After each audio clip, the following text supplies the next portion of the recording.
That's me falling in and out so fast, holding you back, back, back. Guilty of the pain I caused and of the conscience I lack, lack, lack. I will hold your hand while I'm 1 foot out the door. And it's all because I don't need you anymore. Heartbeats going fast, fast, fast. Oh, oh. Heartbeats going fast, fast, fast. Oh, oh.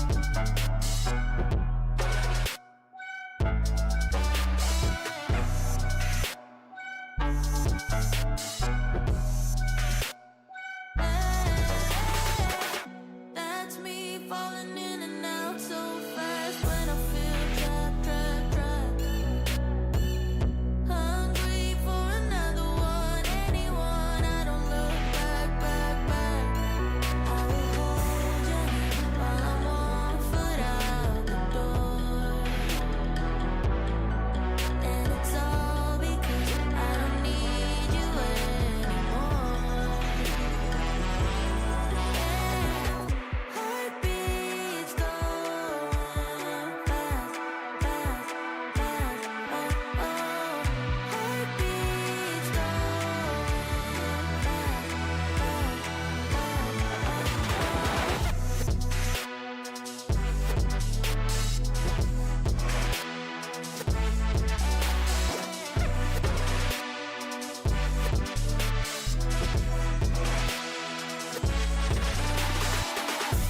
Heartbeats going fast, fast, fast. Oh, oh.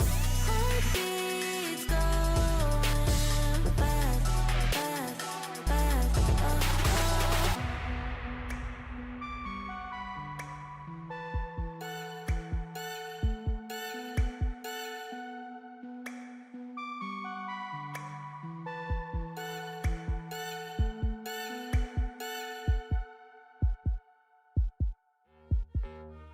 Nah, mate.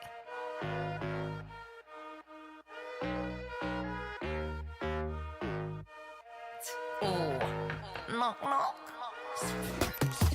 Something real, something raw, not accidental, no, I'm sure. You're not needed, show you the door, but what's that, yeah, are you sure? Yeah, that's a rental, yeah, what a bore. Lying, lying, nothing in the core. Buying, buying, yeah, what for? But do what I need to, always sure. Something real, something raw, not accidental, no, I'm sure. You're not needed, show you the door. What's that, yeah, are you sure? Yeah, that's a rental, yeah, what a bore. Lying, lying, nothing in the core. Buying, buying, yeah, what for? But do what I need to, always sure. Boring, never been that. I get paid, bro, just to relax. Yeah, more money now, yeah, more tax. Suited it now, don't worry about that. Boring, yeah, I've never been that. I get paid, bro, just to relax. Yeah, more money, but yeah, more tax. But suited it now, don't worry about that. Flexing, yeah, but your soul is empty. Dripping in diamonds, Fenty. Dripping in vibes, got plenty. Got the technique, yeah, like Jet Li. Ow. One little chop like pow. One little hit like wow. Living for the now, live for the sound. Nice for the dollar, but I'm making a pound. Yeah. Worry about that. No, don't worry about that. Worry about that. Worry about that. Like, no, don't worry about that. Something. Worry about that. No, don't worry about that. Worry about that. Worry about that. Like, no, don't worry about that. Something real, something raw, not accidental, no, I'm sure. You're not needed, show you the door. What's that, yeah, are you sure? Yeah, that's a rental, yeah, what a bore. Lying, lying, nothing in the core. Buying, buying, yeah, what for? Do what I need to, always sure. Something real, something raw, not accidental, no, I'm sure. You're not needed, show you the door. What's that, yeah, are you sure? Yeah, that's a rental, yeah, what a bore. Lying, lying, nothing in the core. Buying, buying, yeah, what for? But do what I need to, always sure. Knocking in the door, knocking in the one time, knocking in the door. Always sure. Knocking in the door, one time, knocking in the door. Knock, knock. Hello, something real, something raw, not accidental, no, I'm sure. You're not needed, show you the door. What's that, yeah, are you sure? Yeah, that's a rental, yeah, what a bore. Lying, lying, nothing in the core. Buying, buying, yeah, what you for? Do what I need to, always sure. Off. That's what you gotta tell them sometime, you know. Oh. See you later, mate. All the best. Something real, something raw, not accidental, no, I'm sure. Something real, something raw, not accidental, no, I'm sure. Nah, never been sorry. 1, 2, 3, I don't know who else to be. 4, 5, 6, like they say I can't be fixed. 1, 2, 3, your attention's all I need. 4, 5, 6, don't let it slip. 1, 2, 3, I don't know who else to be. 4, 5, 6, like they say I can't be fixed. 1, 2, 3, your attention's all I need. 4, 5, 6, don't let it slip. I don't have any favorite, just give me any kind. Even if it hurts a bit, I think I will be fine. 24/7, all I do is procrastinate, procrastinate. My lesson. 24/7, all I do is procrastinate, procrastinate. Perfection.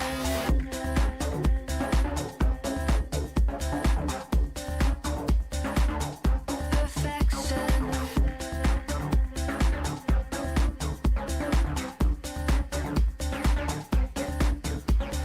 1, 2, 3, I don't know who else to be. 4, 5, 6, like they say I can't be fixed. 1, 2, 3, your attention's all I need. 4, 5, 6, don't let it slip. Some sort of an addiction. They all have a prediction. I think it's just some fiction that I have an addiction, baby.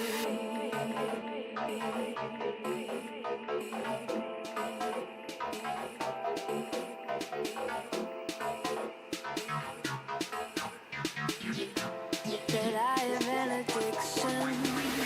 24/7, all I do is procrastinate, procrastinate. My lesson. 24/7, all I do is procrastinate, procrastinate. Perfection. 1, 2, 3, I don't know who else to be. 4, 5, 6, like they say I can't be fixed. 1, 2, 3, your attention's all I need. 4, 5, 6, don't let it slip.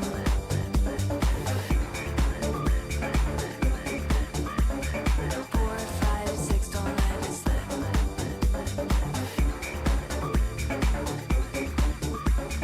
4, 5, 6, don't let it slip.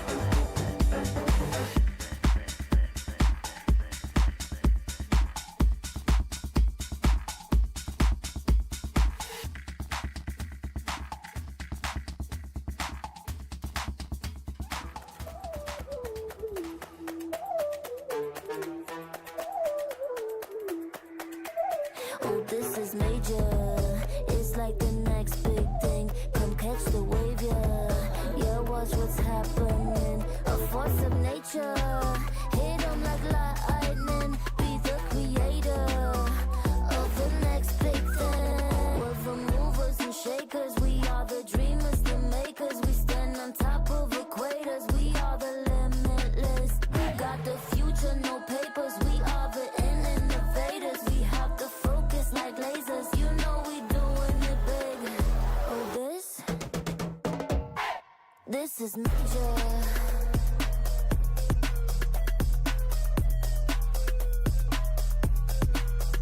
This is major. It's a game changer. This is major.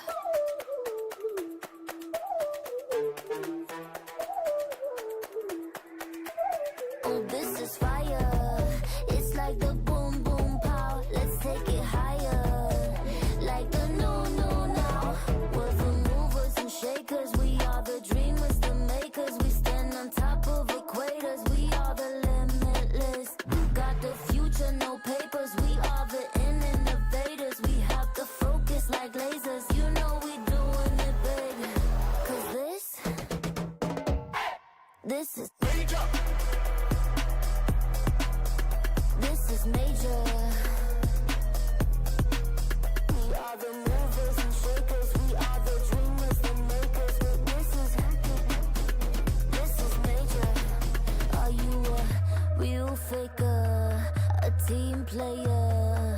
crusader, yeah, here we come. Are you a game changer, rule breaker, dream maker? Show 'em how it's done.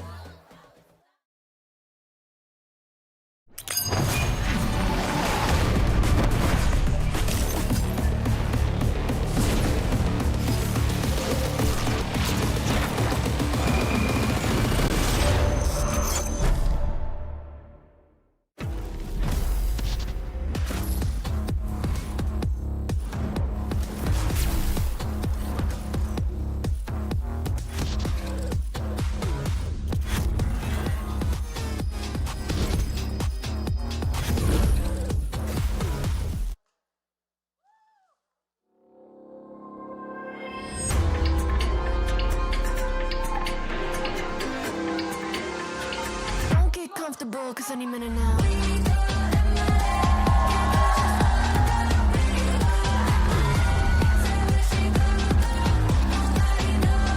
Don't get comfortable,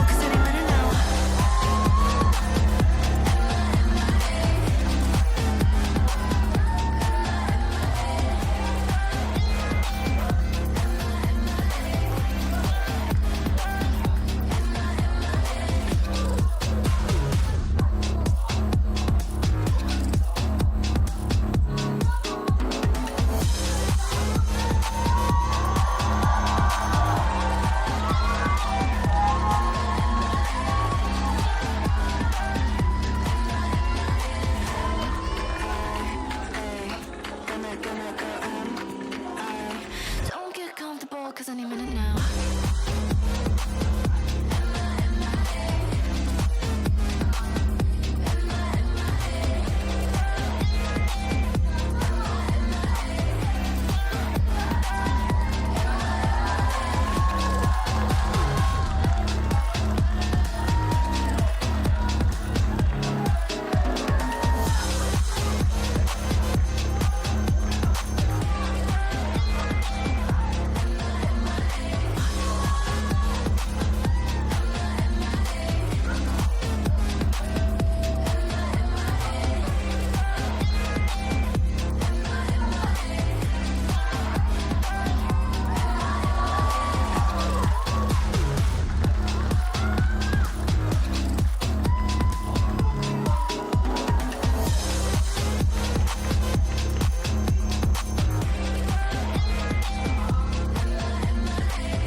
Oh, look. Hello and welcome to the Game Changers lower bracket final. Now, the players on the stage might look a little different for a good reason. We're here for something a little different. Me and Potter will be bringing you a nice little show match before Shopify obviously take on MIBR. It's going to be a best of 5. And we've got a little bit of a treat, right? We've got the first ever skirmish show match. Couple of big influencers out there, right? Couple of big names. Thoughts and feelings quickly. Who are you excited for? I'm definitely excited for the big names, of course. It's the easy ones, Tens and Kaede gracing us with their presence. But really, I'm just excited to watch this Aimlab. I mean, it's been a while since I was. These are my old stomping grounds, Lauren. About to say, These are my old stomping grounds. So let's get to a little bit of an understanding of how this works out. So it is going to be the new skirmish mode, 2v2, 4 teams of the duos. You saw them walking out there, nice and easy, representing each of the VCT regions.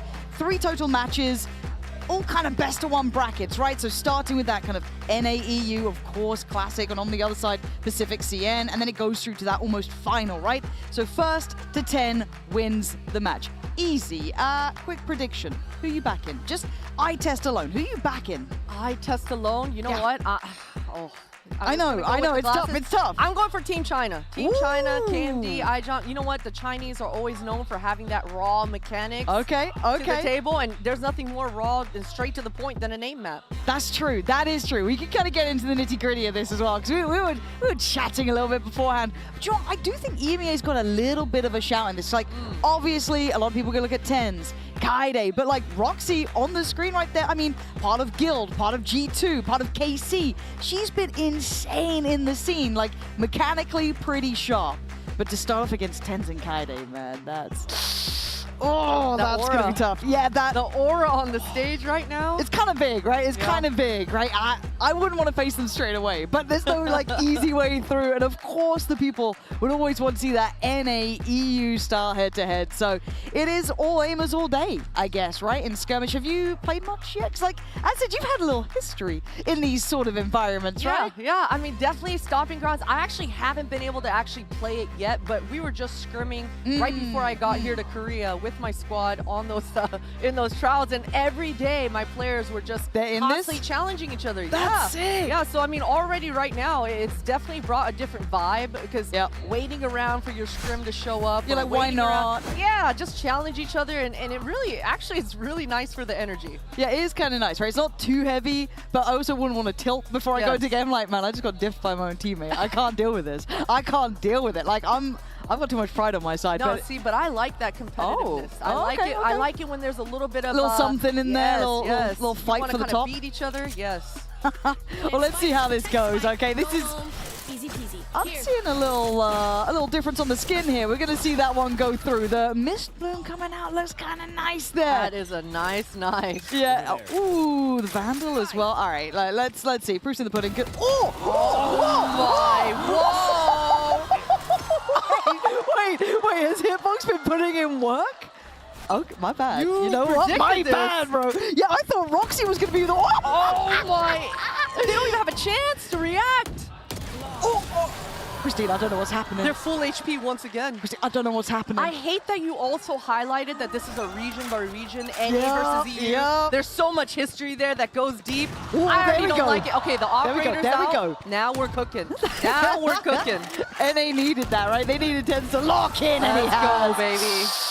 Oh, that little grin, man. He's like, I had to work on that. We just got diff 2 rounds back to back. He just needs to warm up on the stage, get used to the height, the desk difference, the monitor. That's it. We're locked in now. Well, it's crazy you have those excuses so ready. It's almost like you've had to do it the NA way. Oh, Rox. What in the hell? Okay, just before this, by the way, heads up, Christine thinks she could absolutely diff me 1v1, which is a joke. It's actually a joke. I just told her I was going to wheel her to the retirement home, but Kaide has gotten Roxy, so... Ooh, Hitbox, it's getting a little stressy. It's getting a little stressy. Nobody's landing any shots. I mean, Kaide's cooking. It's fine. Kaide's cooking. It's all good. It's all smiles. It's all happiness. We're fine, right? So, is this on just headshot mode, you think? I mean... I'll actually pay attention. Here we go. I'm gonna look in. Okay. Roxy's going walkabouts, man. Like Roxy's got the techers on this. Pushing. Roxy knows what's up. Like the little pre-fire from Kaide. Man, what are you meant to do? Roxy's she's got a little giving it as well on the stage. I mean that's a dangerous game. Please don't piss off Tens. Wrong observer slot. Unlucky. We've only got one. Oh, good. We're on that free cam now. Dude. 2 to 5 NA. Come on now, we gotta put some rounds on the board. Yeah, Christine, can you call like a little timeout maybe? I might have to hop in there. I meant as a coach, you're like, no, move over. Tens, get out of the way. There we go. Let's go, Kaide. Need a little bit of that. Needed some of that, right? Need a little momentum there. Wait, is Kaide top of the board too, rather than Tens? I mean, okay, Hitbox. Ooh, that insta dink feels rough. Feels a little rough.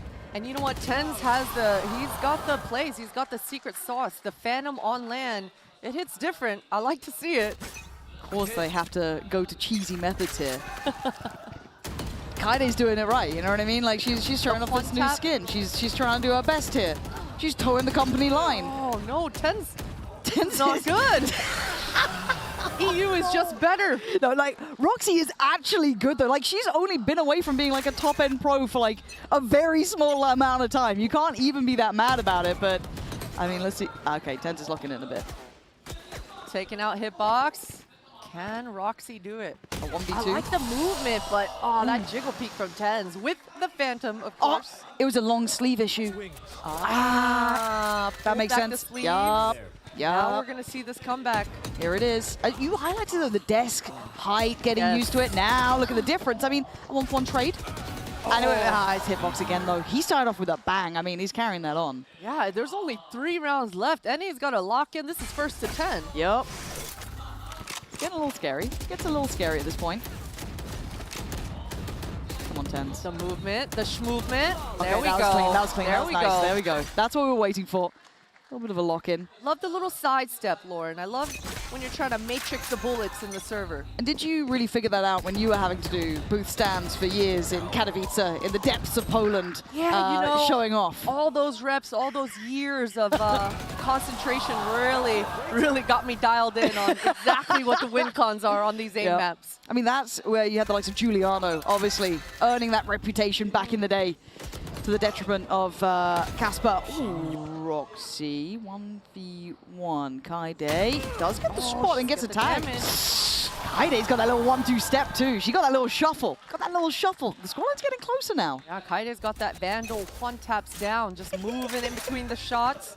Love to see it, that reset. But that is why I like the Phantom better. I mean, Tens is still using it. That shot reset, the recoil reset, is just so much faster when you're on land.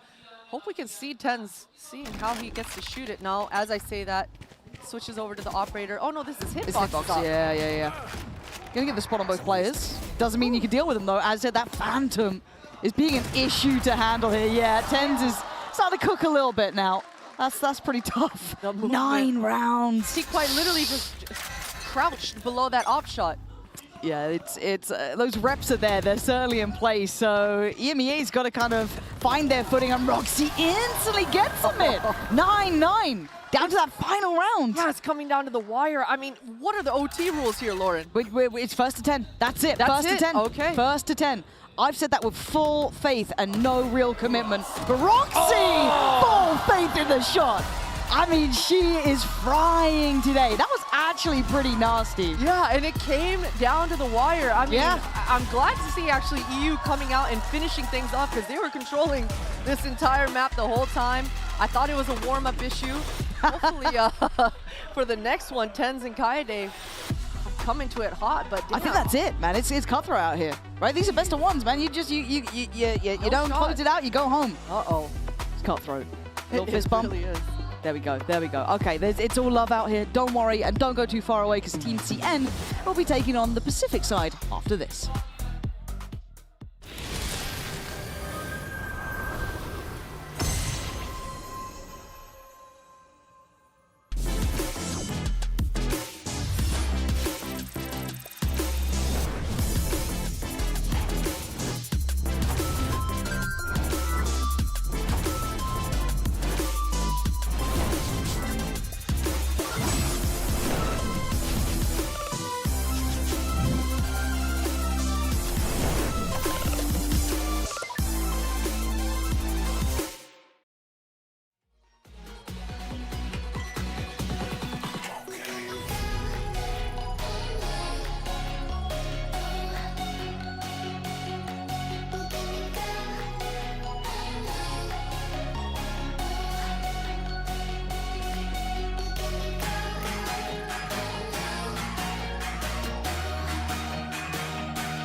a pink bag. Man's wearing shades, trying to get a glimpse of me, mag.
Welcome to the fun times here at GCC Seoul 2025. I'm standing with very special someone. Hey, how are you doing today?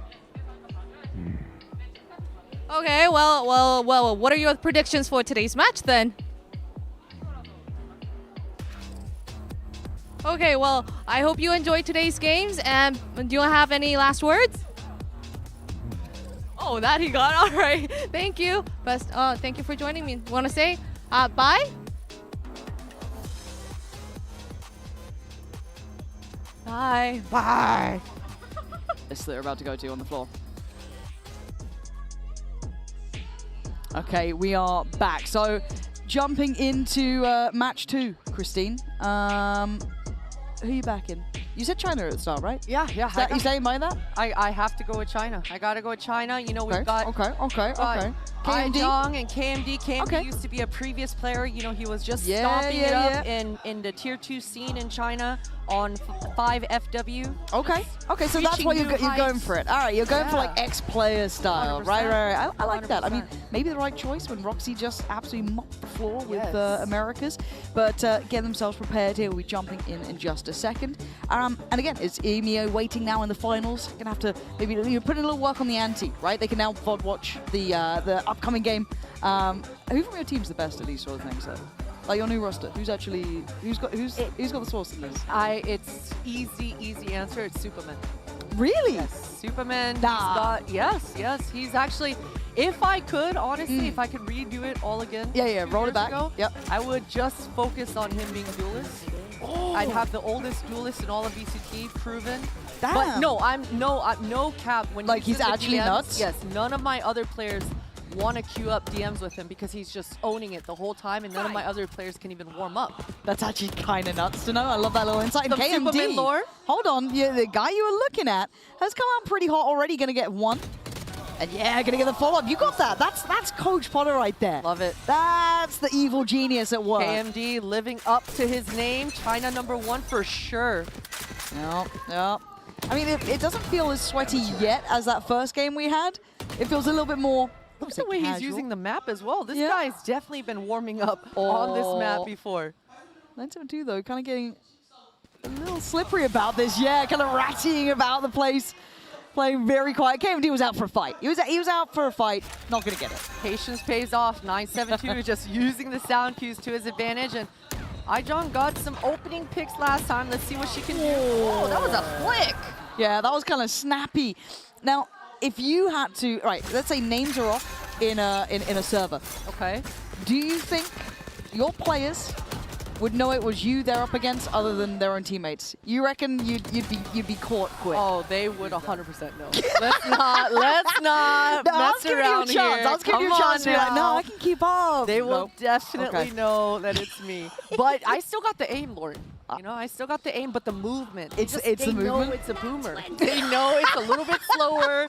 I'm turning the They know corners. it's a boomer? Yeah, there's just that inherent hesitation a little Okay. bit once you pass age 33. Yeah, it just The fear of hurting your back. It comes Exactly. in, you're like, oh, I can't do this anymore. Even though you're telling yourself there's respawn in the game, it's just... it's still there, that fear. Yep. Yeah, that ever-present looming death is on the mind.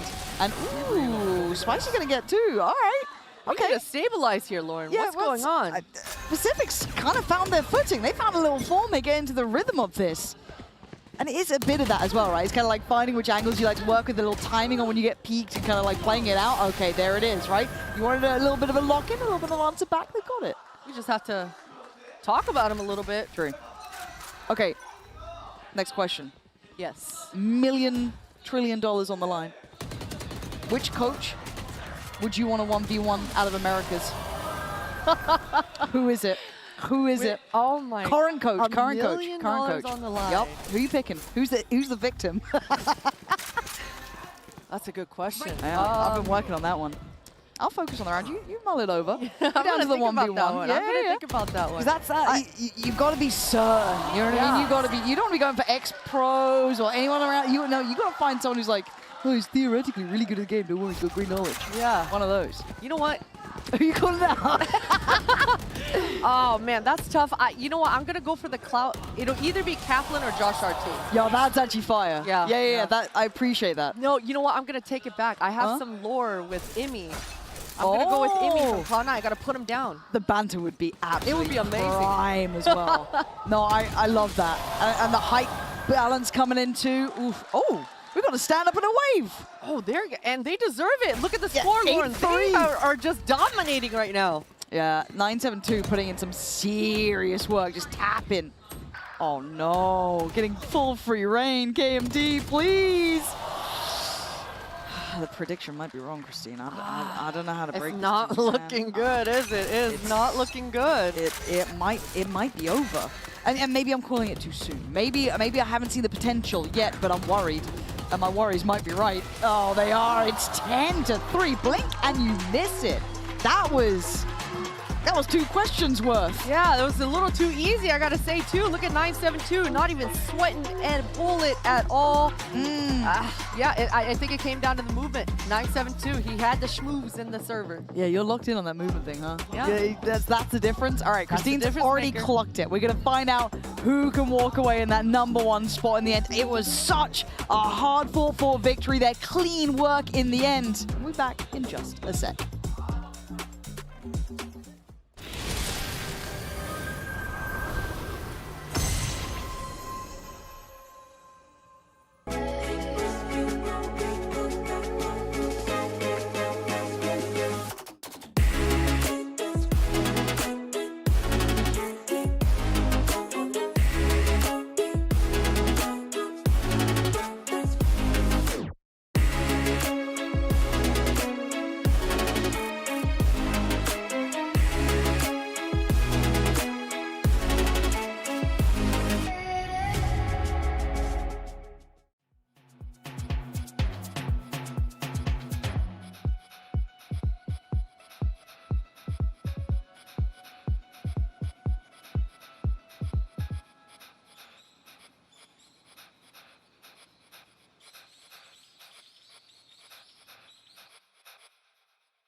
Keep it on the hush.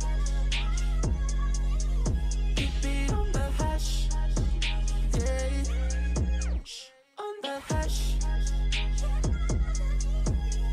On the hush. Oh yeah. Shh. What you want? Sorry to bother. I don't mean to be blowing your cover. No, we probably shouldn't take this no further. But you beat the cookie up like no other. I seen your whip was popped in a lot out front. You was fine on me. I know I could never be a Cinderella. Together we starting a messed up telenovela. Oh. I like the way you rock my whip. I like the way you lick my I like the drugs you let me hit. Do me so good, I'ma pass out. Love it when you keeping your mask on. Love it when I'm running dirty with a rough boy. Guess I gotta take my mask out. Ice, money, sex, trees. Everything's bliss when I'm paying my bills with the money you give me for free. Bumpy and tired down, we make sure you can do you and that I can do me. I feel like Rapunzel, I am your secret treat that no one can see. If you wanna have some fun, call 415-1999. I'm thinking it's another way to call on my line. I'm out and find this cookie ain't free. Oh yeah, but it's something about you. Love the way you giving me brain, but he never gonna say, cause that's gonna make me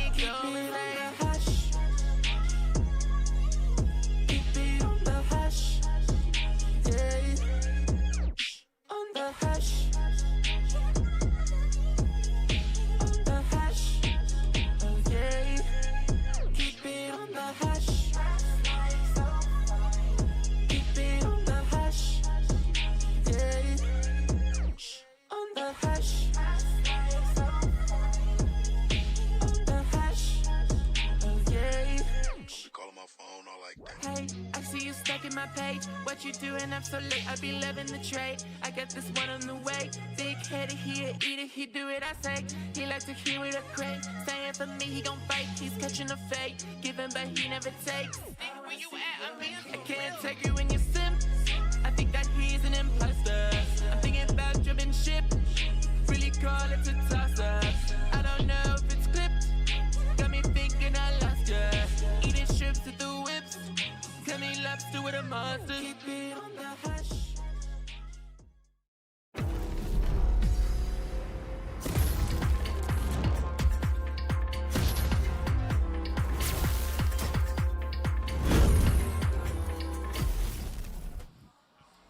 Alrighty, welcome back to the first ever skirmish show match. It has been a bloodied affair between every single one of these teams to make it to this point. We will be having EMEA facing off against Pacific. Christine, quick thoughts, who's got this one? Well, you can see how much this match means to both of these squads, but I gotta say, EU, they've impressed me. Roxy, she's hitting different. She's elevating on a whole different level, so gotta go with EU here, Lauren. Yeah, oh, I'm seeing some chat. Remember, hold on, we got, ooh. Whoa. Whoa, has there been some collusion? Hold on, what's been going on here? I gotta keep a little tab on this. Wait, is it knives? Are we going knives? Yeah, we got a little knife battle. But the early high ground take is a pretty good shout. Roxy, though, divide and conquering. Isolating a player, gets out the shank. It's looking right down to the It's so wire. hard to land the knife in this game. Oh! All right, Hitbox, he's got it locked in. And look, I during that break there, I had a quick interview with the one and only Mitch Man. He's down in the audience today. And he was instantly on the side of EMEA, but apparently they took that personally in Pacific. Look at the shock from 972 too, just gassing us, Spicy U over there. That ended so quick. Okay, but Hitbox didn't like it. He's not going to take that one, you know, sitting back. And again, it's just, you're seeing the pathing now. Oh. Was that a Marshall on 972's back? Kind of looked like it, right? Oh, like, wow. Am I crazy? That's the disrespect right there. Oh, yeah, you're 972's right. got a different plan. I mean, what the hell? It makes sense. It all makes sense. Yo, 972 is filthy with it. What? I did not expect to see a Marshall being busted out on this. What? Is this a secret source? Is this on the the skirmish maps? Maybe this is the tech. Maybe. Okay, we're figuring it out. Hitbox is again taking this personally. This guy has taken that personally and come out right back into it. A nice close game though. Kind of getting the best out of both sides now. Definitely back and forth. Hitbox couldn't believe his eyes that the fact that he got owned by a Marshall. All right. Yeah, I mean, it looks good. And even catching that little glimpse of the cross of Roxy too. Ooh, Roxy though. That little crouch under it as well. Gotta love the crab walk. You call it the crab walk? I call it the crab walk. Okay. Yeah. Okay. I think I've been absolutely like Counter-Strike pilled recently with the donk slide, but 19 HP per hitbox. 972. He's switching it up. I mean, his opponents can't keep track and figure out how to counter this guy. Whether it's a Marshall, whether it's a operator or a Vandal. Oh. Okay, okay. But also that misprint, it sounds super nice as well. Like, for me, the skin, if it sounds good when I'm shooting, it makes a big difference. I have to agree 100%. It gets you into that rhythm. Yeah. Definitely it helps you with the flow state for sure. Oh, all right. Can we get 972 back in the team right now? Jeez. Like, I mean, we're seeing some shots. And he's getting real loose with it too, just jumping up on top of these boxes. Confident. Definitely played this map multiple times. Pull out a little bit and splitting the difference. They can only double team him. That's the only way to take out at 972 here. That's kind of crazy, isn't it? You have to fight together. Spicy U though, this is sketchy now. Hitbox has been doing some work. Yeah, that little elevation, just breaking that pre-aim. And good to see the audience supporting the influencers coming out today. 6-4, we go back in. And I heard an operator out as well. They're giving the whole thing a try here. Hitbox so instantly gonna get that first. I like this strategy coming out from EU. I mean, just very quickly. Oh, the shank is out. Oh, an agreed knife fight, but the HP's already low. This is so tough. Wait. Whoa. Roxy, no. Okay, 972 is actually him. He can't be hit. Look at him. They can't hit him. This comeback is unreal right now. I can't believe what I'm seeing. EU must stop the bleeding. We'll check it in America soon. Don't worry, I promise. It'll take a minute. All right, Spicy U, let's go. Oh my God.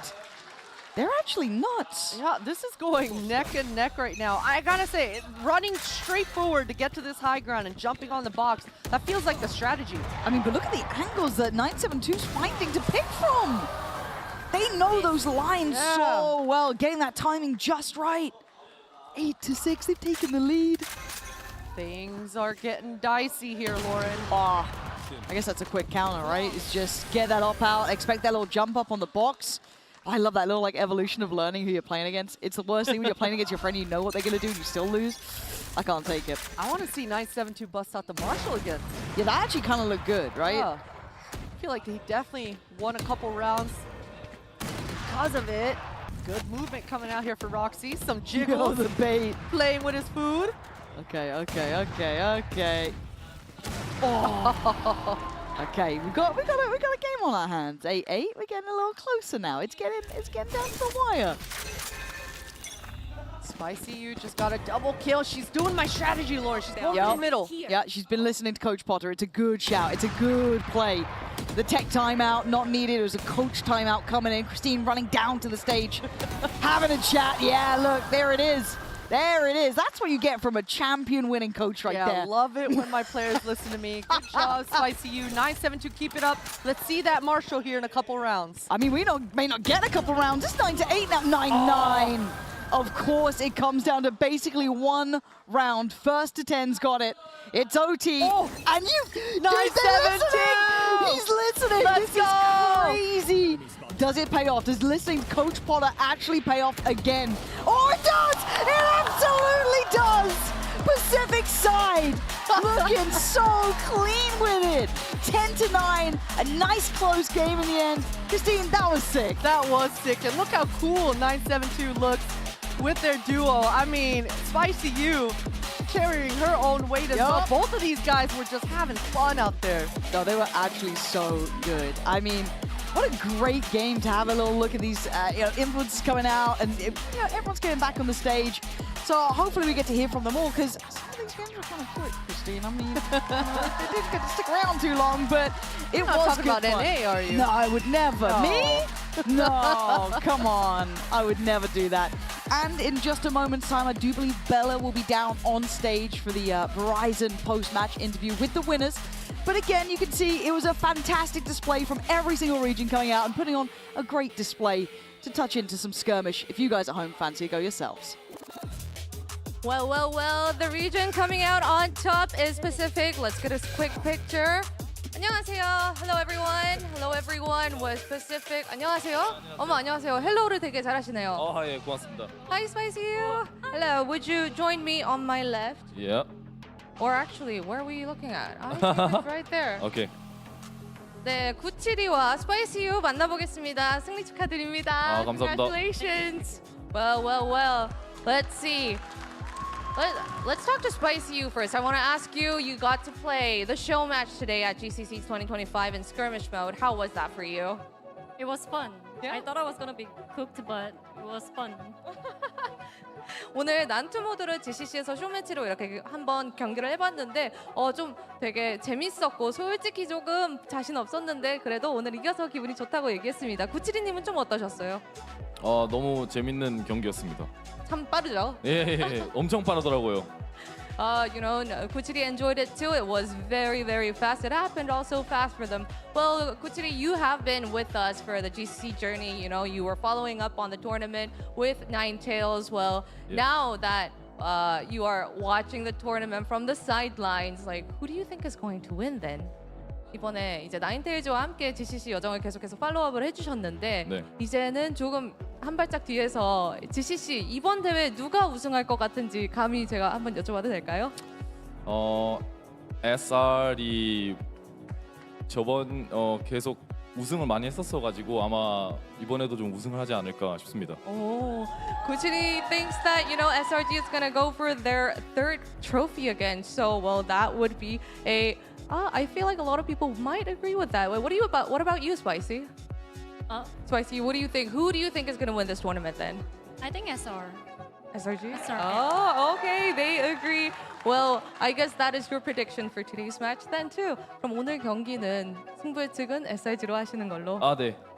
All right, well, let's see if they are going to be right. And thank you for the interview. Congratulations on the win. 감사합니다. 어디 봐야 되나요? 가운데.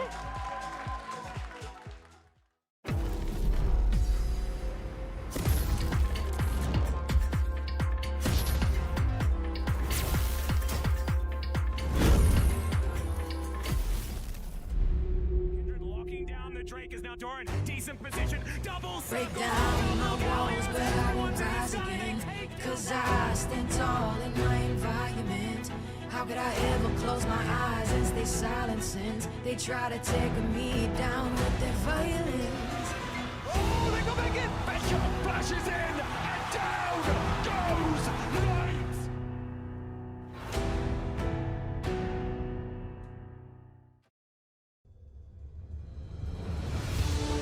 It's more than a game.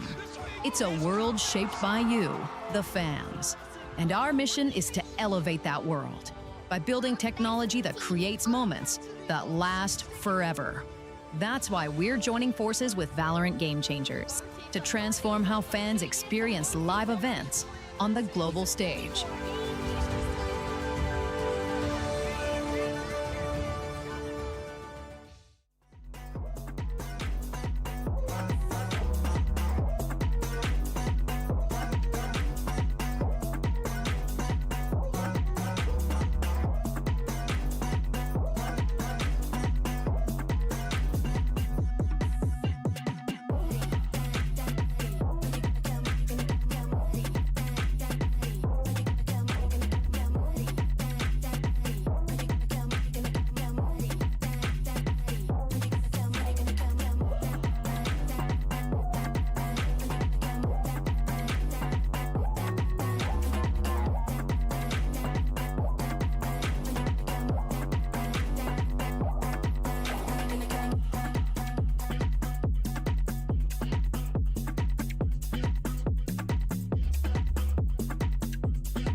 This stream contains fast flashing images that may affect viewers who are susceptible to photosensitive epilepsy and other photosensitivities.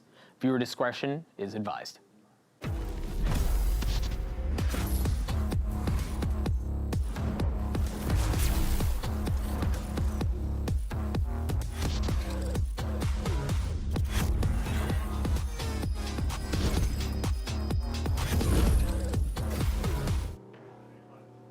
The unthinkable has happened. Shopify Rebellion's win streak has been shattered, and they are facing elimination. Hello and welcome to the Game Changers Championship lower bracket final, live from Lowell Park in Seoul, South Korea. Mika here, and they say three's a crowd. What do you call four people? You call it this analyst desk. There you go. You call it this analyst desk. That's what it is. Because we've got Kakuga, Baby Bay, and Dandrya joining us for the analyst desk. First and last name for me. That's crazy. Yeah, you deserve it. Thank you. Yeah. Only you. Mika Fabs. Thank you so much. But yes, we have quite a fun day for everybody today. We just saw earlier we had that skirmish show match, and I'm happy to report that Pacific is on top once again, ladies and gents. We're good. We got that one. I'm with you, Mika, because when has the Pacific versus EMEA final not delivered? Exactly. I'll sit and wait. Exactly. I'll sit and wait. We know. Crying inside, everybody. Of course, we have our lower final as well, and it's going to be be between SR and MIBR. This is going to be very, very, very spicy. This is a rematch, of course, from last year. And we saw from yesterday that both teams, this is probably going to go all the way. Come on, guys. It has to.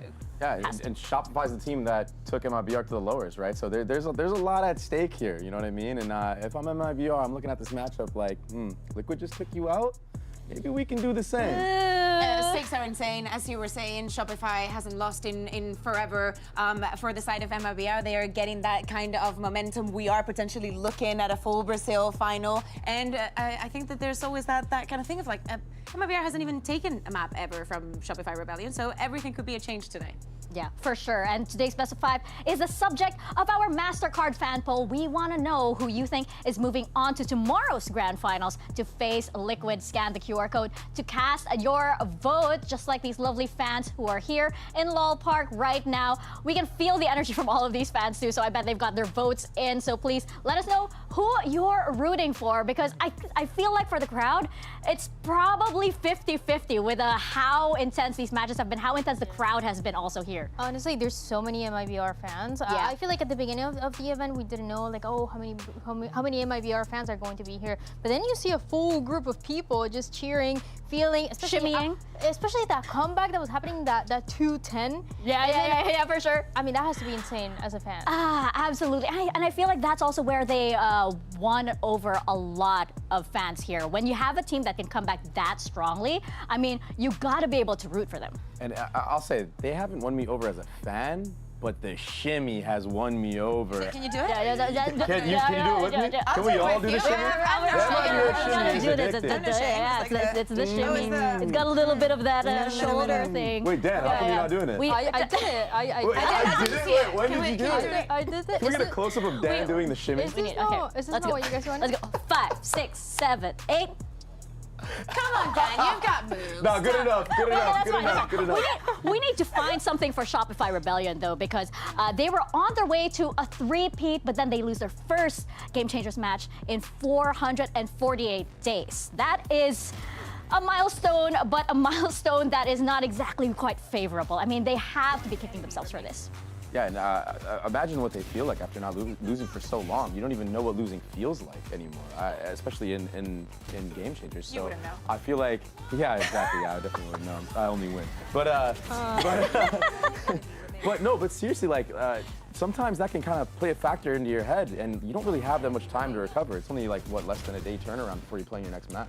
They've been very dominant in GC for a very long time. I do think that they know what it's like to lose, because outside of it, they've been exploring new horizons and putting themselves in positions where they have to get better to overcome some hurdles. But as you're saying, like, in this scene, it has been them for the past 2 years. They are the enemy to defeat, and they have been defeated. But I think that if someone can bounce back, it has to be Shopify Rebellion, and everybody, I think, agrees with that. They play a lot of third-party tournaments. They play challengers as well, and they're used to, and they want to get those losses to be able to recover and figure out what is going wrong. This is what Mel was saying yesterday in the press conference. Where I do think they might not have that experience is with what happened yesterday. They never put themselves in those situations where it's the 1vx's that they're not winning. They're always in a numbers advantage as well. So you see how that ended up snowballing into them not closing out that series against Liquid, but still it's little mistakes, little details that they should be able to fix for today. Yeah, we're seeing what Mel tweeted out earlier, right? And she said that Liquid came extremely prepared. And as you mentioned, Dan, yesterday she was saying also that she felt a little bit like she was naive in calling some of that match, because Team Liquid, it didn't look like they underestimated Shopify at all. Perhaps some of that overconfidence got to their head. I mean, it does play a factor here. So, it's something that we'll have to see. This bounce back is going to be very, very important for Shopify Rebellion and for MIBR. Hey, they just need to ride this momentum all the way. But speaking of Mel, let's check in with Mel today. She spoke with Jen Lee earlier, so let's see how that conversation went down. Hello, Mel. So first loss always stings, but this is also an opportunity for you guys to prove that as a team, you guys can bounce right back. So did yesterday change the mental approach for you, or are you guys seeing this series as more of its own separate entity? We definitely want to take the MIBR match like as its own thing. We don't want to get too far ahead of ourselves and start thinking about a potential grand final rematch. But like you said, it stings, but for us, we're no strangers to losing. We've competed for years at this point. So for us, it was just a matter of get back into the VOD review room and just watch back our mistakes and just figure out what to change for today. Right, good to hear that, and good luck. Thank you. That's why she's one of the GOATs. You know, that mentality is just going to be it's going to ground the team for this match. It can get into people's head, but you have IGL like Mel. I mean, how can you lose, right? It's insane. It really caught my attention when we were watching that press conference yesterday.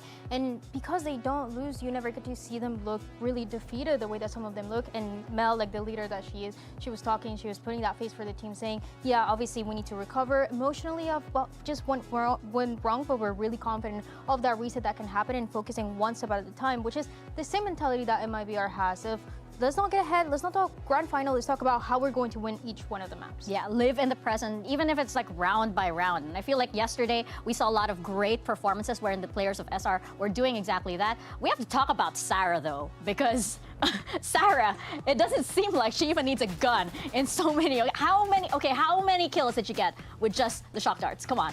Too many to count for There's me, and you already know I can't count in the first place. So, but yeah, seriously. And if it wasn't the shock dart kills, it was the Sobalt kills as well. Yeah. So when you have a player that's playing the initiator and also putting down numbers like this, I mean, remember this swing, shock dart into going wide. This is just, it's so hard to play against. I think that probably Team Liquid just thrived under the pressure a lot, because what we're seeing, and when we look back at it and when we think about Shopify Rebellion, we see the plans are there, the execution's there, the beginning of the round, absolutely great. It is actually what you were mentioning, Dan, those clutch situations that most of the times go in the favor of Shopify Rebellion. But that pressure definitely got to them, and Team Liquid was just thriving on it. The initial plans and the individuals were definitely there, but there was that final missing piece to close out the rounds. Yeah, players like Daiki thrive in that kind of pressure, right? Yeah. Exactly, and I really like what Sarah, for example, was doing in that situation, because you look at, yeah, we talk about Shopify Rebellion as a team that was undefeated in GC in North America, but they had one series where they were struggling a little bit out against YFP,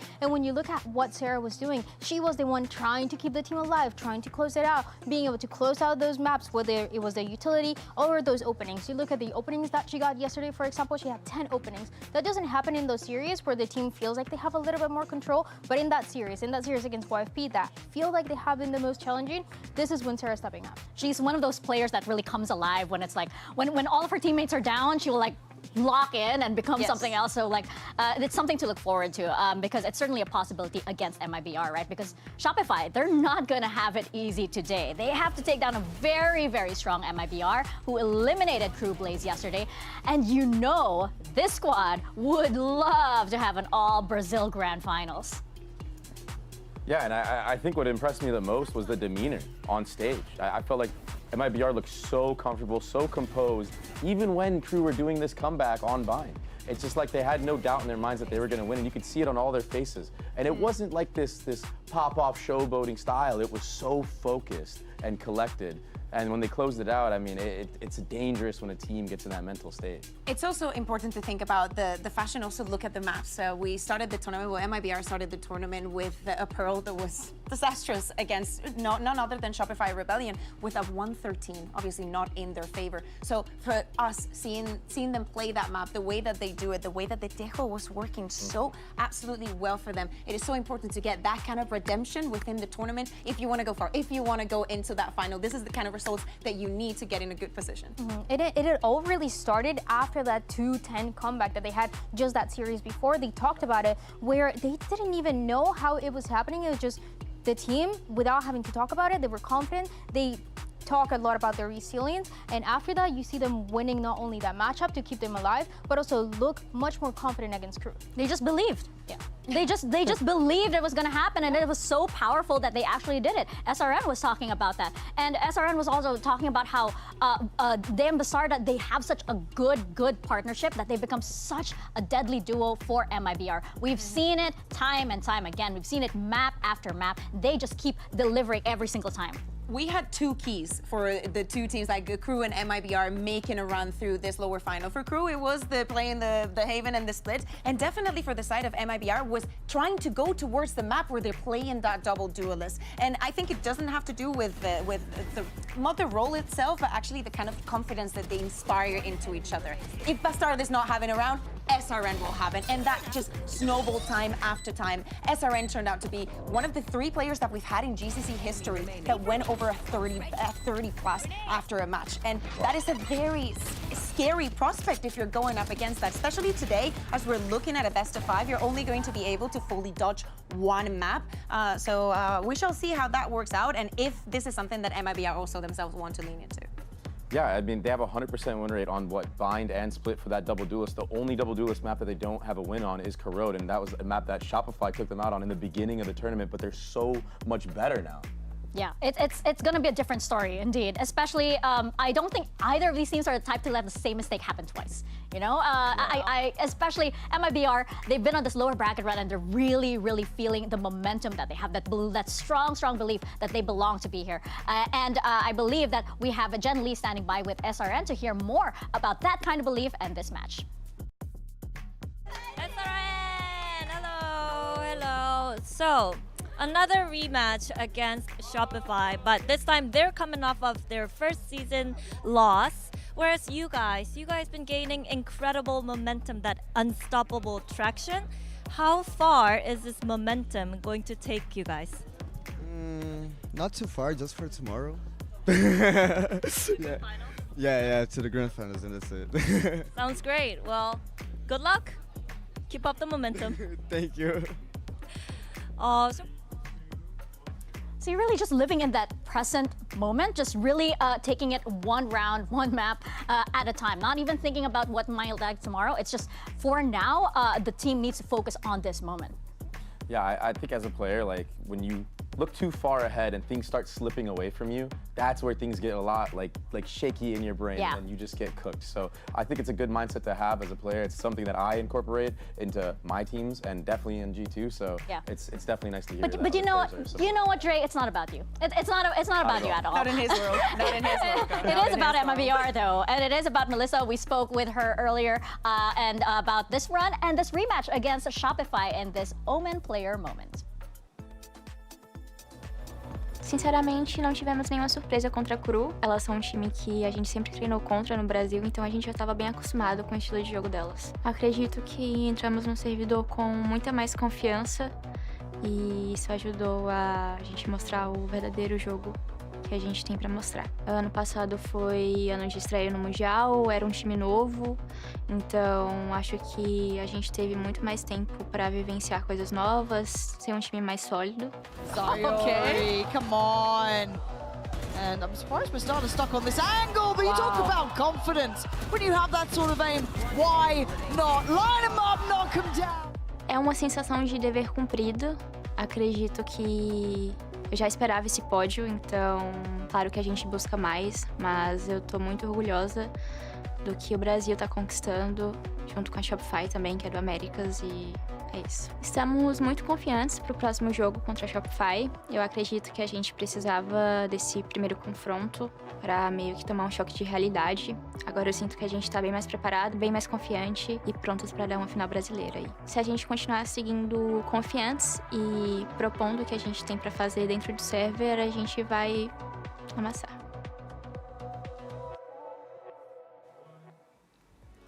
Melissa says they are going to crush them, but it seems as though the fans here think that Shopify Rebellion goal is going back into that grand final. What are you guys thinking? I don't know. I think I'm going to go with MIBR for this one. I know that last time it was very one-sided. I know that in the grand final last year it was also very one-sided. But to me, MIBR is the squad that, you know, you beat them once but not twice. And also that is the mentality that Bastard has for this one of, you know, has been facing Shopify a few times, but this is the third one, and the third one is the one that she's wanting to win. Yeah, Kukuka, what are your thoughts? My thoughts is that it's a best of 5. Mental is the most important thing. I agree with that. I think that if MIBR starts snowballing, we're going to go in that direction, but I honestly have full trust in SR. I think we had reality checks across the board. I mean, even Mel was talking about it, but if there's a team that was able to actually apply some things it's MIBR. They had many matches after that Shopify loss to kind of dial in, lock it in, and Shopify, this is that match to see if their changes are going to work. This is the moment, for sure. This is the moment. It is time to run it back. Shopify, Rebellion Gold, and MIBR are ready to take the stage, so let's send it over and get the lower finals started.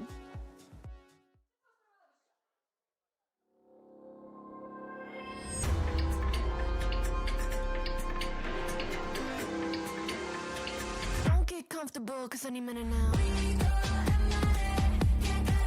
Shopify Rebellion Gold.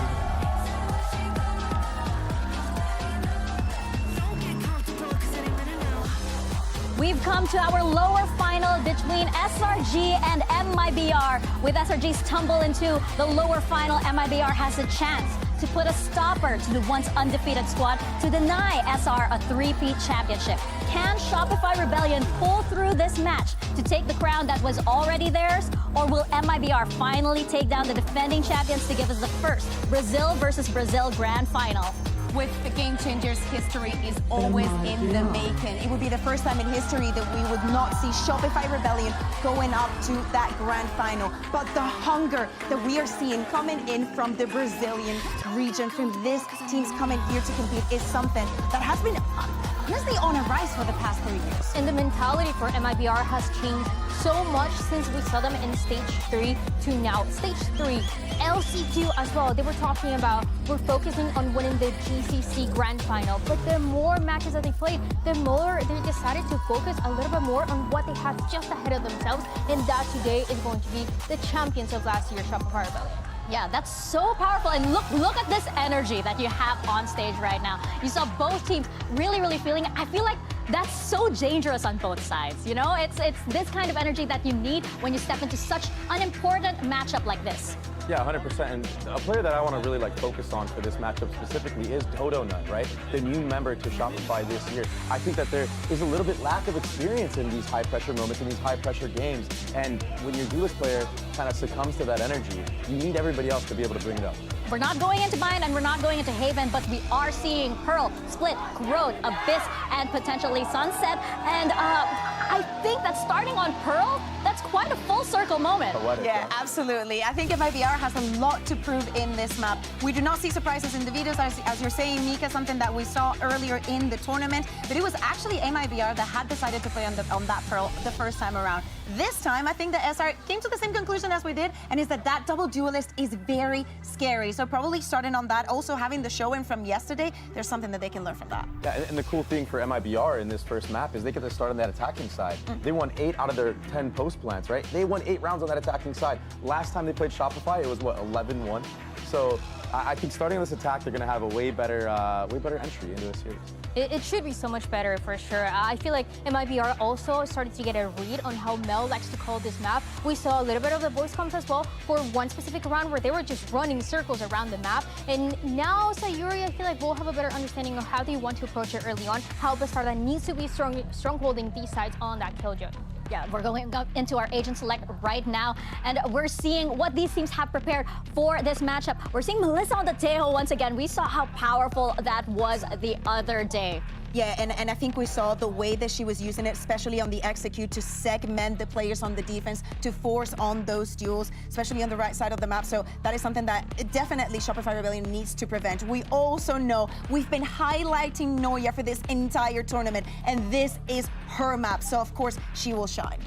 Ooh, Bastarda, she was really feeling it in her entry, and she is definitely working the crowd, you know, on site and online as well. Yes. So I know that this girl, she's definitely gonna have a performance today. I love her, and I love how much she likes that pressure. She likes that is a lower bracket. She has to win against Shopify Rebellion, even after losing against her on the previous year. She's also going through a role change as well, and a Killjoy that has been a little challenging, to be honest, but this one should be the one for MIBR to start strong. This is a best of 5, and we've seen these teams go the distance before, so I hope you're prepared. We'll send it over to Mimi and Ander for map 1. Well, In this rematch of last year's finals, it will be MIBR seeking a little bit of revenge. Team Liquid were able to get that job done yesterday and await in the finals. And in the first year Brazil has ever had 2 representatives on the GCC stage, there's a possibility now, Mimi, that the finals is both of their teams. It's already a big difference for Shopify losing a series at GCC. That was their first ever loss at an international event with this roster, but can it happen twice? Can they actually be eliminated? Could this be a final without the 2-time champ? That's what MIBR is trying to prove, but Shopify trying to show that they did not go anywhere and that they can prepare for that rematch against Liquid.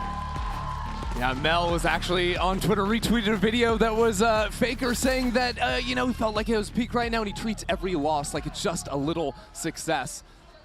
Something to learn. That's what Mel is going to try and take down here. He seems played earlier in the tournament. There's a 13-1 win here on Pearl for Shopify Rebellion. It's MIBR. Take a simple approach to the pistol round. All 5 players contacting A main. Well, Mel is here for that first shot. Sees a few players and steps on back. Shopify in good position to react to this one quickly, but keep your eyes on SRN. Already quick into the site. Shopify bunker down in the back here. Ran the same play so many times versus MIBR in the previous matchup, but this time the fight comes back into the smoke. It's a little bit of a mess, but Sarah waiting as MIBR keep coming her way. And now actually having other ideas to head into art. Yeah, they have art control, but look at Sarah! Monster to 4K from her! No ace to be found yet, but she has single-handedly torn down MIBR. It got the dink on Bastarda as well. And look who's waiting. Noya here to close the round. Truly monstrous from Sarah to start this game. Insane work out of the Sova. 4 kills on that pistol, and the reposition here too to jump up was sick. Yeah, what a great timing to choose. Look at those 2 perfect shots. Gets up just with the impeccable crosshair placement. Even gets the dink at the end yeah, too. If she had one more shot, would have gotten that kill as well. And when you look at these teams playing almost mirror comps, you think, oh, why are Shopify playing that stuff? Honestly, probably just because Sarah is so dominant on that agent. I feel like her utility's been excellent all tournament. The desk is talking about it. Now Dodo up in main. Nice shot on the Outlaw. Will dive on up and out for taking another shot.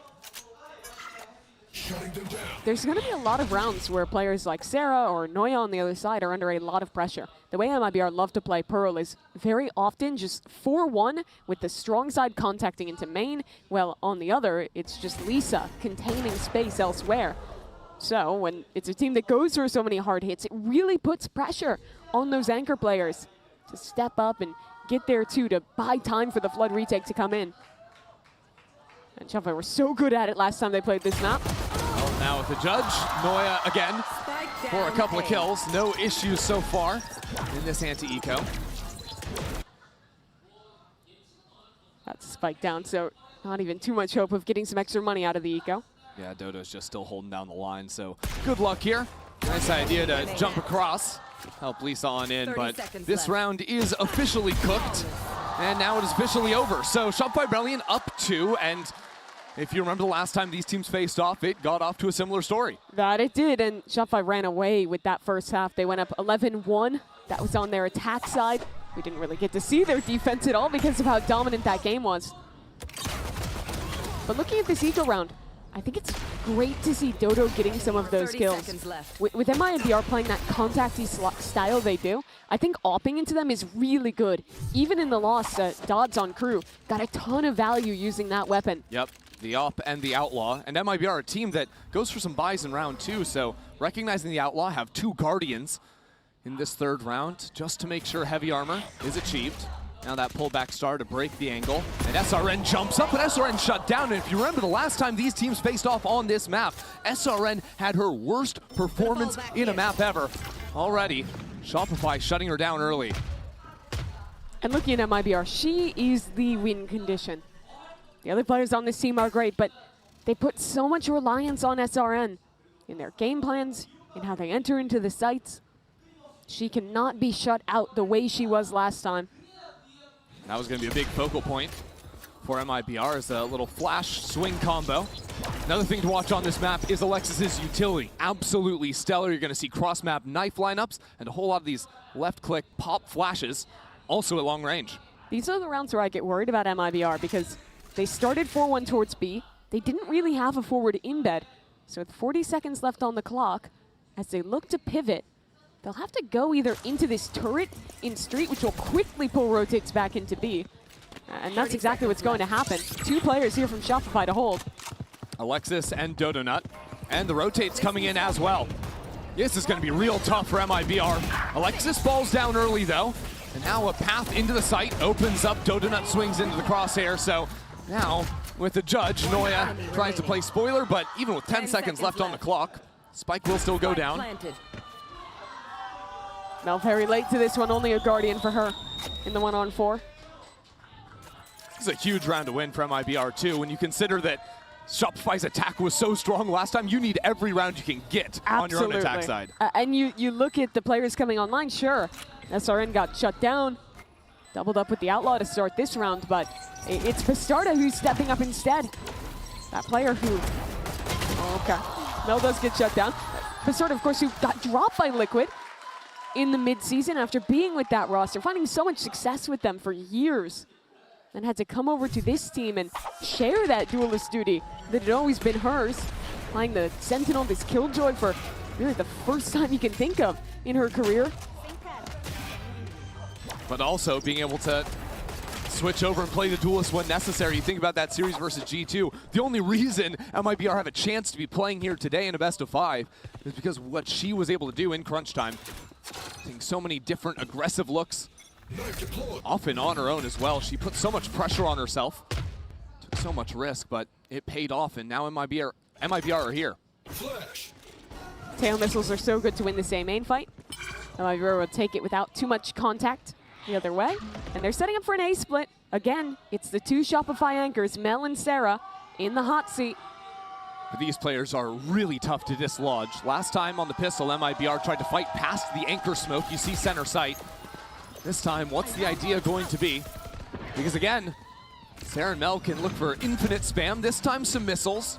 Try and push players away. SRN also looking for a higher angle. The spike will be planted. Shot by Rebellion. Now it's a good ping out of Alexis. And some return fire out from Lisa. Shopify taking their time. Dodonut still very far away. But MIBR held on to Art. That's the difference this round. Makes this post-fight so much harder to deal with. And that high angle too. Always going to be an issue. SRN gets some damage down. And look at Dodonut actually trying to take a late flank attempt through Art. There is an alarm bot waiting for her. Shopify onto the spike, try and pull some attention away as Dodonut strikes 1 for 1. And Alexis too trying to provide some cover for Noya. That's the time to activate for the rest of MIBR. We're all tied up. Shopify will always play their A anchors in that kind of setup, throwing the right side anchor smoke, heavy holding into Secret. Even with Teo, it's so hard to dislodge them. You saw that missiles tried to push those players away. But the only way you really can deal with them, if you're not just getting a spam kill like Lisa did, is to have a second angle to hold from in your post-spawn. And that means you almost always need to take Art. So I think that's great for MIBR to be recognizing that early. And when they go for future A splits, I always want to see some kind of presence in Art. Also changing up, making it less predictable where they're planting the spike to stop the spam from owning them in Secret. This round though, Shopify on pistols, 4 players in Art. Alexis very likely just has a knife ready to respond to these players stepping in. SRN waiting for this one, immediately flashed up, and Noya secures a pretty nice shot. The rest of Shopify swing on through as well, but MIBR match the numbers that Shopify bring. And now with Alexis leading herself, it's hard to see a way back in. 2 on 3. The only difference really would be a good share of shot. But there's very few opportunities. The smoke keeps Bastarda safe, and Mel just has to walk into it. Yeah, where are these angles going to be from Shopify? Alexis trying to play with something. And the smoke fades. Another one instantly to take its place. It's a pullback, actually. Nice idea from Mel, but ultimately, MIBR will take the round. Another 3K for Bastarda. She already has her ult online. And MIBR deal with the anti-eco. Shopify expected a similar art play to the last round, had this super strong setup for the pop flash in, and a couple more Sheriff shots land, and they could have won this round. But thankfully for MIBR, it was Bastarda who kept things locked down. That she did. Now, Mimi, you talked about the importance of bringing the op into an attack side of MIBR. Dodonut has that now. What does this mean for how MIBR want to play these rounds? Yeah, at MIBR, they have to, once they realize this op is a factor, be so much more cautious about where they're contacting. Luckily, they have flashes, they have a Teo drone, they have a lot of tools to push her off the line. But where I actually think it becomes more of an issue isn't just in getting kills, but Dodo holding forward angles for Shopify that MIBR are either going to call back into in a late round or that just allows Shopify to rotate around her position. Dodonut really like playing these mid angles in the series versus Liquid yesterday. Now holding for the cross through mid, but caught sleeping at the wheel. And as the lockdown is placed on the B side of the map. I don't think Lisa saw her though. She can try and walk on this one. Potentially. Taking her time now. Now Lisa turning around and waiting for it. Not quick enough either. So these mid fights a little bit awkward as a Hunter's Fury from Sarah to try and find Melissa. It was only good for one chunk of damage. And SRN again playing one of these boosted angles in the post plants. And she still has the hinder as well. This is a nasty spot. Dodonut, ultimate ready to go. Lights up down long. Try and push these players away, but SRN is still in back sight with Sayuri holding down the fort. A good flash, a good counter on the util, but Alexis charging on forward. Sayuri still a problem over on the side. 2-on-2. Shopify need this round. They need to deal with Bastarda. It's 3 now for Alexis, but there's still utility, still an ultimate. And not a lot of time on the clock. He goes a bad direction, but again, there is not enough time. 4 kills for Alexis means nothing in the face of MIBR. MIBR are so good at the way that they play their post plants. I think one of this team's best facets is how coordinated they are in those kind of post plant fights.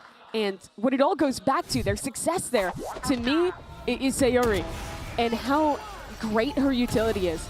She's almost always holding on to a second KO flash, something to, as retake utility comes in from SR, she can flash her team back on the line, and then 3 or 4 players are all in position to work together and cut down Shopify's retakers. And Sayuri is allowed to hold on to an extra flash because there's so much utility for MIBR to overwhelm a site, whether it's SRN diving in or the double drone or double info initiators. It's beautiful. And for a team that so much of the top goes to SRN, the last game against Screw, to me, Sayuri was the MVP of that game. She played so well individually. She's, of course, calling for the squad as well, but I've just loved getting to see more of her KO. You get to watch that on their Pearl, on their Corrode, both of which come up early in this series. And I just think she excels at that on-the-fly util to set her teammates up to fight. And I think it sets a very good sign for MIBR's chances, not just here in a best-of-5 against Shopify, but in a potential one yesterday, that MIBR are finding success without SRN popping off. Because for so long, the rest of the team, yes, they're playing well, but SRN is always stealing a spotlight. Here, up 4-2, it's the rest of the team and Bastarda that are leading. One of these classic 4-1 setups for MIBR, leaning towards A main. But Shopify have a lot of players here, ready to fight on their eco. Oh, well, that knife sees 3 players, so good luck. Yeah. Shopify were going for the passive stack on A last round, wanted to switch it up, but now reconvene mid. Yeah, immediately walking back through art. Lisa is here to hold. And there's a few more players behind that as well. It's actually Melissa to steal the thunder. She was the 3rd player all the way back in top mid, coming out from window, but she doesn't care at all. Dodo on the angle. Nice couple shots from her, but again, Melissa just whoa. Hold on a second. Noya gets 2 kills. Problem is, no guns are retrieved. Bastarda's going to drop down a nano to secure the spike and get the cross. But she has to cross. She has to leave these weapons, unless Sayuri can basically single-handedly hold on to them. Sayuri, pivotal in the last round. Now has to be perfect for the eco pullback star, and she holds down the line. Nicely played from the KO. The IGL bails them back out again. Another moment where an anti-eco almost slips away from MIBR, but someone right at the end I want to see kills they need. Noya shots. Yeah, where were these from? Okay. Okay. Hard to blame MIBR because they simply got 2-tapped. Yeah, that'll happen sometimes. Here's that Dodo up again. It didn't get a lot of action last round. She was playing in mid. Again, that's where she's set up. It's MIBR posturing for A main. Yeah, the idea from Shopify, show this fight in A main, push players back into the op on doors. MIBR have ideas to split on A themselves, so the question is how aggressive Dodo is willing to be. Stepping forward here, there's a turret watching her, so she's a little bit cut off from the rest of the fight. Shopify get out into A main. They need to hold that space if they want to hold A. Sarah steps on forward, that's a nice kill, and Alexis will also be pivotal. She's already behind this wall, throws a flash through, it's a fight up from Shopify. Alexis's utility is perfect. Remains to be true, remains to be the case. As Lisa finds herself in a 1-on-5. Nice way to start it off. But nothing left doing. 3 rounds now for Shopify. I'm lauding MIBR's reactions in the previous round. This round, it's Shopify who does that exact same task. They have to navigate against a very quick split coming in from MIBR, but making that decision to fight into main is exactly the right call. And I love that they don't greed for it. They get their 1 pick and then are immediately falling back. Because you know in that position, MIBR is thinking, okay, there's 2 in main. We want to flip the map and fight CT. No. You're back, you have a crossfire, and now you're the ones resetting MIBR's money. Not taking any of this pressure away, though, is that fight forward into A main, this time for Dodonut to post up and guard window. Not going to hang out there much longer, though, so chooses to fall away.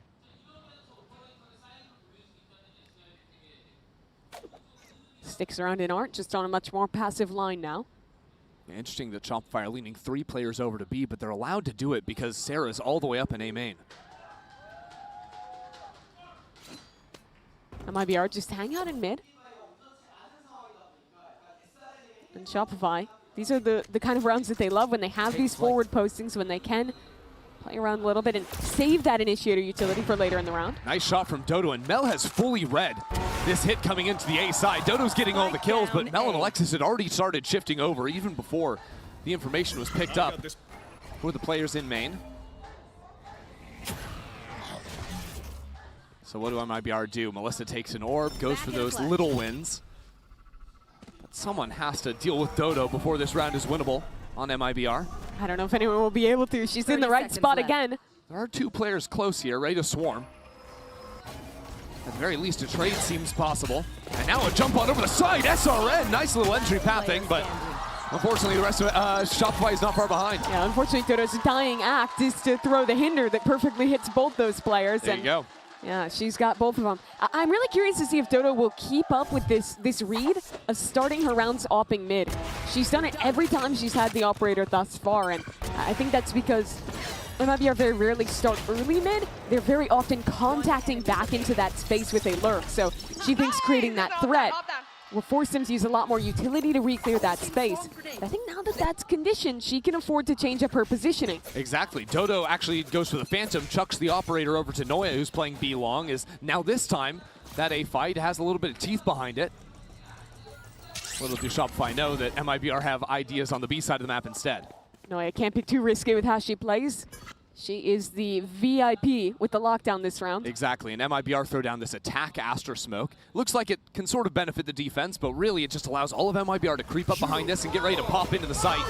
Noya needs 1 good shot here, but as the smoke blocks off her view, instead Shopify forced to play 5 on the retake. But this is exactly what they wanted. They have the lockdown. That's the key to this round. Mel with the Cosmic Divide forces MIBR to try and fight up somehow.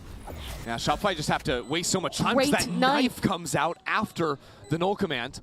So what do they do in this time? 2 players are now going back through connector, trying to get into street to split back into the site as this lockdown comes in. But that's 10 more seconds. We've already waited 10 seconds. They're choosing not to use the ult for the lockdown. Sarah and Dodo into the site. Lisa with this late flank into street, and SRN is just chewing them apart on site.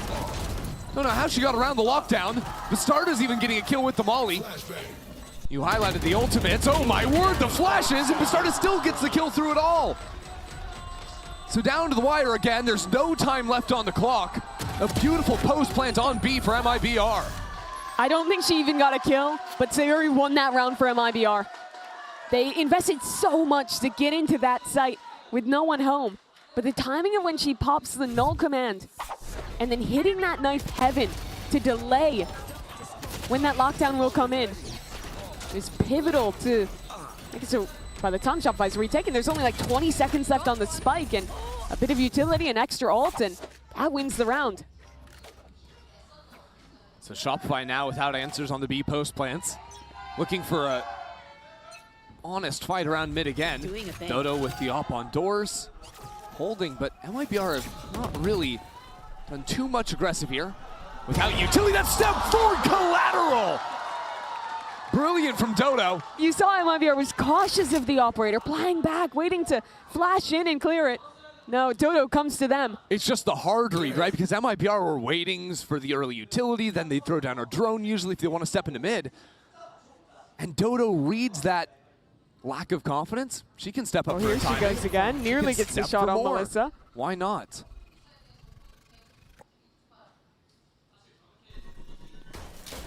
Another peek into street. MIBR slowly advancing on multiple fronts. But if you go too slowly, that's where Dodo is going to eat you alive. This street walk was a gap for Shopify in their game against Liquid. Little flash over the top from Alexis, so Dodo steps forward. The op's just such a problem. Melissa doesn't have a drone. It's so hard for her to get out of that cubby. Yeah, and even if there's trouble, Sarah is in a good position to throw down Hunter's Fury. Missiles towards Dodo. She stays all right for now. Knifed up, though. Makes things a little bit more uncomfortable, but she's got plenty of teammates to cover her back. Nicely done from the Shopify duelist to get 3 in the round. It's really great from her. You saw some people posted online about it, but if you didn't know the Dodo lore, she was playing. She's Thai, but moved over to the US, not just for Valorant, but for different reasons, and then continued playing there. But she was competing all the way back in like Challengers 2020, playing against players like Forsaken, like Jing in Malaysia, Singapore Challengers, and honestly holding up to them. Years on now, getting this big opportunity after spending years down, losing to Shopify, to get to play for them instead. Locating targets. Finally with a chance to make a deep run at GCC as well. Been on FlyQuest last year, couldn't quite make a dent in that tournament, but already heavy play, and in this round too, SRN is all the way into mid. After seeing the op there to get a collateral last time, MIBR read a gap, walk SRN deep, and now they'll go back to re-clear A main. It is a not a great buy to say the least, and the hero is on SRN, so it has to be off the utility and off a good spacing. Now from MIBR, they do manage to get the trade. Concealment. Although SRN is blocked away by a turret in Art. You should run. They're using the lockdown on their eco. Okay, Sayuri picked up a gun too. She could also have a major impact now for MIBR. They want to avoid being tied up going into the dominant half where Shopify absolutely destroyed them. 11-1. They need this round. They need all they can give them. Mel is going to start putting down this fire. And now as Alexis and the rest of Shopify dive on into the site. It is mayhem. Charging forward goes Dodo. Now she falls down. And MIBR holding in main and in Art. Separated. There's another step in from Noya. Kills 2. One more is what's required, and she will take it. It's a tie at the half. Noya is so good in the clutches, and that's a round that gives me flashbacks to the last time these teams played on Pearl. MIBR had so many opportunities, so many player-up scenarios, but it was clutch upon clutch from Shopify, and it's Noya to end the half with another as we await their attack. Enemy remaining. Last player standing.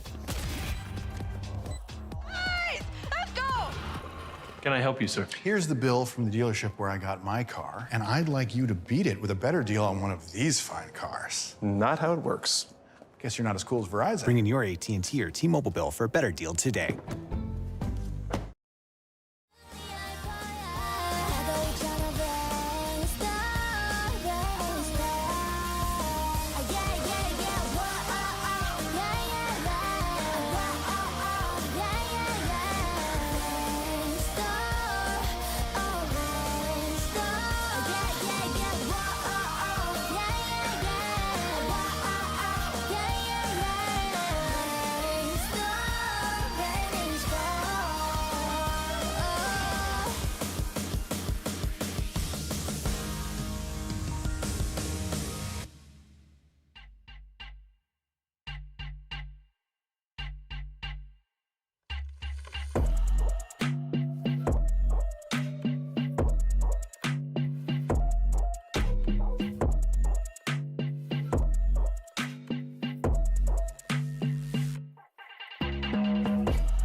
Things are all tied up here, 6-6 at the half, and we are now moving into territory where Shopify Rebellion dominated the last time these two teams faced off. Shopify won 11 of 12 rounds on the attack side. Things need to change for MIBR. One of the big reasons they did that with Sarah, you can take a look at her stats in this Coinbase econ report.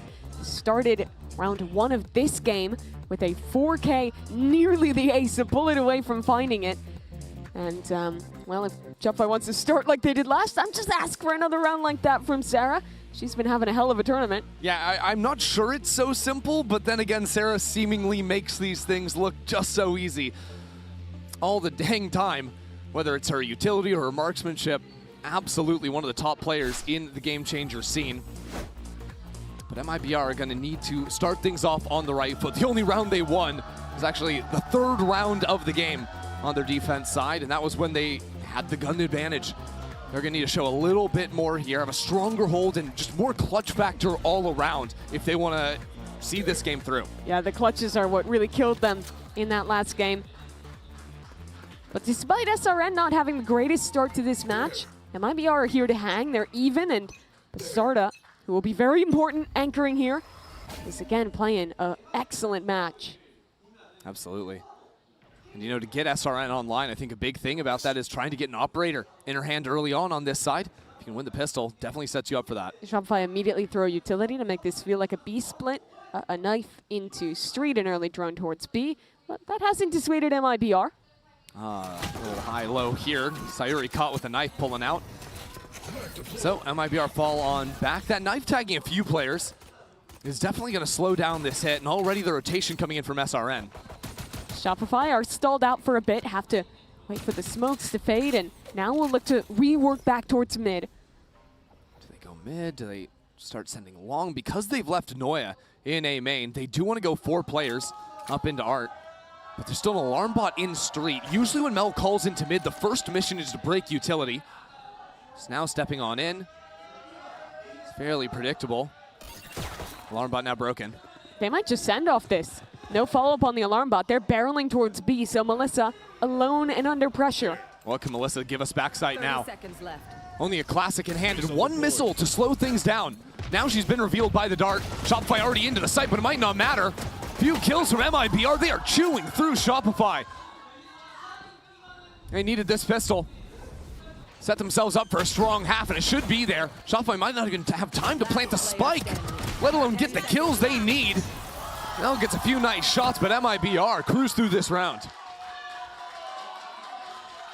Melissa just sent out the distress signal, and I am shocked by how quickly SRN arrived. Was full sprinting through spawn. Just fearlessly runs into the site, gets 2 with the Sheriff, and that bit of stall with the missiles is enough for SR to get absolutely cut down here as they try and plant. One of the key factors is also Sayuri's knife at the start of the round that stalled out the A hit, made Shopify start second-guessing themselves, going back into mid. MIBR like bunkering this A site a lot and playing aggro on the other side, keeping those initiators alongside SRN, so she always has that play potential.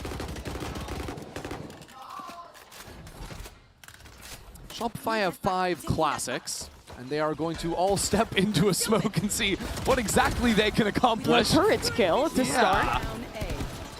That one is not ideal. Wait, hold on. There's players walking straight past you. Lisa might have thought those were some MIBR folks. Not a few cross on in, but at the end of the day, Alexa sitting here on 16 HP is going to mean that MIBR equalize after the opening pistol in round 2 went Shopify's way. Yeah, really great end to Eco. So now we get into the real rifle rounds of this game, and honestly, similarly to how I asked about Dodo and when that AWP is going to come online, I think that's going to be a similar key for SRN. Remember, a slower start in the first half, but gets a 2-piece on the pistol, gets some nice eco frags, and now you start to talk about a half where SRN is heating up, and really in the 13-1 loss, she was the missing link. Had her worst game ever playing for MIBR on this very map against Shopify. Yeah, it's hard to ever see this player even go negative in a match by 1 or 2 kills. So when it's a little more than that, certainly leaves an imprint. Now stepping on up, gets the shot and takes Mel down to 10 HP before the return fire on the spam will knock her down. Shopify don't realize that it's just her on B. They slow things down, work back towards mid, and they sort of get shoot away by Noya. Doesn't even manage to break the turret, so now MIBR don't have the chance for these two ART players to come in without being revealed. Both of them even firing off a couple shots, giving Shopify a really good idea. Hearing 3 players around mid. And hearing a mid fight, you're always going to think that's the A players rotating in to help out there. But SR, after waiting a few seconds, letting MIBR reset to a normal setup, now they work into mid instead. But they are aiming to finish on A. Common pattern for Sarah to play solo A main with the drone. The rest of the team move into ART. MIBR are waiting with 3 players. Money not good, that's a given. But now with a little smoke to play around on site. And a flash to Saul, we are low on the clock. Melissa, nade in, she's pushing on through. MIBR, Lisa for 4. Noya has to do it 1-on-2. With 15 seconds left, spike secured. Knows where these players are, but they're pushing around every single angle. Noya now spotted, and Lisa will take 4 for another on MIBR. That crew game, Lisa was so great. Out of every player in this server, the only one who hasn't been to a GCC before, spent so much of her career playing on Loud, being 3rd or 4th behind the MIBRs and Team Liquids of the world. But I'm given an opportunity to join the squad who had just made a world final in 2024. Alongside Bastardo, who's talking her trash across the stage. Okay. It's been a rowdy event so far. MIBR talking their talk. And why not? Winning the first 3 rounds here, now forcing Shopify onto pistols. Shopify gonna try and blow up mid on their eco, but you see MIBR. As is very common to their setups, they're just playing 3-2 with basically no attention on mid. It's really passive lines being held. Now sending out the Tejo drone. See a few players there. And again, I love the way they set up these angles. Sayuri can just take 1 shot, fall away. Then as players try and push in against her, Melissa is just their back pillar to mow him down. That is, of course, if Shopify had continued in, which they're not. Moving back into connector. With how often you see SRN play with both of her initiators, I think that is a cue to try and go back the other way, find a lighter sight, but is it ever really a light sight when the start is there? I really like the way MIBR are playing these anchor positions together. Very nice complementary angles. Even on this A side where they only had the 2 players. Never really in much danger of anything going wrong. Now Bastarda just using these smokes to play around in. Mel has really loved calling for these pullback stars. And then fighting out behind him, especially on the ecos. Now, Dodo gets a kill, but that spam comes through and stops the spike being planted. Because Mel needs to run and figure out some way to die in this round, which MIBR will be happy to oblige her. Sayori takes some time putting her down, but does it in the end. MIBR now up 10-6. A huge turnaround from only winning a single round on this map previous. Yeah, so to be fair, MIBR have only, or Shopify have only had the 1 rifle round to battle back against them, but it is a stark contrast. Is there anything that we can point to with MIBR that's changed or Shopify need to be talking about? Because Effie's has just called a timeout to figure out exactly where things are going wrong. Yeah, I think you can try and build some of these faster rounds when you have the ultimates online, but the biggest thing you need to figure out is what side has Bastarda and Lisa bunkered together, because they have been such a problem when Shopify is going for these late hits. They'll switch a lot more than you see other kind of Sentinel and Astra players set up. So I think if you're Shopify, you want to try and play some slower rounds, and as soon as you see SRN, you're going to realize that that's likely to be that initiator site. And I think you honestly want to fight through her and try and clear it. Force instead this MIBR team to play in a position where they have to retake in with those 2 players, because they've just looked too good when it is that bunkered site with SRN's fast rotations on these floods. They've been winning it every time. So maybe it's more important for Shopify to fight through the mains earlier on to figure out who's actually where instead of focusing on the Killjoy utility like they've been putting a premium on in these last few rounds. Because you'll pretty much always have mid against this team unless they're doing an aggro mid look. That's what you're seeing them set up for this round with 3 players there. Funny, I like the idea from MIBR to blow up mid. Depends how loud they want to be here. It could be a little quieter or with a flash over the top. Being heard by Shopify could actually encourage them to speed things up along down B, because MIBR have stepped 3 players all the way in. Noya is policing this. Oh, there's going to be a flash.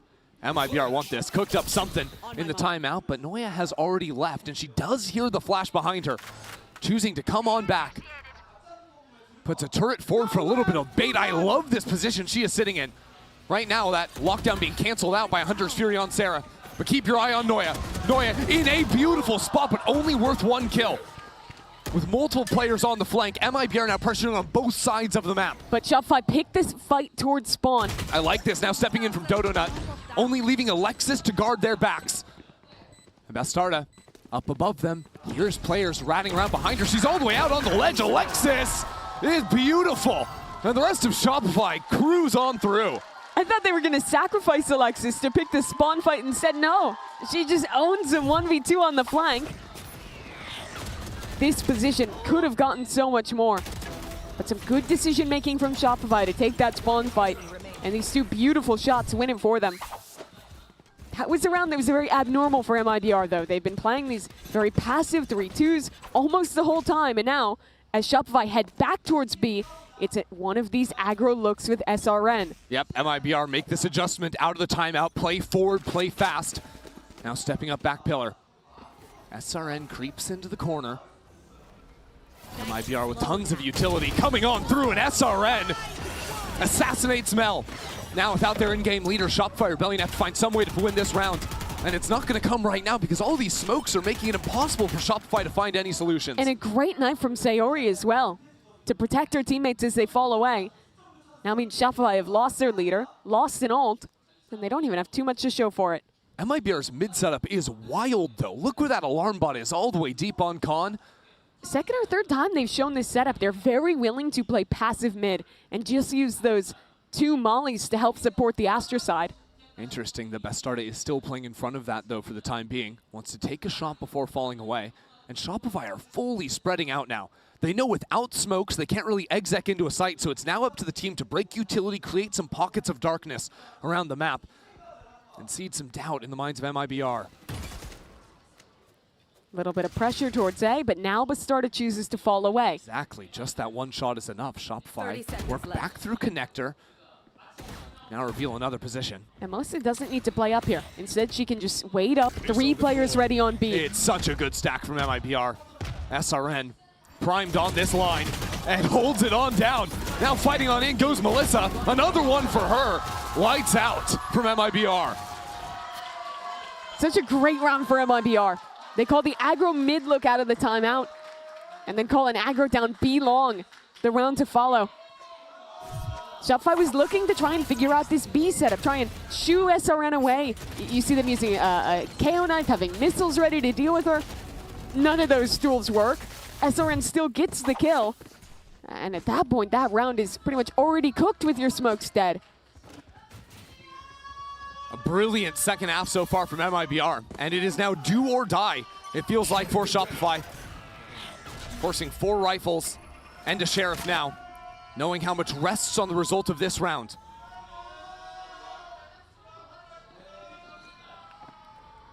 Practically the same setup as last round for MIBR. Whoa, there was a dart that was not able to spot these 2 players that stepped up B long. So a big forward line from MIBR. Melissa could even start shifting in a moment. Shopify won't give any time. Bastarda up into the smoke. What do you have for us now, Bastarda? You've been the hero all series long. All tournament long, but not to be in this round. Lisa blocked away from this wall, so for a moment, a lull in this round. But here comes the flank. 2 players have been working around this entire time, and they have Sarah to contend with. That might just be the pivotal piece of this round. The calm before the storm. It's about to break out. Sarah waits for her moment. Sarah is way too good. And Shopify Rebellion not skipping a beat after those 2 kills in main. Everything was hinging on the result of this round for them, but they have stayed afloat. And everything hinged on Sarah. Single-handedly locks down main. A round where a lot goes well for MIBR. They get their aggro up B-long. Those players undetected. A fast flank into this A retake with the pinch. They had a 2-on-1. But Sarah's heroics turn it around completely. Yeah, Mastarda getting a little ahead of herself there.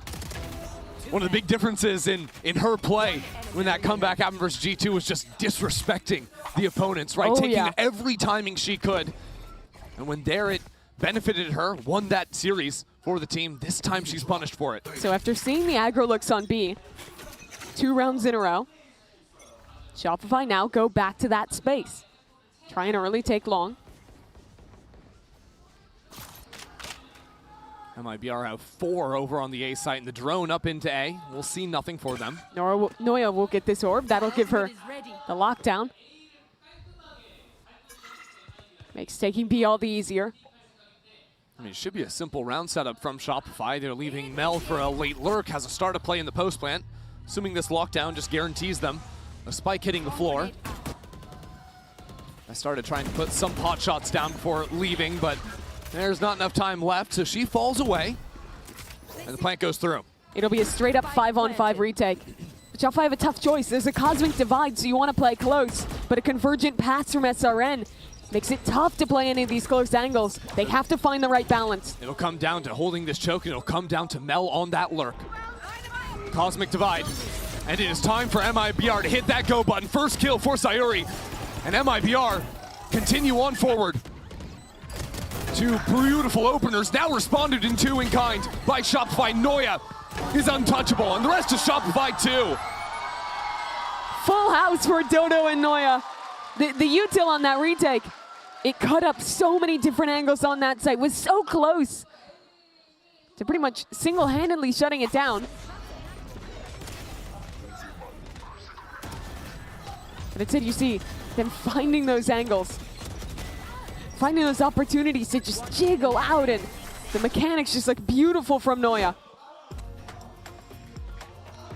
So now for the first time in a while, it's MIBR starting to sweat just that little bit. Timeout now called after losing 3 of the last 4 rounds. Yeah, they've been showing similar looks with that aggro B long 3-2, or kind of showing the aggro on the other side. I would honestly like to see some kind of mid-aggression out of them. Try pushing up in that space again, see if they can catch a Shopify lurker or have ideas to push through on the flanks in these post flanks as well. The thing is, I feel like Shopify's lurkers have not been activating until very late into rounds. So if you want to fight and hunt them down, you got to go on a mission. But I think because of the way that that MIBR have been playing, the rounds have been defined very early, where either it's the right 3 players there from MIBR winning or losing the fight in a main, or it's Shopify winning, and then they're up like 4-on-2 in a post plant. So I think if you put a little pressure there and instead kind of push back the timing on when these fights happen, it'll be a different outcome. And you know, you can talk about the macro or the micro, or you can just feel a little flow, get a little dance going, relax a little bit. Look, it's not that serious. MIBR, they're on a half buy. And with that dart double pinging Lisa, well, that certainly paints a target, not on her back, but on her forehead. Dive on in from Dodo. Now the rest of MIBR trying to work in through that smoke. Absolutely held, and nothing to be done. No one even to play off of this flash. And spam through the smoke will cut down Sayuri. Part of the reason I like mid control is because with a KO comp, you can pop flash flood retake very quickly either side. Unfortunately, when Shopify just insta-turn your flash and own you all anyway, it's a little more difficult to win that round. This was just the eco for MIBR. And now looking ahead, round 22, the one to come. That's really where this game gets decided. Can MIBR close out cleanly, or will Shopify tie this game up again? So now that Shopify show an aggro look here on the anti-eco, but the round before as well, had an ult to play with, just went for an exec. That's been their adjustment out of the timeouts. Guys. Beautiful round, nice. After the one they took earlier. What's the idea? What's the plan for MIBR now? SRN will solo hold B long as the initiator shift to mid. But that's not with an op, that's with a rifle. Which is why I'm surprised to see it. You normally only see that setup with the operator, like you're saying. So a similar start to some of these rounds with the KO knives exchanged in A. Shopify now contacting back into that space off a flash. Yeah, seems like MIBR are not sold by going for the full aggro looks they went for when this loss streak started. It's now playing much more reserve, but you highlighted this anchor duo of Lisa and Bastarda a while ago at the start of the half when everything was going right for MIBR, and that's exactly the side of the map SRG is playing to now. Drawn into mid, spotted out by Noya, and these two anchors, they haven't had a chance in so long. And that's a lot of stars. Is anyone expected to be able to see anything? They're just going art. That's the whole goal of the ultimate. Yeah. And Shopify succeed. They've avoided the anchors, and now they have a L-shaped post plant that is hard to break. Yeah, Mel just trying to bait out some utility, but hasn't planted the spike yet. MIBR have rotated 5 players over, and Mel is already calling the shift away. Freezing into the round as she goes back into connector. There is a major gap to clear back through. 30 seconds left. No Killjoy utility to patrol on street. She might just be going back A. Feigns that. Does this not remind you of the around-the-world pistol play, the bait and switch, back and forth that Mel called at the start of this tournament, but Lisa is still in secret. Lisa could be a problem. Lisa is here, but is dealt with. 10 seconds left. Shopify need this spike plant. They need to stay alive. Spike planted. Sayuri in the thick of things. Turns at the wrong moment. 3 kills for Alexis. Shoulder to shoulder. To avoid this game being tied up, Melissa and SRN have only one option, that is to win. It is taken away from them. Shopify Rebellion, we're even. A wild plan from Mel, and it's perfectly actioned on by Alexis. They fully take A, choosing instead of fighting backside to avoid the problems, take art control, and that just explodes the brains of MIBR. You hear the noise of players running back towards B. You've completely vacated that site, and that gives the exact gap for Alexis to play up forward and cut MIBR down as they rotate back in. A little bit of that Mel macro, getting to pull the strings. Call another masterclass round. Sets up Shopify Rebellion beautifully. This game was 11-8. Now after 3 in a row, it's MIBR with no cash in the bank. Half bind to guarantee themselves a shot, do or die on round 24. Dodo with the outlaw holding towards long. Shopify haven't actually put her into many of these embedded positions. This time they leave her B and walk their way back A. I heard a KO knife. Where on the map is that landing? A main. Alexis threw that up, has that lineup from spawn. Just putting that pressure, seeing if Dodo can catch someone rotating off this B site. And the rotates are going to come in. Nice shot from Dodo. Little anti-eco idea. I really like letting Dodo just fish over here on B. Shopify, though, are eating up the clock. 40 seconds left, and Bastarda has crept all the way through mid where the Killjoy turret is down. No Noya now means a moment for Bastarda to strike. Not favored with the Stinger, so she chooses to let all 3 players pass. But there's another coming. Left. Yes, there is. Sarah left behind. The shots go wide. Bastarda was still moving. And now this Sheriff has to deal with players on the right, on the left. 20 seconds left. A wall being put down to guarantee this plant. Shopify could be in trouble if Melissa comes through this wall. Planted. But now a moment of breath. MIBR only have the 2 Sheriffs remaining. Doesn't matter if there's no util. Dodo is still right here. Trying to bait a shot for the swing on SRN will mean nothing. Shopify Rebellion move up to map point. Ever since that timeout, midway through this half, Mel has figured out the macro. Starts by calling some simpler rounds. Then in that last, the masterclass here, even just on an anti-eco. Getting Dodo embedded, baiting out a rotation to catch Sayuri as she runs back to A. And while it costed them an ultimate, they closed the anti-eco cleanly. And it flipped this game on its head. What a story it tells, that in the last 5 rounds of this game, MIBR have spent both of their timeouts. Yep. Shopify have now won 5 in a row. MIBR are unable to secure the answers. The first thing they thought of was the aggro plays, right? The dive into mid, the dive down B long. Those didn't work. Then they went for some more passive looks, the deeper holds. Again, Mel is able to use that, take so much space, call beautiful rounds, and then control wonderfully on the anti-ecos too. And this tournament, it's been the Brazilian teams with these late half comebacks. That's the only reason MIBR is here. They were down 2-10 to G2, had to bring it all the way back. It's the only reason Shopify are here too, because Team Liquid did it to them. Sent them down to this lower bracket. And now Shopify proving that they can find those comebacks too. One more round to close it out.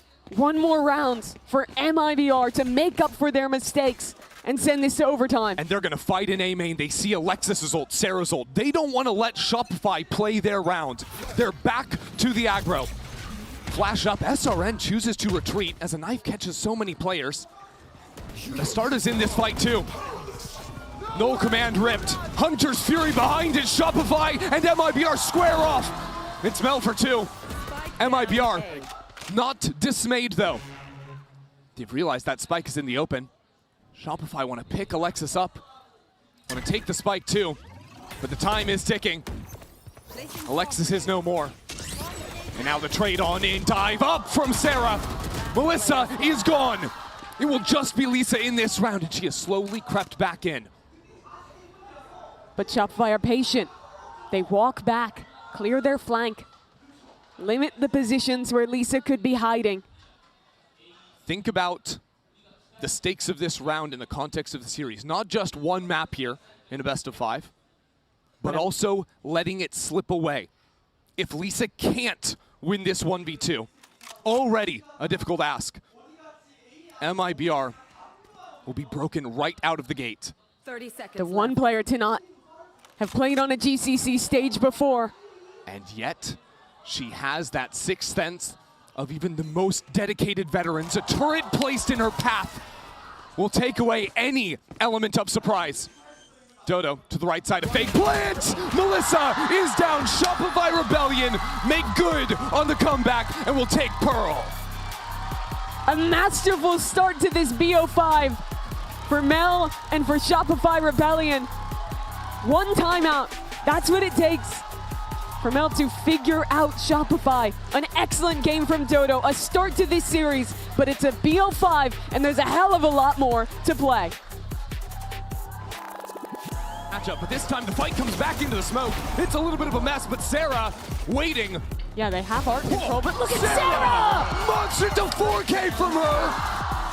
Truly monstrous from Sarah to start this game.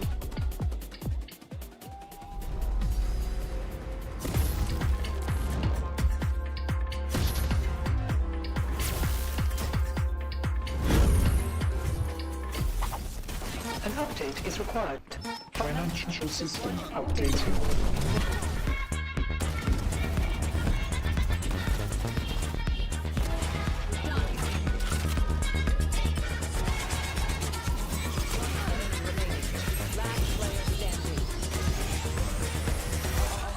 System updated. The future of money is here. Feels good.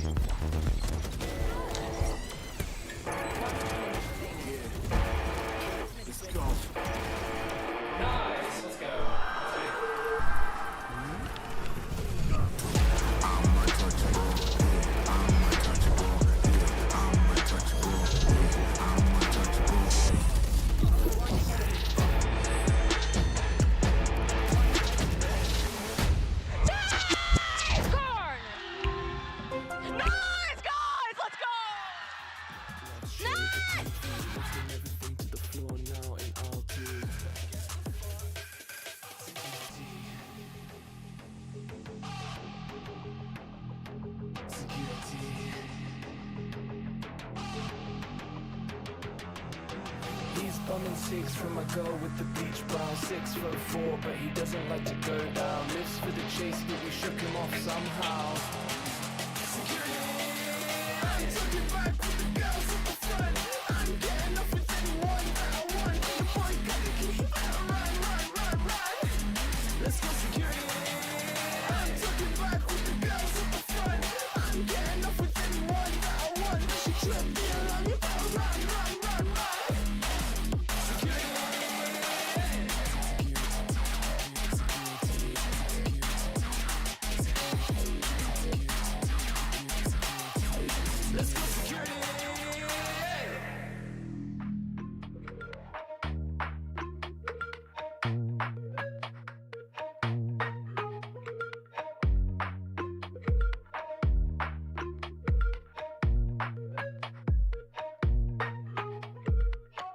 Benja, cuckoo body.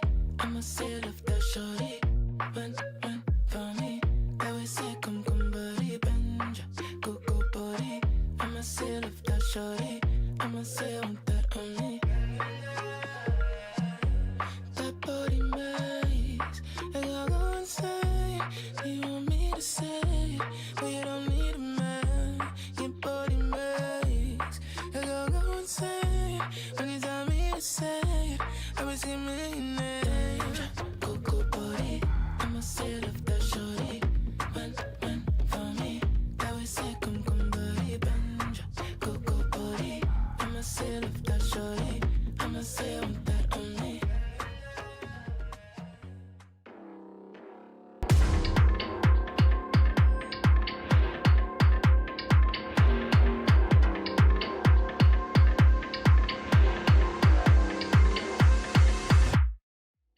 Hi guys, I'm Bella standing with Shopify Rebellion Gold's Effies. Well, alas, MIBR rerun. You sent them down to the lower bracket 2-0, but they're back up again. Well, what was the energy? What was the talk like, the mindset for the team coming into today?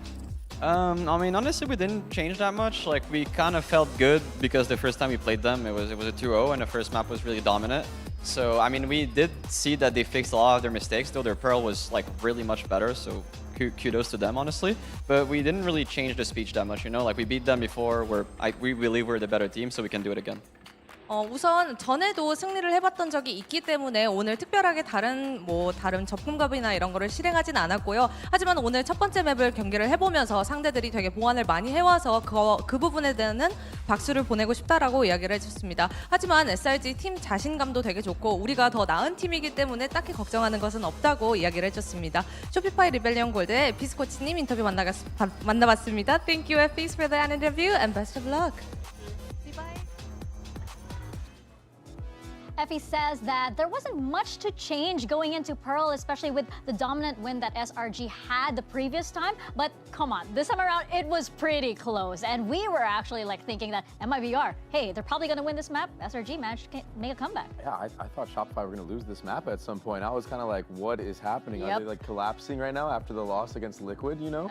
But what a comeback, honestly. I think that we could also see it in their faces. And also, as we can see in this graphic, when we take a look at that third row where the post plants are, that was kind of like the key for the game, like trying to prevent that spike to go down on the side of Shopify Rebellion against MIBR, because those executes were strong. I love the fact that FS is giving kudos to the work that MIBR has put on this map.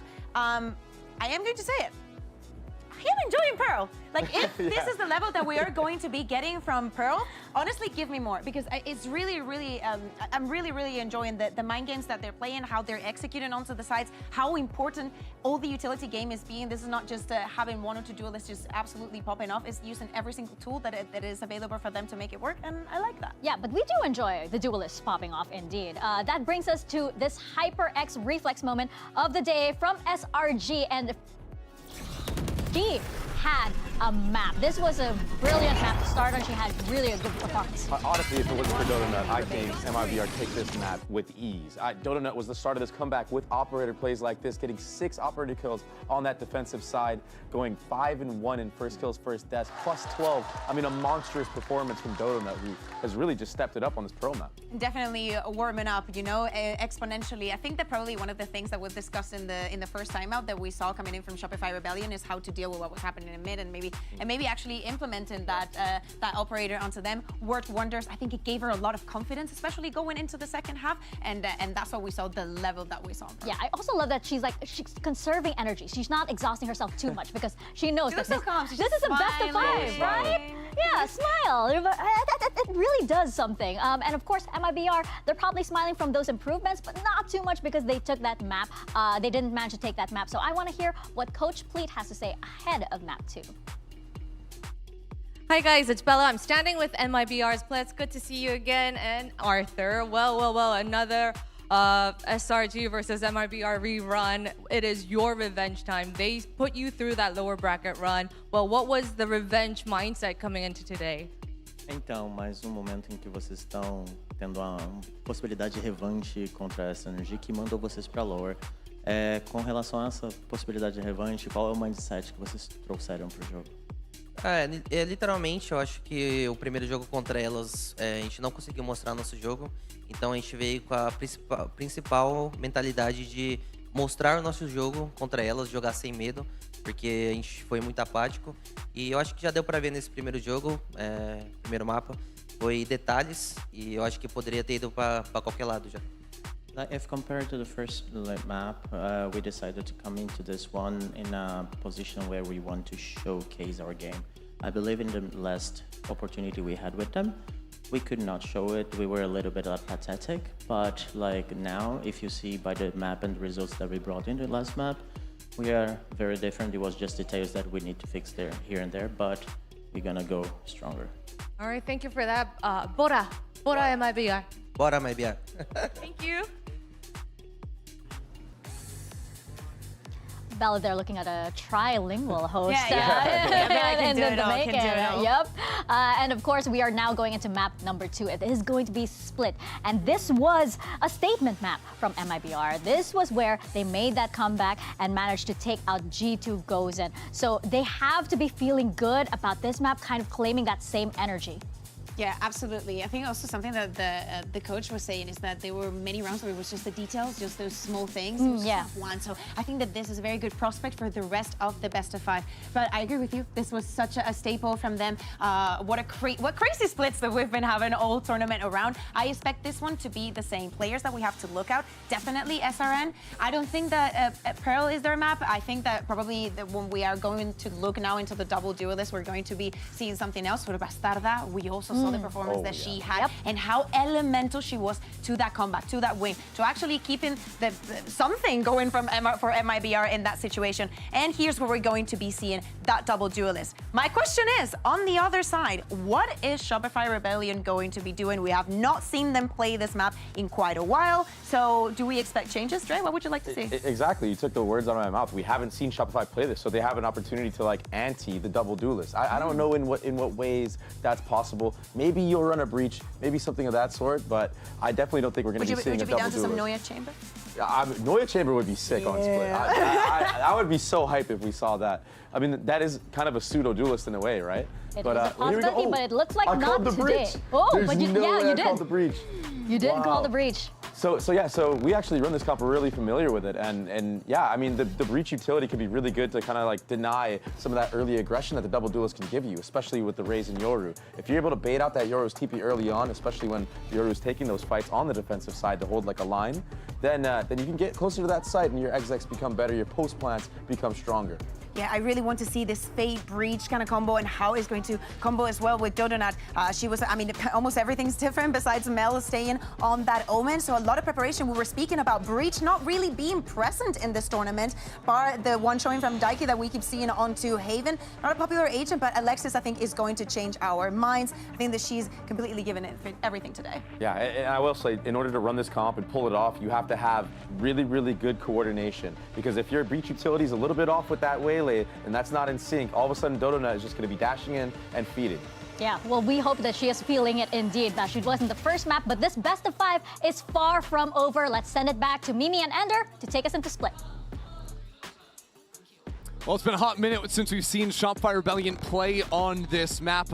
Some wrinkles here. We get to send Alexis back to Breach Jail. She's been a connoisseur of that agent for so long, but this year had the role swap. Came into play a whole lot of Sentinel. Now they've got against an MIBR that's feeling a bit of a high for the last time on this map. They thought she was done, but she's going in for one last Breach One last game. time on the Breach.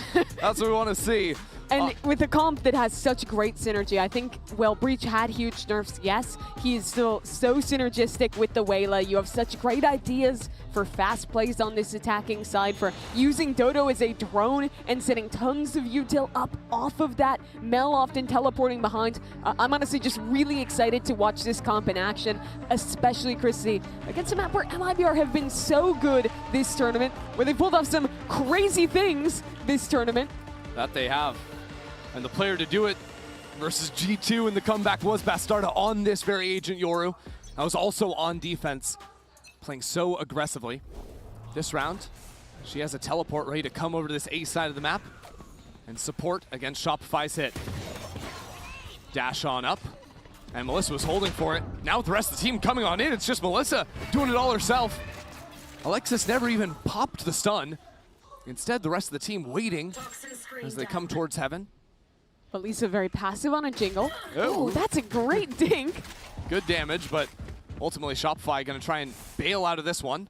Actually, choose to freeze instead. Someone's got to find a shot, find a connection. And it'll just be Bastarde. You were hoping it would be someone on Shopify if you're going to make an interesting round here, but MIBR just playing all these angles perfectly, even sending 2 players up ramp to try and pinch back in on the Shopify duo. It is a flawless pistol round for MIBR. Way to bounce back after map 1 gets stolen away. And the issue of that round is that Dodo does not look to her left while she's diving in. Melissa was just tucked flower pot and gets away with murder. Here it is. Look at that dive. No one's looking. Free kill. Swings out for a second on the spam. And at that point, it's so hard to win this round when your double dive duo is dead like that.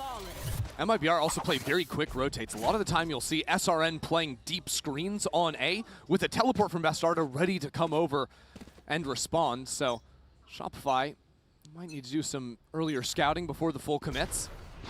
This round, just 5 players bundled up on B.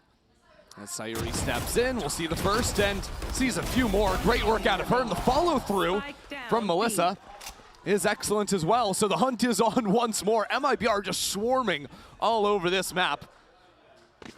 Chance for back-to-back flawless rounds. It won't be the case, but Melissa getting another 3 kills puts her just 2 off the ult. And no damage done. Lisa runs over, picks up that gun, and essentially ends up the same as getting the back-to-back flawless. So now we settle in, and the first round that Shopify showed us with the new composition was a fast play towards A. The reason they held that breach stun was that they were hoping Dodo would get info on her dive and that Alexis could stun off of that. I expect that to be a theme as this game continues. Dodo, in a lot of rounds, won't honestly be the one taking first contact. Obviously, she'll be taking the contact, but she won't actually be shooting. She'll be pulling back, letting Mel or someone else swing in off of the utility. Used from her information. I think you can expect Mel to be one of the first people into a site behind Dodonut, even Sarah as well if she's using her prowlers initially. She'll be coming on in. Shopify Rebellion do a lot of work to make sure their spacing is good on the approach. MIBR going for a reclear in mid. Orb down, 3 players right behind that one. And yet Sarah and Dodonut react very nicely, just cut them down 1 by 1. Yeah, great hold from SRG. They'll now call back into this B site where Sayori is waiting. And she's got that high angle with the Outlaw. And quite a few vulnerable players here. See if she can make it go as the wide swing from Dodo is one of the players with armor, so that Outlaw is punished. And from 2 dominant rounds from MIBR, it's SR with a dominant round of their own. Now, we've got a whole lot of time before Melissa's eventually going to die and unlock the ult for the next round, but sure. I think it's interesting seeing MIBR, some of the power behind the Viper Orb, being able to call down that orb at any time and fight, also just the infinite stall. What does Shopify's comp do to break this mid-control that MIBR have? I think the first thing is it is always threatening hard execute. So you'll see MIBR likely wanting to play more from mid like they did there. But where other comps get fully stalled by that utility, think about how many tools that SR have to get through it. With the Omen TP and the Waylay dive, but also just double line control.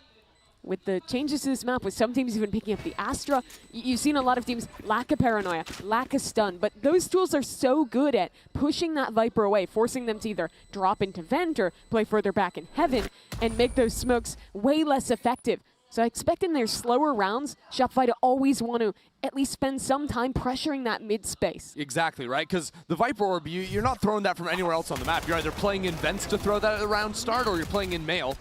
Either way, Dodonut is quick enough to capitalize off of stuns to get instant kills. But if you're on the side of MIBR, I think that you do want to continue to play more into mid in some of these rounds because hard anchoring against the Waylay is brutal. You either want to be fighting up or in positions to fast flood in as they exec. So the early utility will be a stun into B main and a fake teleport threatening popping into the corner. MIBR are always going to be a little bit worried. Now a smoke onto Mail. We talked about how you deal with mid control. You can also figure out how to deal with B main control that MIBR are throwing 3 players into right now. Alexis can hold on to this stun. and use that for the refight. And SRG just stepped into the smoke. That play was wildly aggro. Thinking maybe Mel could have been on her own, and MIBR punished for it. Still Melissa here, chooses to pop the ult, stand and fight. Wow, big commitment, down a player. Still with a minute remaining on the clock. But Shopify will leave, look at Noya. She's Ooh. still in sewers, here's this rotation. Exactly, the footsteps are confirmed. Shopify now wonder, do they go back? They don't have enough time to clear that player and spawn. I wonder if you just go Vents into A, knowing that there's gonna be no one else A because of the walk. It's Vents into B, and Sarah has to be ready for this player. Bastarda, right into her eyes. And the next player to clear will be Lisa in Hell, now inching up the rope. Had a moment, but ultimately needed more shots to connect. Melissa unable to do so. 3 kills in the round for Dodonut and another for Shopify. That round highlights what will be Alexis's entire game. You just got sheriff fragged, and it's true. It's very true, but if you're watching her on the minimap in this round, all she's going to be doing is standing somewhere, holding her left mouse button with a stun in hand. MIBR send aggression, great, counter stun, we get 2 kills on the spam into that smoke. We're going for something aggressive in mid. Okay, guess what? Dodo's gonna be double diving. Alexis is holding a stun and waiting. So much of Shopify's game plan will be built off how they can follow up that one piece of utility. They can follow up the utility and also just control mains, whether it's using the stun to refight or even on an anti-eco. Now pushing back Lisa. That stun gets her out of the area. That's precisely the util pattern I'm referring to with how you dominate mid-control. You see how far she got thrown away from her orb? That could have let someone sneak up. At the same time, Noya on the anti-eco goes for an outlaw purchase. Was initially just playing contained, but after not seeing MIBR for so long, now has ideas to get a little bit more aggressive. Look at Lisa going for a walk down mid. I mean, Lisa is the one hero guardian, the one real shot for MIBR, and she's caught a very quick timing.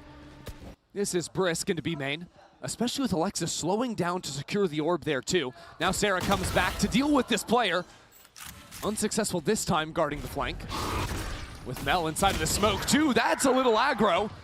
Might have thought it could have been more players going down mid to MIBR making a go at this. Dodonut, backside with an ultimate. Some chip damage. Pushes back onto a new line, now tethered up and stuck with nowhere left to go. Needs assistance, won't get it.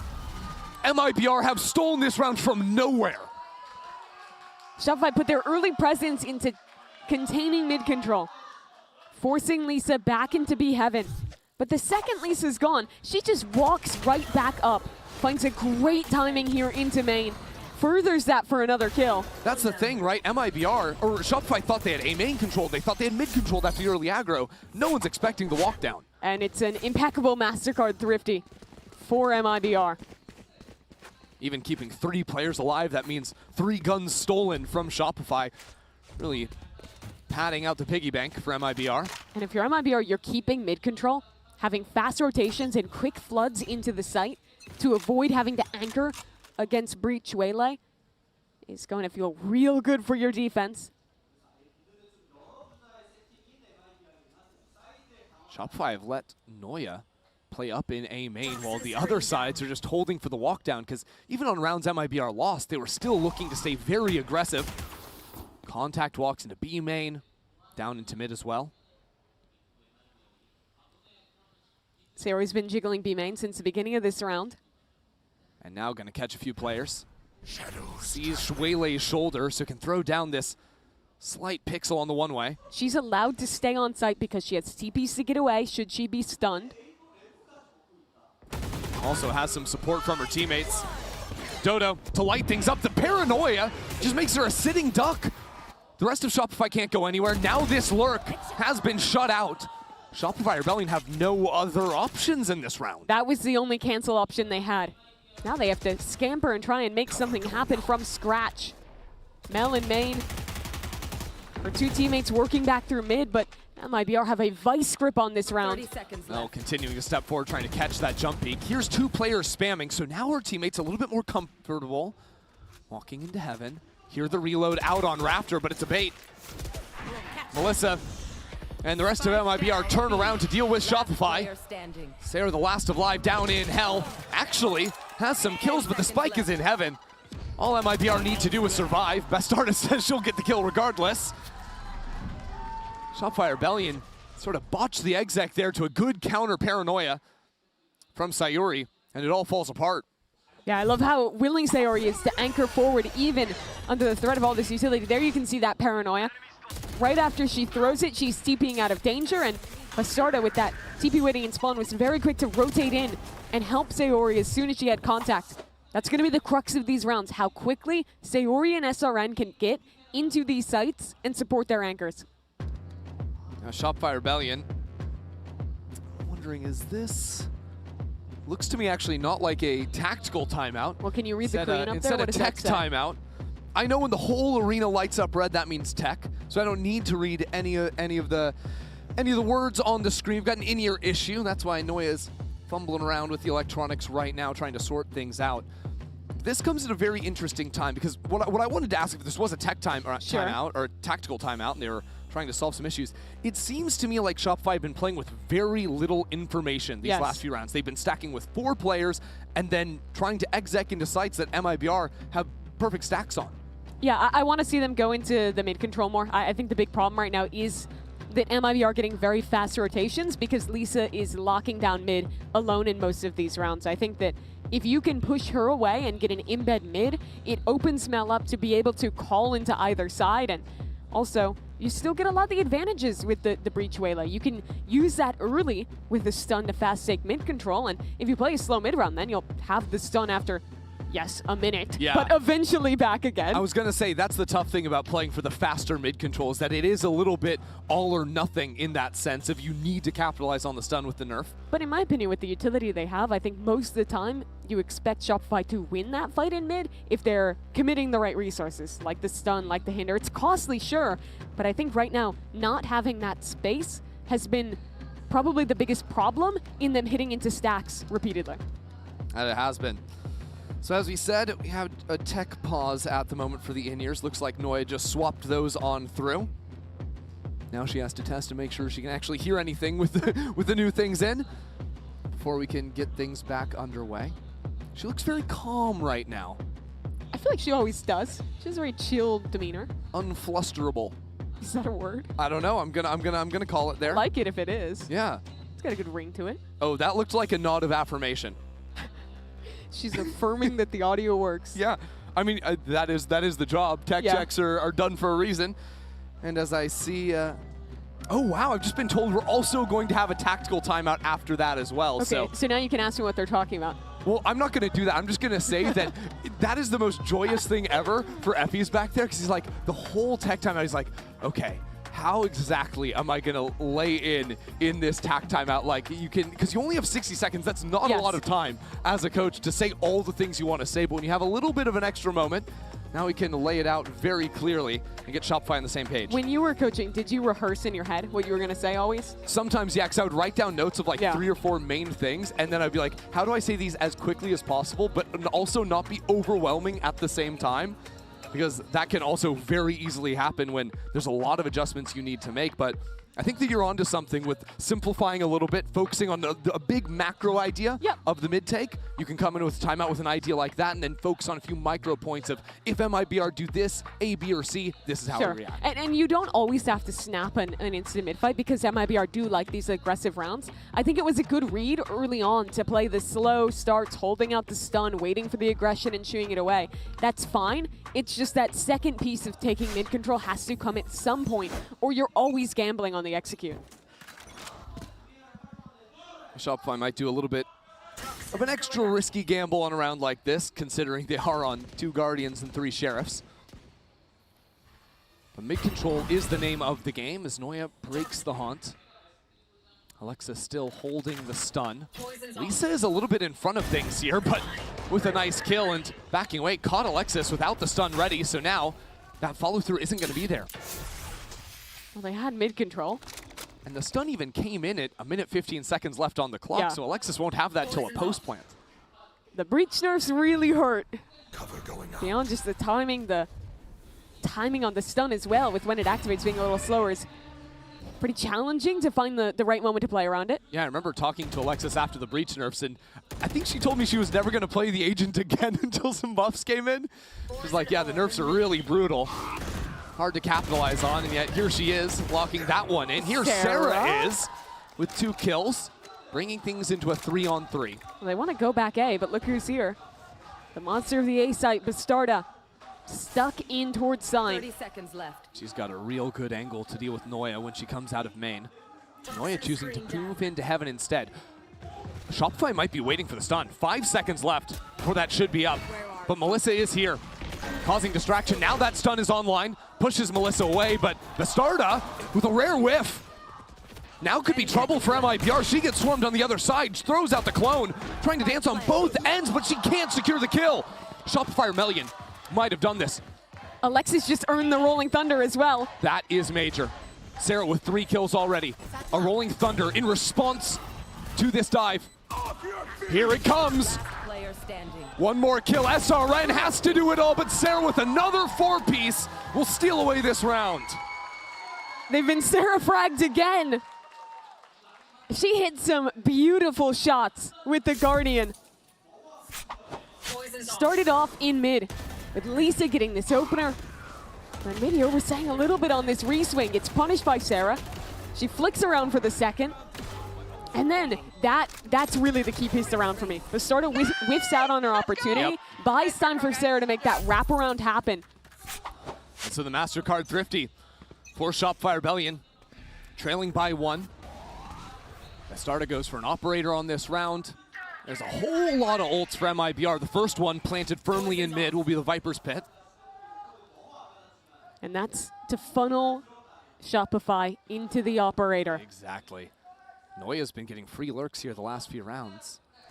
Makes Mel think, hey, we can walk in here. But a Prowler is always going to be spent in the stun to force the teleport away. Still a big piece of utility spent at, again, the minute 15 mark.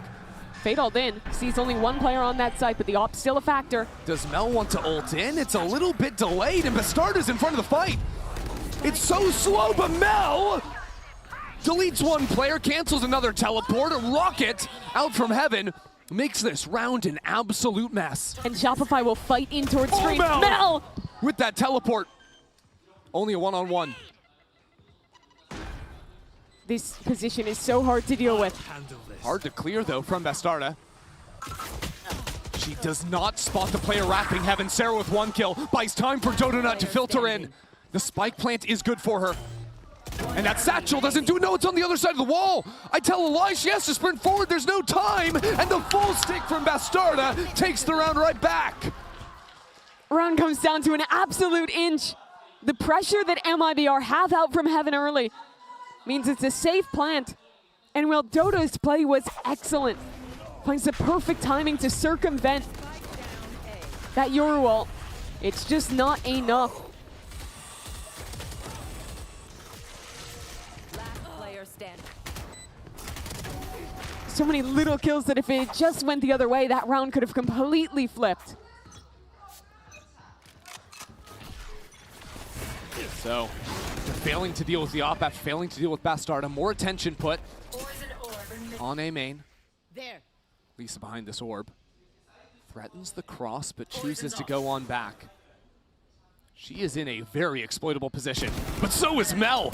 She likes her odds. A good slow down there from Dodo. Will secure the trade with Alexis guarding their backs. Shopify Rebellion have an angle into B, apart from Bastarda. Mel said, sure, but you traded for excellent space. Bastarda. They're just hard holding it. They know. How do Shopify know? The absolute hard read, while MIBR were taking space everywhere on the map because of how clued in Shopify's prep is on this team. And it pays off because Melissa's also going for that walk down. Look at Noya, still waiting in mid. That position will be so hard to deal with. Sarah's guarding B main again. Every round it's been here. And the step through is seen. Melissa survives on 8 HP. Needs a little bit more. SRN will find it. Noya now out from Heaven.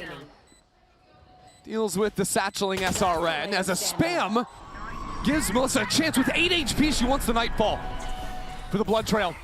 Noya falls down, fully pinged out. This fight is everything. Melissa is unreal. That is such a crazy investment on 1 health in a wildly unfavorable fight.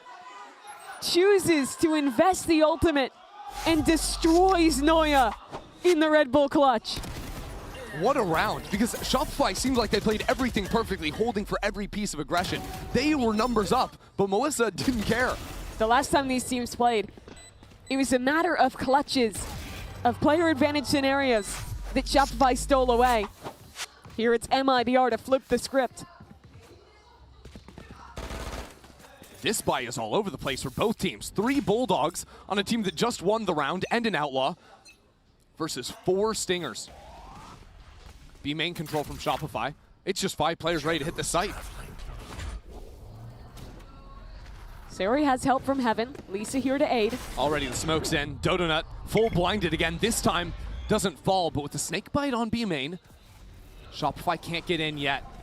So now places the smoke. Sayuri swings on into them. Melissa is finally taken out. And the ult from Dodonut to try and get further and further into the site. Shopify Rebellion playing with no space anywhere. They are boxed in. And now Bastarda taking pot shots from Heaven. Noya chooses not to use the pit. Instead, retreating back to main. Leaving Alexis on an island. It's a tough ask in a half that's about to run away from MIBR. Alexis creeping around the corner. Alexis, you can't do him like this, no way. Already given up the position, but it's one-on-one now. Bastarda is so low, has to be perfect, and she is! Of course she is! Back-to-back rounds where an MIBR player on 1 HP wins the one-on-one and clinches the round. This round was crazy too, neither team had money. Yeah, just outrageous to begin. Lisa getting those 2 kills. Shopify seemingly having no chance. Until Sarah opens it up, gives Alexis her opportunity to clutch. Mimi, MIBR have won 3 rounds in a row, and they have a second round with a scuffed bye. 2 Guardians, light armors, a Bulldog. Well, it's been like 3 one-on-ones in a row. And of course, the first round of these they won was an eco round. Yes. A little bit silly. And yet the clutch factor, as you mentioned, has been the defining factor in these late round diffuses. Shopify. Ooh. Deals some damage, but Bastarda. Wow. Just carving up mid. Lisa, there's no way we're stepping through that one. Instantly traded down. Importantly for Shopify, Alexis and the Rolling Thunder survive the mid fight. But look at the refight for MIBR. They want to go into Sarah. Sarah dodges. Sarah down. And now there's nothing to lean back into. This stun for Mel does nothing. With SRN still holding the line. Alexis now in the middle of 4 players. Has an open B site for the time being, but not as Sayuri starts calmly rotating over onto the B site. Alexis needs a kill or 2 before the Rolling Thunder would matter, and she takes out the knife trying to charge into Sayuri. Oh my, she turns around for that shot. But MIBR will take their 8th regardless. Honest question, has anyone told the Brazilian players that when you're 1 HP, you get shot once and you die? I don't think anyone has. Someone needs to let them know. Yeah, because they seemingly just don't care. The amount of incredible one-taps that they've been hitting in these last 2 rounds is really impressive. But I think what MIBR are doing great is always fighting forward and disrupting. Earlier in this half, they would go for these very structured refights where they'd be caught by a stun, Shopify would punish and fight back, and now they're just picking timings to disrespect, get ahead, and kill Shopify, but for their utility, before the waylay becomes a factor whatsoever. And Shopify just running execs, a Rolling Thunder into the site. Suns up Melissa, and this time Dodo is holding Flowers. That lost him the pistol. Dodo now has a path into the site. Still alive back there, isolated from her team. Dodo has to be the hero, but he is pinched down and executed. Shopify Rebellion have gone nothing. They put 5 players into main, and 30 seconds later have nothing to show for it. They had a spearhead, but no follow-up. Couldn't actually get into that site. And now the refight from MIBR. SRN with the rocket! Good night, Shopify! MIBR have been lights out on defense. And for different reasons, it becomes the same solve that they found against G2. Start to disrespect them, fight up, play the confident angles, and win these rounds. Look at these swings. Melissa's a fade with utility. Nah, she's just sending it out.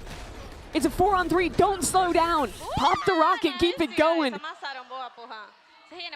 MIBR, what a reply to start split. 9-3 at the half, but we've got a special guest in the arena, a GCC alum. Jen Lee is standing by with Roxy. Hey guys, Jen here with Roxy. Roxy, thank you for joining me. Now, you competed in GCC 2 times. In 2023, you finished 3rd. So you were in this position before. So tell us what's going on here and also here when you're only 1 game away from making it to grand finals. I mean, obviously, it's super stressful. And even the night before, like, it keeps you low-key sleepless. You're like, overthinking, like, oh, what's going to happen? I'm so stressed, especially, like, if it's a rematch, right? Nothing is guaranteed, and obviously on stage it's a bit different because you have to be fully focused on the game. So I just hope everybody is going to overcome their nerves, who's going to perform their best. All right, thank you. And by the way, do you have a bias? Who's winning? I mean, I love all the girls from Shopify, but today my heart beats for Brazil. Ooh, okay. Thank you. 네, 록스님 만나봤는데요. 2022년, 2023년 직접 선수 생활을 하면서 챔피언스 경기를 뛰기까지 했습니다. 23년에는 3등에 그치면서 지금 경기를 치르고 있는 선수들이 좀 어떤 심정일지 잘 이해를 할 수 있을 것 같은데요. 그때는 너무 잠도 잘 못 자고 떨려서 많은 생각이 많았고, 그리고 특히나 리매치이기 때문에 장담되고 보장된 게 아무것도 없어서 스트레스를 좀 많이 받았기는 했는데, 그래도 오늘 선수들이 잘 이겨내고 좋은 경기 보여줬으면 좋겠다고 얘기를 하면서 쇼피파이도 굉장히 잘하는 것 같지만 개인적으로는 브라질 팀인 MIBR이 이겼으면 좋겠다고, 그리고 우승은 꼭 브라질이 했으면 좋겠다고 얘기를 해줬습니다. 여기까지 록시님 만나봤습니다.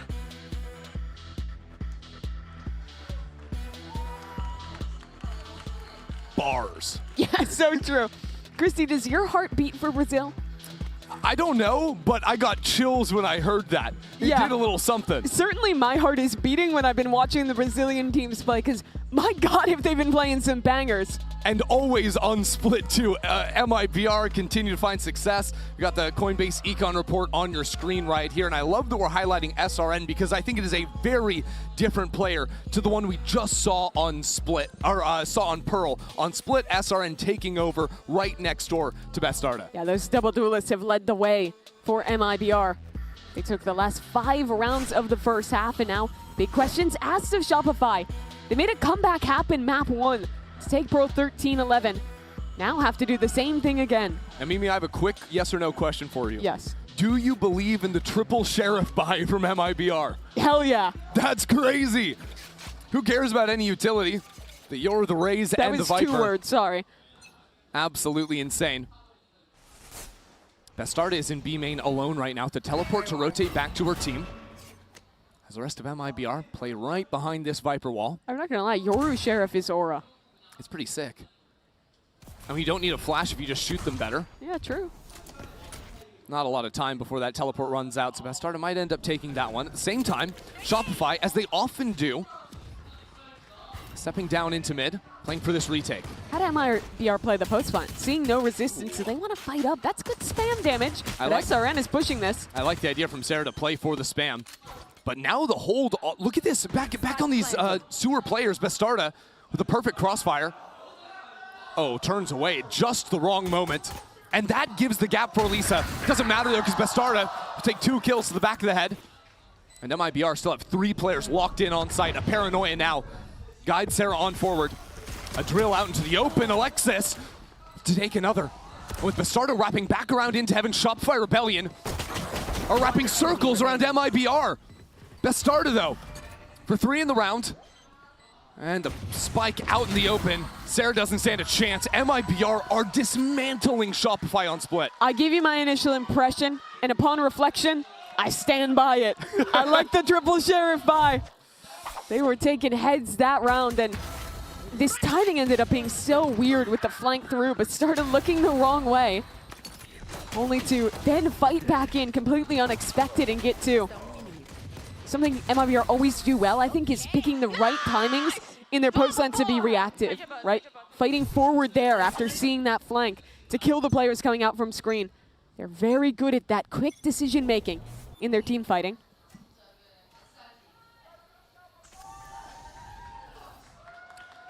So as the stakes of that round set in, it's Shopify left to think about what went wrong. 5 classics, no chance really going to force on the defense. And now just guessing wrong here on the A stack. Lisa here to hold again, even if these players try and push up. She's in such a passive position. Here they come. She will fall down. But it's an anti-eco where you have a solo Sheriff player. Okay, she dies, whatever. We've got a free B site. We have a great post plant. Yeah, the small wins for Shopify, of course. The Sheriff and ult orb on Alexis. A kill as well. That started though with the Sheriff too, hold on. Yeah, now you should have some concern. But here's the thing. It was the 2 Sheriff players that played aggro that ended up falling off as they're on their own. But it's so hard to set up the crossfires MIBR want in this post plant now. Paranoia held by Sayuri. Stun doesn't find much. Now jumping up behind the smoke. A good seize. And a better paint shell. That combo instantly equalizes. She's got another. Oh yeah. Use it again. Now this crossfire. I love that from Melissa. Down, up, down. And so Shopify fall. You're right. It is hard to win that even up numbers, but when they go for the funky smoke, easy solution. Heads up to go for that seize nade combo. Bails them out of a round that could have gotten quite dangerous. And now Shopify. This is really a brutal task that they have ahead of them. Down 11-3. Needing a pretty much flawless defense half here if they want to bring it back and avoid this series going to a tie. We've seen some comebacks so far in this event from big deficits. Oh yeah, SRN fast up mid. Oh wow. Noya steps out in front of that one. Here's the satchels. So MIBR now without that heaven pressure are worried about players just stacking into the B site. They need Lisa to get a pick here. Need players to turn back around. They've actually called the spike back into Lisa in mid, assessing their options. But they have nothing towards A, really. There's still a forward player holding ramp control. So if they want to pivot back that way, that will give early info to Shopify. The great thing for MIBR is that they have a lurk on the other side. They can always head back to Bastarda. But with so little time on the clock, once they're done walking up into heaven, that is going to be a difficult ask of them. The easiest way forward is just deal with Dodonut on site. The support from Sarah isn't immediately there. She's playing very passively towards heaven. But Dodo has a hinder, can back away with that tool. Wall up for the cross. They're burning the candle here. There's not a lot of time now. I mean, Bastarda is irrelevant in the round just to get late round. They need the plant for Bastarda to be entering the equation. And Sarah has the seize. Does that catch all of them? Gets 2. Melissa still untouched. It does not matter. One enemy remaining. Brilliant utility and better shooting from Dodonut. Shopify bounce back. Just wait a little too long on that one. And the utility is great from Dodo. We talk a lot about how good the Waylay is as a proactive character to go for forward plays, to set up around creative ideas, but also similar to Leon, she's just so good at hard anchoring. The hinder in a choke point is one of the most annoying abilities to deal with. Yeah, just that reactive, oh, players are coming at me, throw that down. It gives you either a tool to fight or fall away. Saw it on display there with Sarah C's too. And even better if you're a Shopify fan. Dodo got the ult off that. Looks like some damage went down on Bastarda. So on 66 HP and a stun sent from the B site, Dodonut will move in, but it's already a teleport away. Just a clone there. Noya holding in fence, gets another kill in mid. And as Dodo falls on A, maybe this round won't be so hard for MIBR. MIBR freeze though. Where does Shopify re-clear? What information do they need here? Mid, that's the obvious answer. And that'll help to aid the understanding of how much pressure Sarah could be under. It's hard for MIBR to play, though, without smokes for Heaven. Normally in a round state like this, you use the Nightfall, you can just rip into A, but instead, well, they might go for it anyways. They are very vulnerable. Actually, there's an orb lineup just thrown out by Lisa. That is massive to have that coverage. So now Sarah does not have an easy angle through this smoke unless her aunt connects onto players. Instantly broken, actually with a couple of pings. The MIBR still get the plant down. So a retake for Shopify. Down a player, but Alexis with all her utility. Mel and Paranoia. This is doable. Have to clear Lisa first. Pushed back into the corner. No one to help her out. Just a wall thrown up. Dodges the Paranoia. Teleports. Where is Mel going? Lisa is untouchable. So Alexis' utility means absolutely nothing. She will back away in this 1v4. MIBR up to map point. I love the pressure MIBR is putting on mid.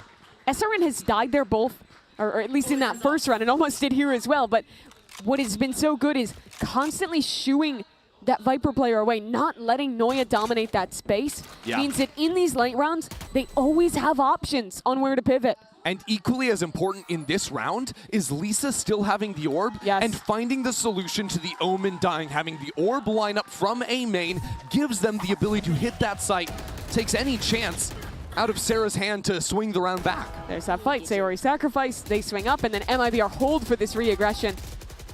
I think that was a bit of a mistake for Dodo. Swinging the way she did, just contacting into that line. Her teammates had a ton of initiator utility she could have asked for. Instead loses her head, and now 12-4 MIBR. Well and truly dominating here on Split. 8 rounds the advantage for MIBR. And okay, so Shopify haven't played a ton of Split this year, you know? Yeah. That's the cope. But it's still Shopify. It's still Shopify. You'd still expect them to look strong. But it's a very different picture for an MIBR that has had, I mean, even just so many rounds played of this map in this tournament alone. That's what's so unforgiving about Split. You had a rough first half, but you get 8-4. That's what you need on attack Split.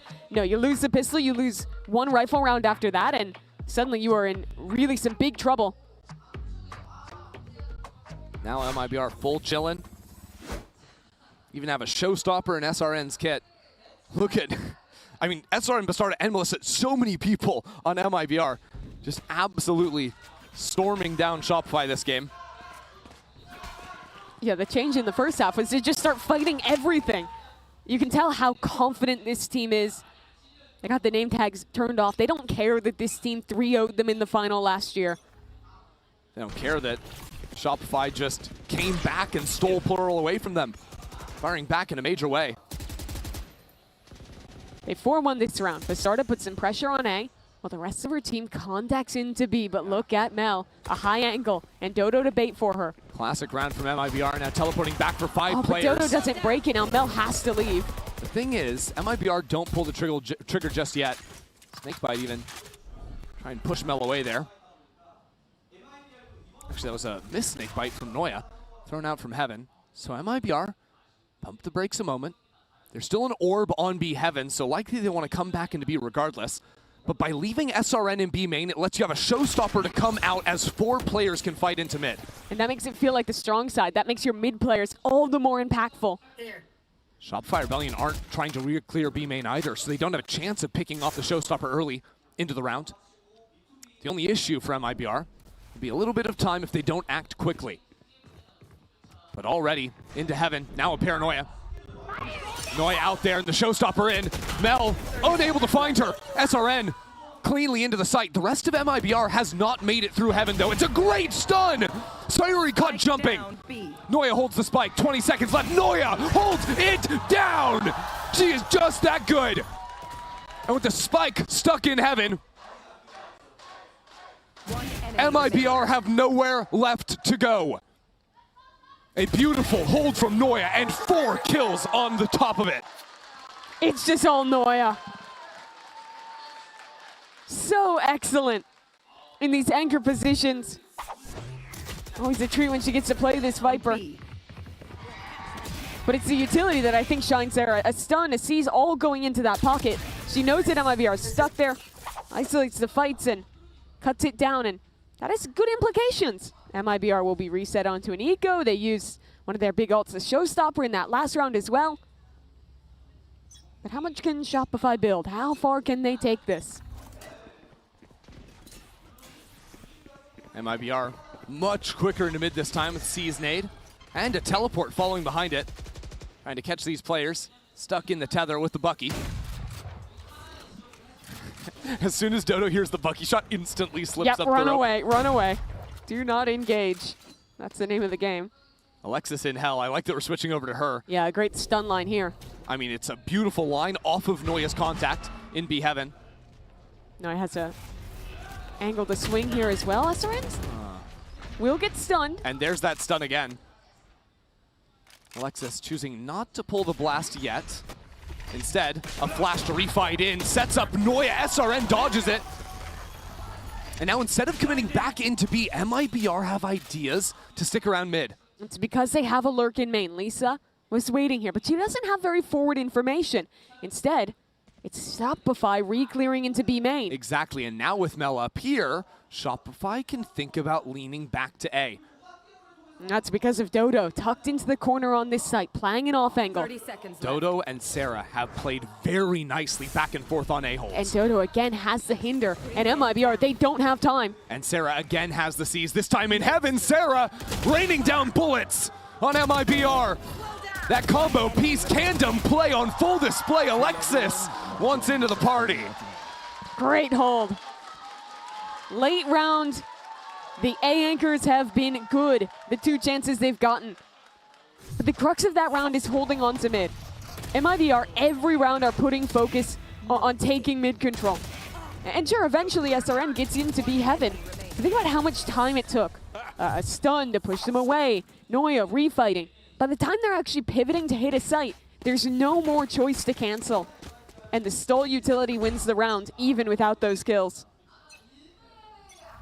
Shopify have won 2 in a row now, within 6, but this is the round to make or break, especially with the Dimensional Drift. Paranoia combo, and the Prowler chasing Bastarda, fully supported to blow up the map. Stepping up into B main for Shopify. Mel, huge opener, but SRN is there. Trades back and forth. This round is ridiculous, and a teleport back from Bastarda. She gives up B Heaven to secure the spike.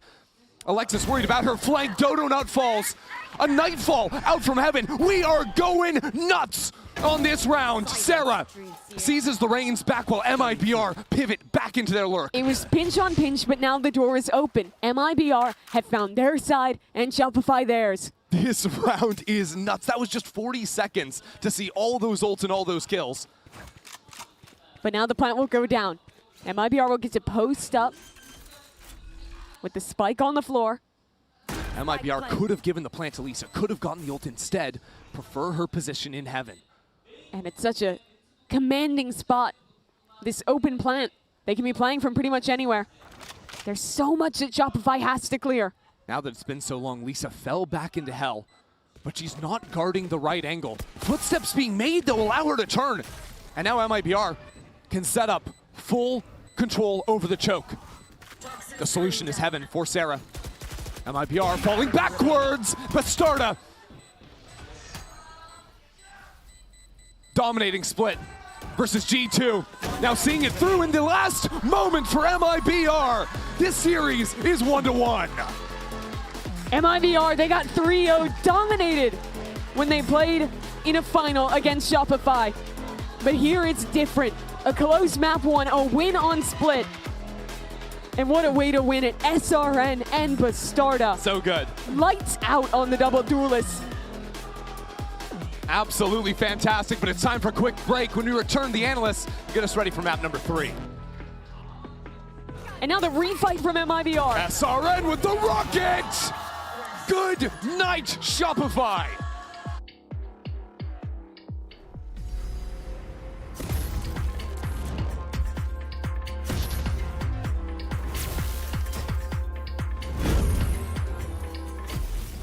The human body was built to move. Not trapped at a desk in one singular posture for 12 hours a day. It's time your chair evolved. This is Secretlab Titan Evo. A ergonomically engineered for you. Gamers, hybrid workers, artists, backing your every move.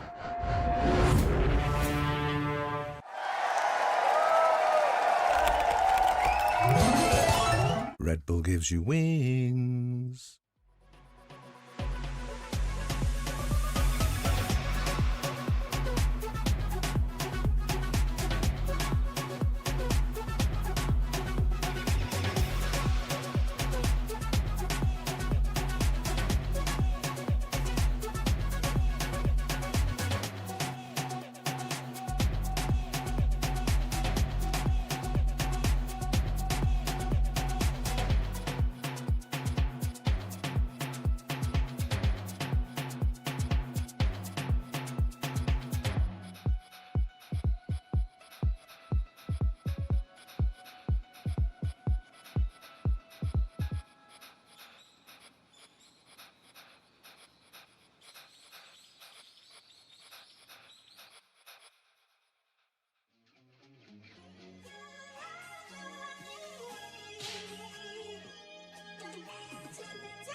Keep it on the hush.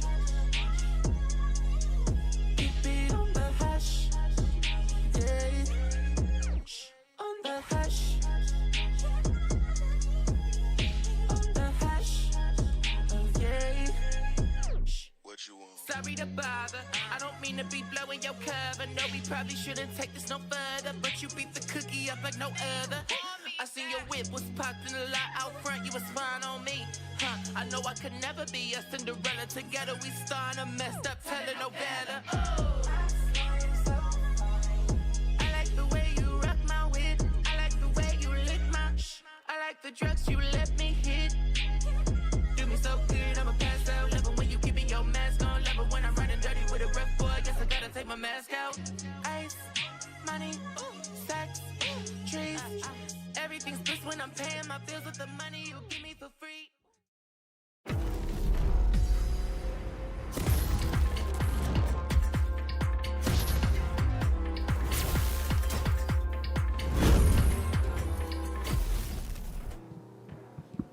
You guys are back on the analyst desk, and we have a very special guest. Dan Dryad and I would like to welcome Monch over here. Hi, Monch. Hi. How are you? How are you feeling? I'm good, thank you. Yeah, you're good? Yeah.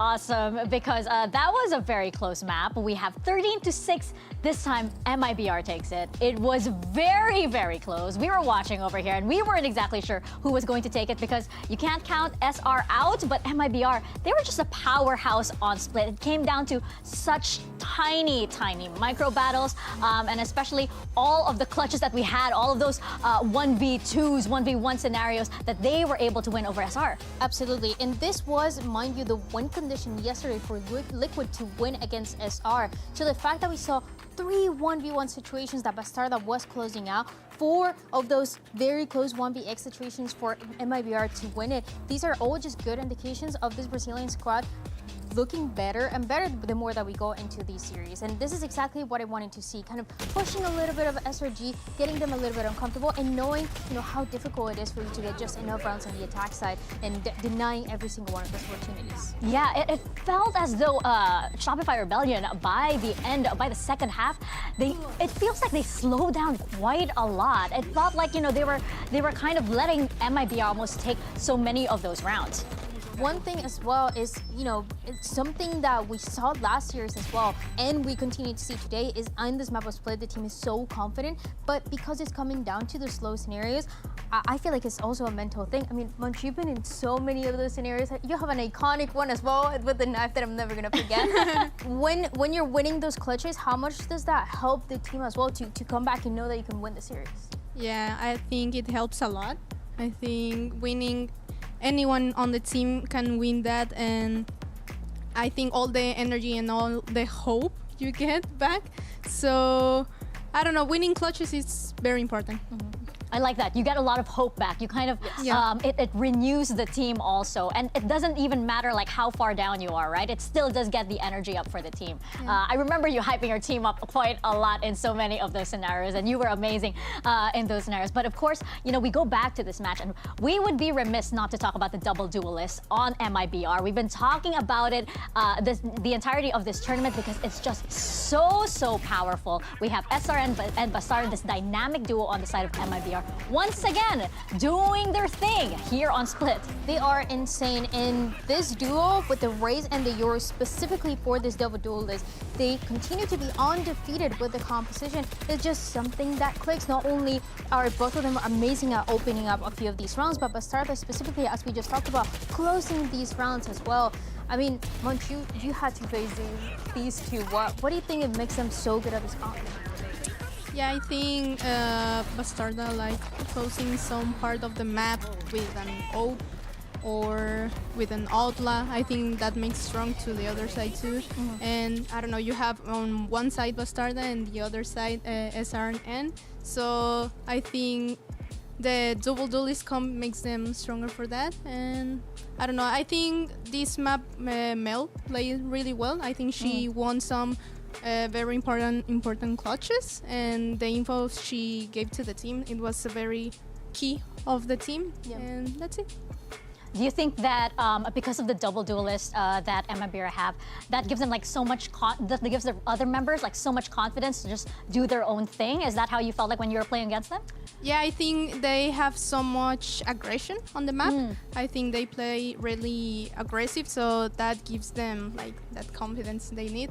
And I don't know, I think like they play really well. They seem like they got into some flow on this match, so it was like winning rounds, and you can't stop that at some point. Yeah. That flow state is also, you know, it's very dangerous if you're on the opposing side for a team to get into that, because you know that they're just going to take round after round. They win rounds with a relative ease. They're flying through everything, and now potentially they could fly through Corrode. That is, unless Shopify Rebellion can pick themselves up after this loss. We've been talking a lot with Mel and how she's able to, regroup with her team to be able to bounce back on so many of these maps. She's been quoting, some guy named Faker quite a lot, talking about like some guy. You might know him, maybe.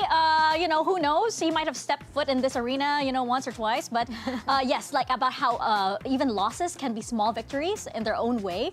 And I think she's really taking that to heart. I think she knows that this is going to be a very tough one, and it's going to be an endurance match between both of these teams. Absolutely, especially because we're going into this third map of Corrode, where, yes, we just talked about the Raze and the Yoru on the last map, but going into this one, MIBR are still going to be playing this double duelist, but with a slight change with the Waylay. Munch, how do you feel about this double duelist when it changes a little bit with this agent? I mean, I feel like the Waylay gives you more like aggression, like the Raze, like more diving into the sides and more quickly. And I don't know, I feel like Bastarda pick is still good with the Joru, so the ult, I think she secures the round when she's ulting. And I think it's going to be, I don't know how to say it, fun to watch, yeah. Who do you think would take this map of Corrode? Last time it was Shopify who won this. Yeah, I mean, I hope it's a tight match, but it will be nice to Shopify win this match. Yeah, I think you're right, Munch. I think this is going to be a very, very close map. What do you think, Riot? I think this map is going to go the way of MIBR, and I think they need it because going into that fourth and fifth map, if it really goes a distance, is going to be that single duelist for SRN. So that we just talked about is the win condition and has to be the turning point for MIBR. Oh, well, we're going to see if it is indeed the turning point. Let's get into map 3 and send it back to your casters. Here's Mimi and Ender. Well, I think it has to be the turning point here, right? Teams tied up 1-1, win this map. You only need one more for that spot in the final. A rematch for either of these teams in the context of the year for MIBR, facing off against Team Liquid, or Shopify bouncing back after yesterday. Shopify were expected to be in the final. They're the back-to-back champs. They're going for their three-peat. It'll be a lot more of a surprise for in the first ever event with 2 Brazilian teams attending to see the Brazil final get ran back in Seoul, South Korea. Would be absolutely insane. Of course, MIBR could also be thinking that, well, Pearl easily could have been their map too, right? Leading 11-7 at one point, ended up getting knocked back. So the 2-0 is not real for MIBR, but after Corrode, a 2-1 very much could be on the cards. It's a double duelist again. The desk highlighted a lot how strong MIBR are with this composition, and no surprises, they're clumped up to start this half. Playing a little bit deeper in A main early. Shopify not ones to instantly rip the paranoia. They always like to do it off contact, have a hinder to go with it as well. Yeah, so Sarah on a little bit of a wider angle. Actually the one to take a first shot with a Sheriff. Good shots out of her, and now that follow-up is in form, but Shopify Rebellion get cut down. All three players in that exchange fall. Yeah, the paranoia just missed, and now quick into the side is Alexis, the last player who can really save this round for Shopify. This shot has to be hers, taken away. Lisa's been so astute this game. Last map on Split, well, the double duelist got the highlight. I feel like she was always the one closing out these rounds. But you talk of closing rounds, you look at clutches. And who else would it be but Noya? The problem for Noya is there's no one really giving her an angle. Saw Lisa's shoulder. Now she sees nothing except darkness around her. As the walls close in around, and Lisa, with a 3K, wins this pistol. The round just comes down to the A main fight. SRG have that trap play ready to go. Have a great hinder, but I think the paranoia just missed on some of these players. There you see Sarah go 1-for-1. And then, yeah, that player on the right doesn't get caught by the Noya, or the paranoia. Yep, that's the one. To be specific. I think the idea was the paranoia was a little bit deeper for the stragglers. Yeah, thinking the people will be running back for the hinder. And it was the saturate that only caught the one player up in the you front. have that little gap, and they perfectly get into it. Two players unaffected, so the pistol goes MIBR's way. Now, different on Split, it's actually 4 rifles picked up from MIBR here. Remember, things got a little hairy in round 2 after winning the last pistol on Split. It's interesting to see them just like 5 hit on an anti-eco. You almost always see teams 4-1 with the pistol player alone. It's a lot riskier to just go for an exec this round. Doesn't matter, they're not here. I mean, it easily could have been execing into 5 players the way Shopify have been playing their ecos. It's actually pretty standard from Shopify. Like, they'll buy nothing, like not even one Sheriff, counter to how a lot of other teams operate on the low buys, but they will stack 5 players on a site and sort of pray that they guessed correctly. Sometimes all you can do on an eco, on defense.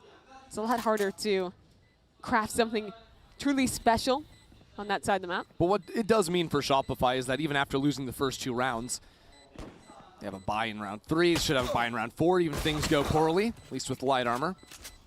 And while a kill goes to Donut, there's just not enough time. That was the pistol anyways, running up from MIBR. And all 5 gonna die to the spike. Mission accomplished, die. Down Good work, good work. Great work, Shopify. MIBR, they guessed correctly. They get a free anti-eco. And now they keep their 4 rifles and we have a very potent bonus here. Some Sayuri fans in the crowd. Gotta respect it. Yeah, there's a lot of Brazilian fans out here. I've been impressed with how they've shown up, how passionate the cheering section has been for Brazilian teams. It's fun too because the majority of the Brazilian fans are seated right behind MIBR, so very loud. Oh yeah. MIBR, I can feel that a bit. Shopify are crafting something into mid here. Both initiators here alongside Dodo.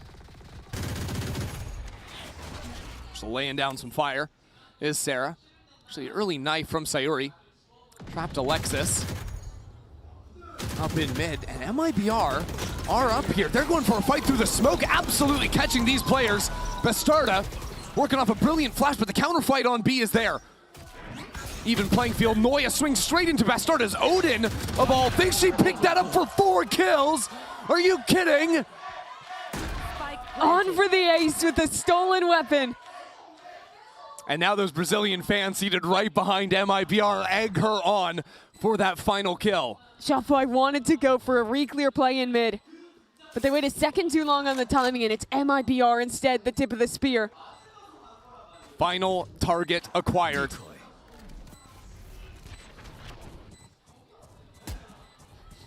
Bastarda could go explosive with it instead. Realizing no reason in sticking around, risking dying to the spike. Might catch Mel on the exit instead. Cutting through.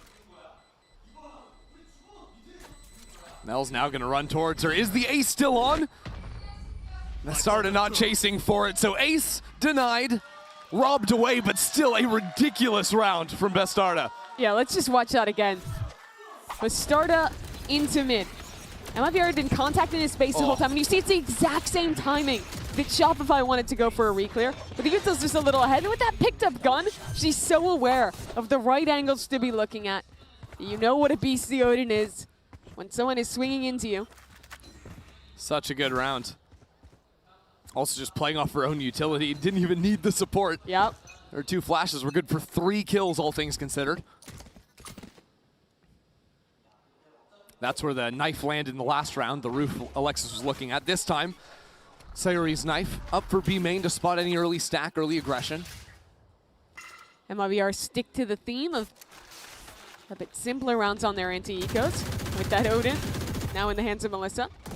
MIBR knowing the pack mentality of Shopify on the ecos.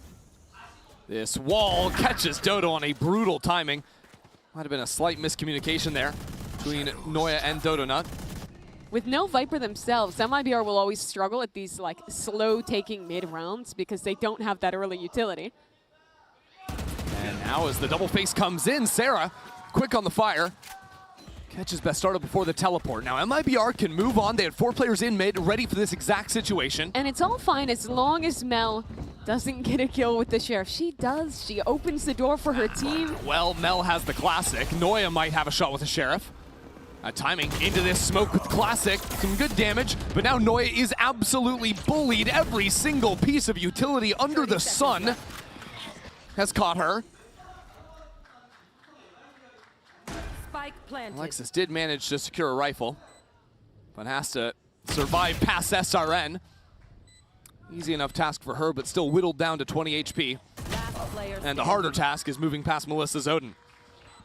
Sarah getting a taste of her own medicine. That Odin that got survived through used against her. Yeah, I don't know. Maybe Sarah risking dying with the Odin means that MIBR are just going to carve you up with it in their hands. I like that MIBR are taking a slower round on the eco, expecting that re-aggression behind the Viper wall. They hold for that, and then just go for a nice, simple A hit together. By the books. Yep. And I think that's what's so good about them when they play these double duelist comps. They aren't a team that you actually see do a lot of like very crazy early round stuff. If they're running an exec, sure, that'll be fast. But for the most part, I think they tend to play like slower 4-1s and actually really like having that time to call back into the mid round, let their individual players work a little bit, and then actually going for these execs much later. They love getting that opportunity for both Bastarda and for SRN to do their damage in the mid round, and Bastarda a great chance to do damage with an op into this one. Big purchase on the attack. Something she'll like to do, especially to take the fights up into mains. Especially because Shopify are playing without a Sentinel. Leaves them vulnerable. Noya's always going to be having to check some angles onto B. Bastarda can calmly clear forward to deal with that player. Shopify with some crossfires in mid. Alexis in a position to flash over to support these 2 players off their contact. Drone over the top. I think that dart actually went down towards Dodo. Could have been spotted. Now the fight on in. What's going on? Team flash. Yeah, Alexis had thrown that through the top. In case there were more players behind, it was necessary. Luckily, both Waylays just rewind, and all's well that ends well. But now I'm looking back at B main. Bastarda has inched forward. But it's a high angle. It's a passive angle for Noya. But seeing nothing, Bastarda's gotta feel confident. Sees that player heaven. I think Bastarda was spotted too, so a knife thrown out by Alexis, and Bastarda takes the shot. The boost up seeing over the top of the wall. And now the gun switch back over. But a freeze for MIBR. They hold in mid, they wait for the re-aggression. Not for long, Sayuri went back to throw a left kick flash over the top of sight. There's actually a knife coming down. Bastarda now into the site, Alexis. What can you do to hold this down? Spike down. Creeping to left-hand side. An assassin as Lisa lights them up in mid, but there's still just 10 seconds left. Alexis now on both sides has to turn around and deal with everything. It will not be. Instead, 5 rounds in a row for MIBR. Lisa is a beast. She comes out of nowhere in that round. Just sitting in mid, waiting for her opportunity. That was the opener for Bastarda that got them into this side. But you see Shopify is clearing down mid with 3, trying to push a flank on this retake.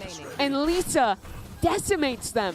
It's such good control too. Those 2 or 3 brief moments she paused for a millisecond to reset her aim, reset the spray, and just take down Shopify even as they quickly turn back to deal with her. So Shopify call a pause now. Lisa's still yet to die, by the way. That is crazy. 7-0 on the Omen.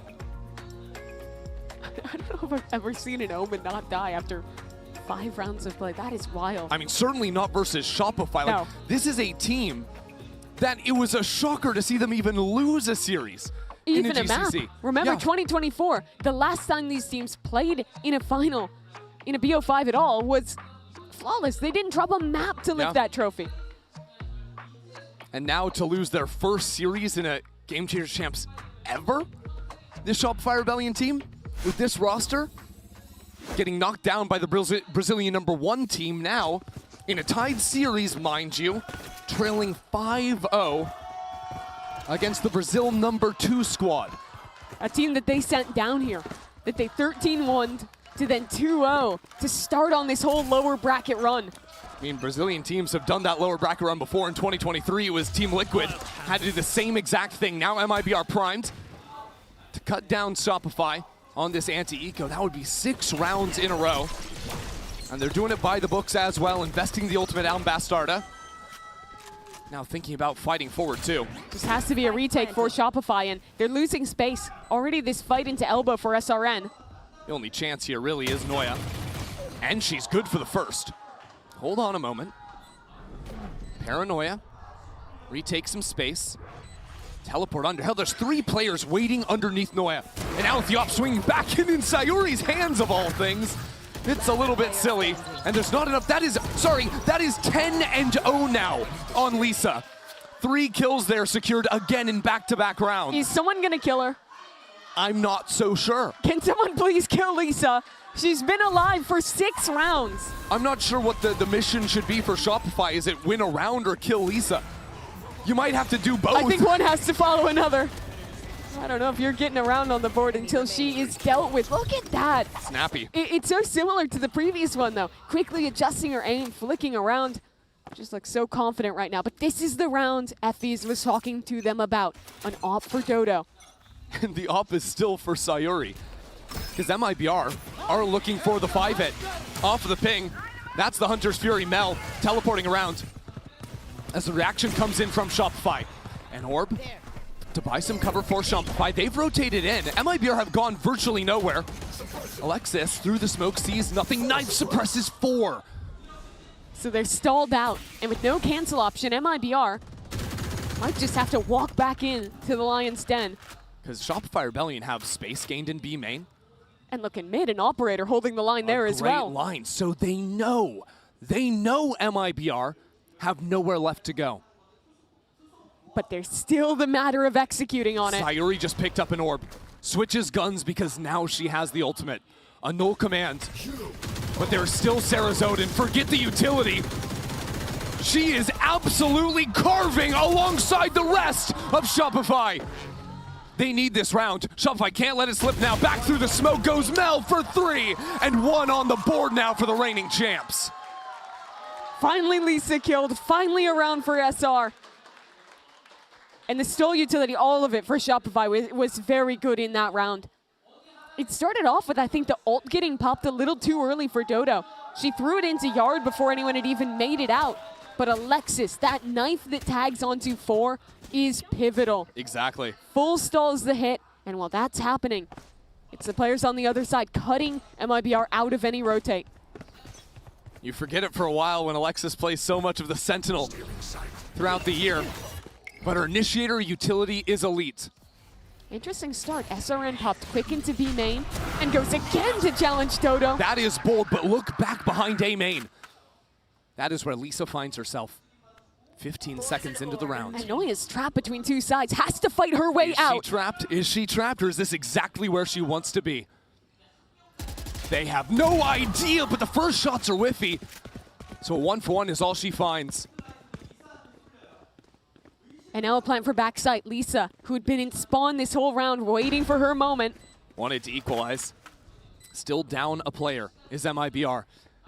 Alexis has the ult for the retake. Flashes still to get back in. Lisa calls Sayuri up. It's a forward flash. SRG are scared. And now smoke down. Lisa has to die to win the round. A good flash coming on through. First player dealt with Sayuri. Slowed down too. And Melissa falls back-to-back rounds. Multi-kills from Mel. They get the opening kill onto SRN, and then I think Shopify have done a good job in these last couple rounds at realizing that MIBR is almost always playing clump. There's that opener. And then how do they react? A drone back into mid. A walk up to hold forward in B main, and that means that by the time that they're actually rotating back into this A site, they've eliminated any other positions that MIBR could be in, and they can full focus at trading each other out on that retake. You see Noya get excited there. I think that's a big round for Shopify to win because the wince I saw on her face after the whiff is tough. She can't allow herself to get in her own head. The rest of her team picked her up in that round. She's been struggling a little bit at the start. Dodo's up this time in mid.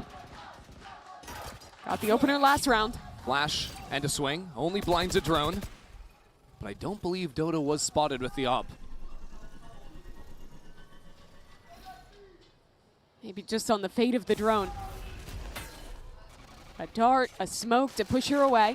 She's still dodging it, but SRN has crept ever closer.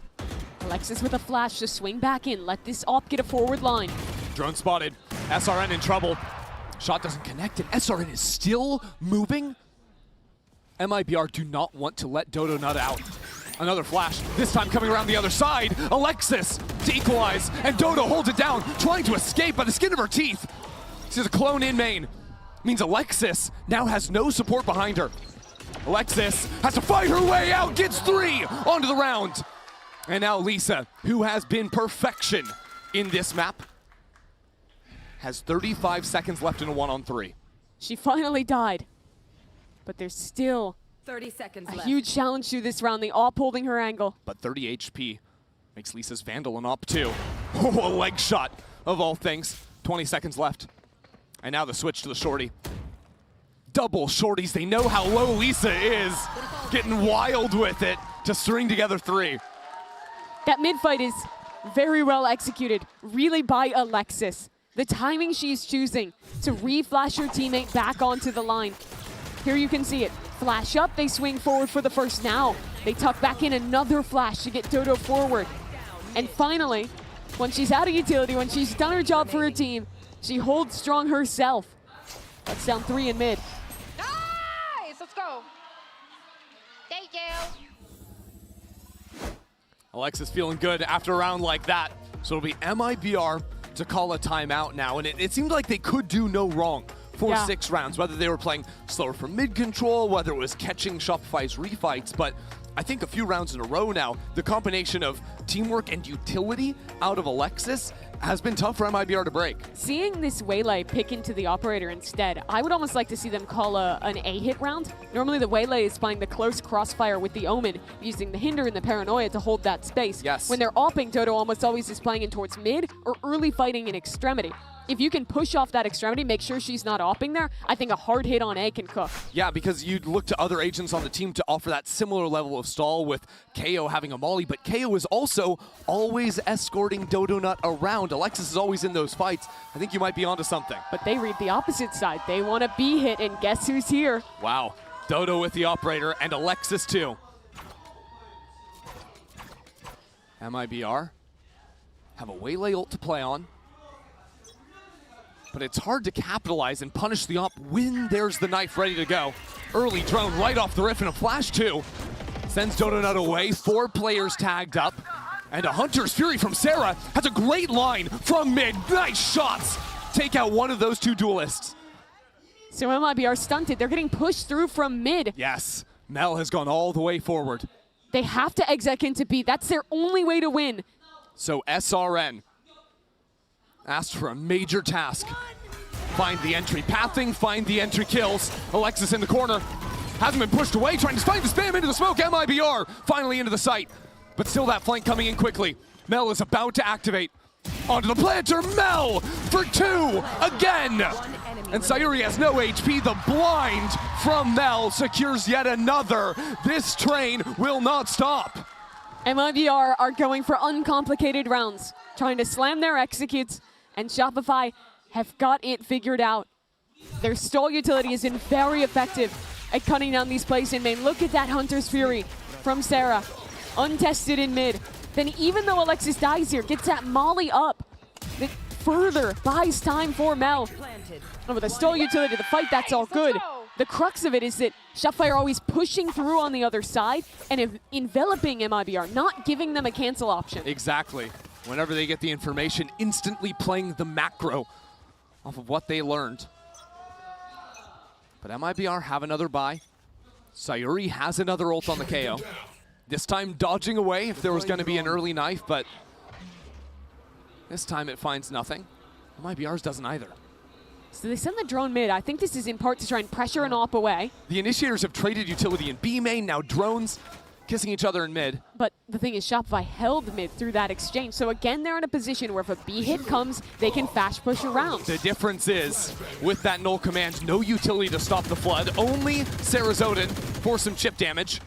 Noya repositioned Heaven. The question for MIBR is, where do they fight in the post fight? Elbow seems to be the answer. First flash finds nothing for MIBR. Paranoia too. It's slow from MIBR, it's slow from Shopify. Great paranoia, push the elbow players out. Here we go. First fight goes evenly. Now a teleport into Heaven. Lisa getting way too crazy. It was trying to combo with this fight, but now in a 1-on-2, Melissa suck in main, a Guardian, all she has at her disposal. Here's the cancel. Here's Dodo Nut, knows where these players are, but they have exactly the same information. Taking her time to pull out the gun, the shorty, to deliver another blow to MIBR. Great retake from Shopify. That round they actually had to give up the site because of the null command. But they very quickly recognize MIBR's win conditions and have answers to them. The only way out of this round was for them to hold on to either elbow or mid control. And Shopify had players ready in both. The counter paranoia from Mel. The operator holding the line in mid. As soon as MIBR try and break out, Shopify is holding. And damn if they held well. 5 rounds now, 1 in a row. From a half that started 0-6 down. We saw this yesterday with Shopify on Pearl versus TL that went up 6 rounds, only for TL to equalize. Now Shopify a chance to see the other side of that. If they can find success in this round. Teleport up, sees both initiators on Shopify. Guides her team into the site. Bastarda now locating 3, lodges herself in. Already the spam from Sarah to try and connect. As a knife catches 3 players on site, MIBR can't fight forward. They plant the spike and they hold the line. It's basically the same round again. Can MIBR change the outcome? The difference is Melissa is all the way back in spawn, guarding flanks and holding onto double shocks and an ult. So the retake has to come in. Now the paranoia, where are the shots? Bastarda is still alive against all odds, finally dealt with by the leader in Mel. And now Ultimate's on the other side. Dodo Nut up and over and around the top. A Hunter's Fury on the back of everything. It's madness. But Melissa is so far away from this fight, she's out of the fight entirely. The shock darts won't come in time. She doesn't have a chance to stop this defuse. She was way too far from it all. And Shopify brought it all the way back from 6-0 to tied at the half. It's just quid pro quo. 6 rounds one way, 6 rounds the other. When Shopify got the adjustment, they locked this down. These retakes, impeccable on B. In multiple rounds in a row. And look at Dodo just dancing on him with the movement to fight back in. And from what looks so grim for the reigning champs, it has now become as close as could be. 6-6 at the half. And before we get into the rest of play, Jen Lee is standing by with MIBR's superfan in the house. 네, 춤선이 참 예쁜 그 시코님을 모시고 이 댄스를 한번 제대로 배워보려고 합니다. Hello, Shiko. Now, we tried doing the dance, but I don't think we're doing it right. So can you please teach us? I mean, this is your song. Okay. Yeah? Okay. Try. Okay, try. Okay. 1, Oh, 2. 1, 2. Yes. Okay. 1, 1, 2. 1, 1, 2. 2. 1, 2. Let's go, everybody! Let's go! Alright, can we try? Vamos lá! Vamos, Brasil, vamos lá, vamos ganhar todo mundo! Vamos!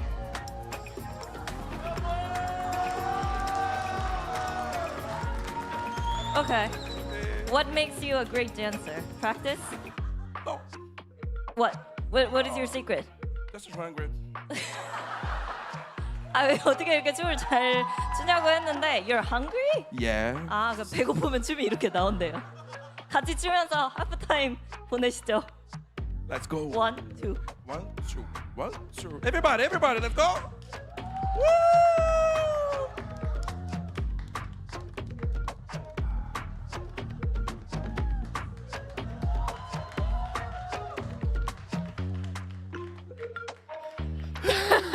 Unbelievable scenes here in Lal Park.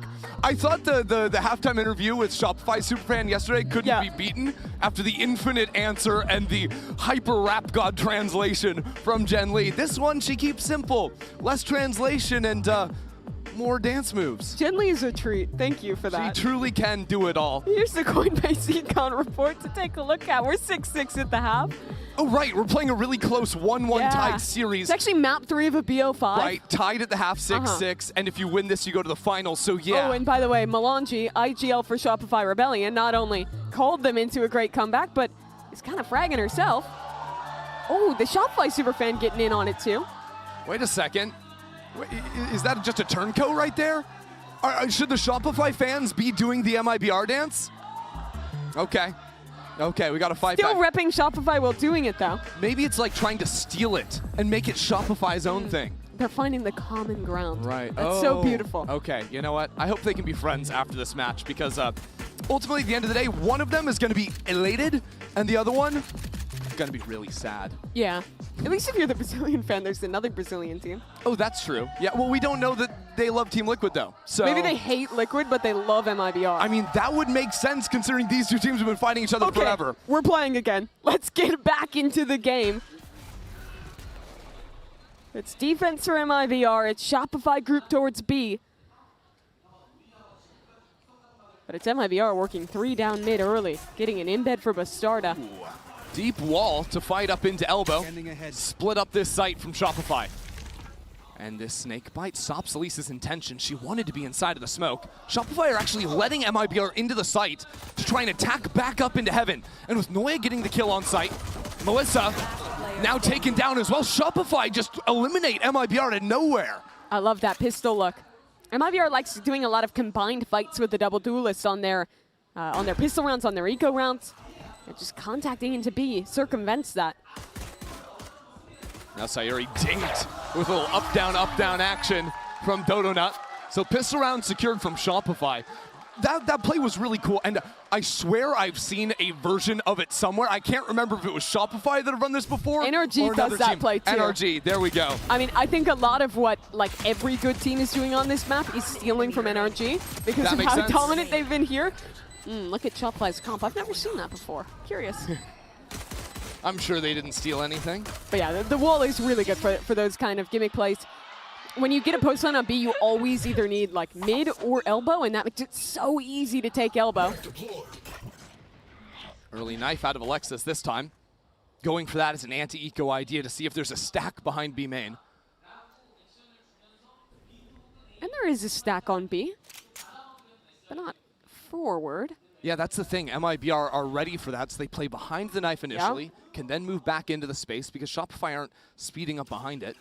They're expecting, which has been true of MIBR all the time, is when MIBR are down or maybe struggling a little bit, just start walking and taking fights. Yeah, Melissa's trying to mess with them. You saw she darted space. They already had to be like, no, we're not here. We're re-clearing this right now. Definitely, we're re-clearing Come B, guys. Oh, they might be coming B. They may just be doing that. It might have worked. Threw out the little worm at the end of the line. Pulling back all of Shopify right now. It shows you've never fished. Get Potter up here. She'll tell me exactly how that works. Oh, boy, the bait might be too good. No one was actually holding for Lisa. Okay, it doesn't matter. Absolutely no help. Might need to look at that one again in the VALORANT after this. as this anti-eco is quickly secured. Melissa gets one on the other side, but Shopify have now strung 8 rounds in a row together. You may not have experienced this, but sometimes the fish eats you when you don't do it There's right. always a bigger fish. That's what we learned. The analogy can die now, but yeah, a bit of a mistake. Seeing that player get caught off in the open, no one really holding, and then Shopify does well to dismantle what could have been a dangerous stack. Now this is the round. MIBR, like you said, they've lost 8 in a row. Now they have guns. They're against Shopify's bonus. You have to break the momentum here. Felt like after the last map where I think 3 of MIBR's players looked like they were positive on the double. Now finding it hard to put more than Lisa in a positive score. And with that pick going down, a classic versus a rifle on A, this map state is uncomfortable. SRN. She's not going to stop walking, by the way. Noya has got this gun, has posted up as well towards A, and now the team will slowly call back into her. But this is how MIBR always play. Down a player, step on forward, and it works somehow. A critical miss out of Mel. And now Shopify pinched into A. Backside is SRN. The problem is backside. The problem is 2 players coming in from mid as well. SRG have to divide their attention to deal with MIBR. Noya out in the open and takes down SRN. Bouncing back from a tough first half, but Melissa still holding it down. Melissa for 4 shuts down this momentum. Hell of a way to reinvigorate the team. And the first kill she gets is so unlikely. It looked like she was looking the wrong way initially. Here's that kill we missed. A double ping from Noya. But yeah, full 180. Melissa destroys Mel. And then flooding back on in. Great reset. Transfer on the spray. It's just beautiful. That kill on Mel is almost more important than the 2 kills at the end because Shopify have no control over mid anymore. That's where the pinch comes in, and Melissa can punish once more. Now Shopify still have a buy, but Melissa got the Hunter's Fury off that. It's a 4-1 for MIBR. They fought through a main very early on, and now they know it's going to be a B hit. Yeah, the rotate's coming in immediately. 3 players ready to defend B. But SR still a little slow to activate this. Now the null command pops. Lisa still taking this fight as Dodo comes into the site. Now Hunter's Fury forces Dodo away, but the tracking on Alexis will take down the KO. Still, MIBR not in a position to retake unless Lisa can secure a shot. As a res comes in, these Mel players on heaven. elbow pushed away. The teleport from Mel to pinch back in. Steals away that deep space. And Sayori now smoked off. She has 2 teammates coming in from mid, but it's so tough to get into this site anywhere. SRN, Melissa, shoulder to shoulder. Inch back forward, and the movement from Melissa. She picks up right where she left off. Another kill for SRN. Now pinched back by Noya. SRG will take their 9th. MIBR gambled the 4-1 there. Early pushing through A main, ready to fast flank. They were fine to retake B. But the critical moment for Shopify is Mel's teleport into heaven here. As her teammates are pressuring the other side, she pops up behind. And that's the key to winning B post plants. Once you have a crossfire in elbow and you stop anyone from flooding CT, retaking is nigh impossible. It's virtually unlosable. That was after Shopify had no map control either. They had to get that done. A fake B main start for Shopify with the teleport and the KO flash, but instead they're going to re-clear mid, try and punish Bastarda, who's been walking here. Because on the last anti-eco, they just stuck around in B main. Now, Shopify changed things up. Teleport still available for a few more seconds as the smoke clears. Bastarda steps in with the timing on the dart. No kill secured and a whole lot of damage. In B main, Mel has just taken down Lisa, so that door opens up and Shopify call back towards it. MIBR rotating the wrong direction, but Shopify going to wait for all 5 players before they make a go at things over on the B site. And this has given MIBR a chance to stack on in. Melissa is still the key player to watch with the Guardian in hand. And she's had a few key rounds, but a great knife. That should slow it a moment. This time the approach will be from elbow. Melissa, 1 kill, but that's not enough. 3 for Melissa.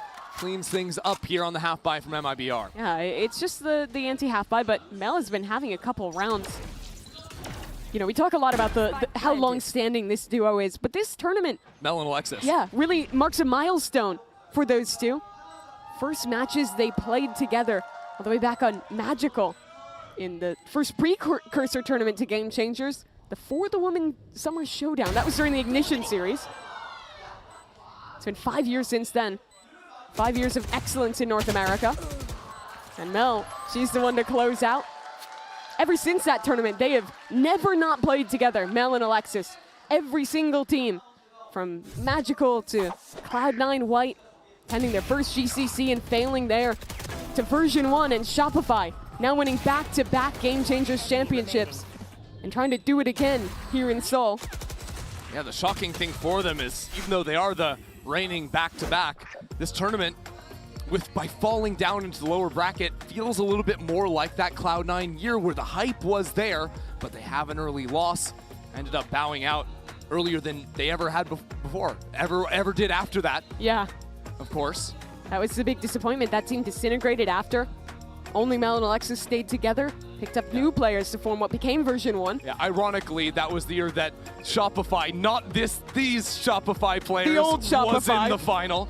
Yeah, technically Shopify's been in every Game Changers Championship final, just with a completely different core in the first year. Yeah, I don't know if you can tell me about the Mel Alexis duo being like the heart and soul of this team, and then also sell me on the org was always there, so that's good. Yeah, KP, that was the same team, right, guys? Not quite. Yeah, now KP's over on the playtest team and helping nerf some of Alexis's favorite agents, getting her revenge. Of course, Shopify Rebellion. That's a crazy narrative. They've been living good. This is a big round, though. MIBR just took a timeout. They've been trailing ever since they started this game 6-0. And remember the stakes. They go into maps where it's not the double duelists that are good for Shopify. They really want to win here on Corrode. Back in a flash. Up behind this wall, Dodo wasting not a moment. Mel teleporting back, sees 3 players, so Dodo hits the brakes for a moment. Shopify Rebellion play together. MIBR swinging on through, that is mental! And Dodo's still alive. How do you swing all those players? Dodo not in the front and she never even goes down. Mel as well for 2 more kills. And in the blink of an eye, this moment that meant so much is ripped away from MIBR. Yeah, Mel is destroying right now. It's not just the kills she gets, but that information. She doesn't pop that ult in C3. Dodo probably charges straight on in, dies for it, and then maybe MIBR flood in. No, doesn't happen. Exactly, Mel teleports in, sees 3, says stop, wait, we go together. And it's that fighting in perfect tandem with one another that pays off beautifully for Shopify. And it is also that level of play that has been the staple of Shopify. It has been that togetherness. It has been that level of cohesion that has allowed Shopify to dominate the scene for as long as they have. Mel's going to go on the hunt, try and see if she can find the other IGL. She's just saving onto her rifle outside B. And this is where you really have to look deep for MIBR. You had such a great map 2 on split, 13-6 there. Here on map 2 as well. Started so strong. 6-0. Yeah, but this is now where the pressure starts to mount, where you have to turn back and reflect and find what to change, find it in yourselves to pull off a comeback. You really feel like the deeper this series go, the more maps you play, the more it starts to favor Shopify. They're so experienced in these kind of long series. No one's played more. Usually Shopify playing those in the upper bracket. Since that 6-0 start, 11-1 in the favor of Shopify. MIBR need this round with a broken bye. Dodonut is chasing down prey. And SRN trying to bring the fight to her will fall as well. These 2 last players pushed back under the cover of a smoke. The crowd cheering for an ace already. She has 2 kills. It's early to ask for that one. But with the way Shopify have been on full cruise control since that early deficit, makes you believe they can do just about anything. They pick up the pace big time this round. Dodo just runs over the site. You saw MIBR was trying to play close on that choke, fight together and suffocate SRG as they came out. But the Waylay just breaks out of that. Wow. They're using the ultimate here. Ultimate pulled by Dodo just to guarantee the round. No, there's 2 more for the next round. Shopify doing everything they can to make sure this round is unlosable. And that it is. Melissa now with so little time remaining on the clock, and Mel pinching back from the other corner will put Shopify onto map point. One away from sending this series to Abyss. MIBR. Do they have anything left in the tank on this map? Because these last 2 rounds, they have just been getting snuffed out. Be it the fast rounds or the slow, Shopify's been a step ahead. Yeah, MIBR should have everything they could possibly ask for. Guys, beautiful. Beautiful, guys. In this round. Trailing 5, but they have 4 ultimates. Bastarda has saved for the op. That has solved problems for MIBR in the past. This round, that op in B main, and now Mel down. She's been such a problem, but there's still a reaction to push back towards A. There's a crossfire here. And Mel 20-8 out of this round. Takes so much weight off of MIBR's shoulders, but still there's no room left for error. The crossfire set up. SRN and Sayuri with near full utility behind them. The contact from Dodo. Needs to get that shot, and she does! It's slow from Sayuri, and now the dive over onto the other side, just trying to bully Sayuri. She's flashing herself! Sarah jumps out of the smoke. It's a huge advantage, only answered back in turn by Melissa. That Hunter's Fury. Melissa's been so good this game, despite the struggles for MIBR. Now with Bastarda alongside her, the hero of the previous map. But the ask is of Bastarda, given the rifle. Now, spotting the Odin, turning back without a teleport to go away. She can't go for the kill. Needs to get on the spike, needs to fight on in. And now a Hunter's Fury out from Sarah. It is Bastarda versus the world. 1 kill, back onto the spike. Needs another! Not again. Stop trying. How much can she do? Bastarda is the best there is. But will there be time? She's trying to go for it. Bastarda, do you have it? No! 4 kills was not enough. Shopify Rebellion, 1 more map for the rematch.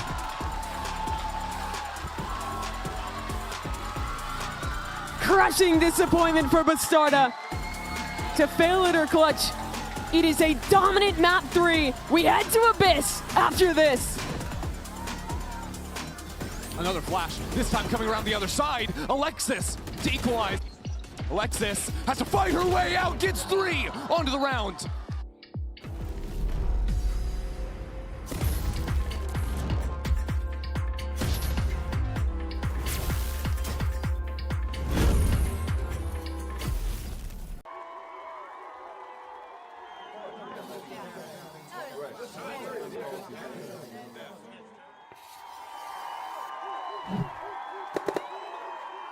Red Bull gives you wings.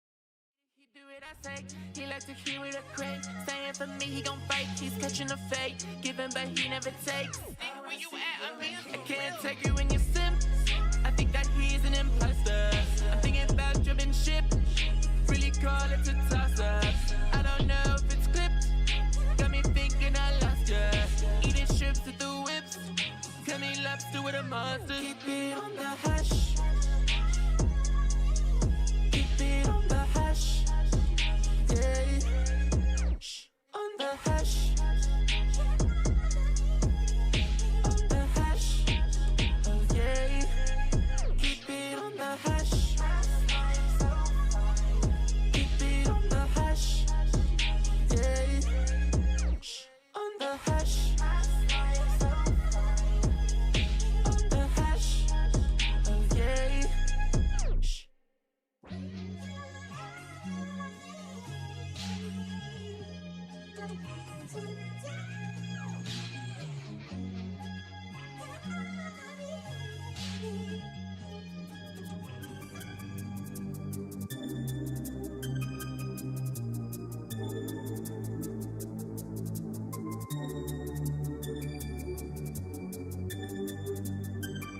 I left you a message at 7 p.m. last night.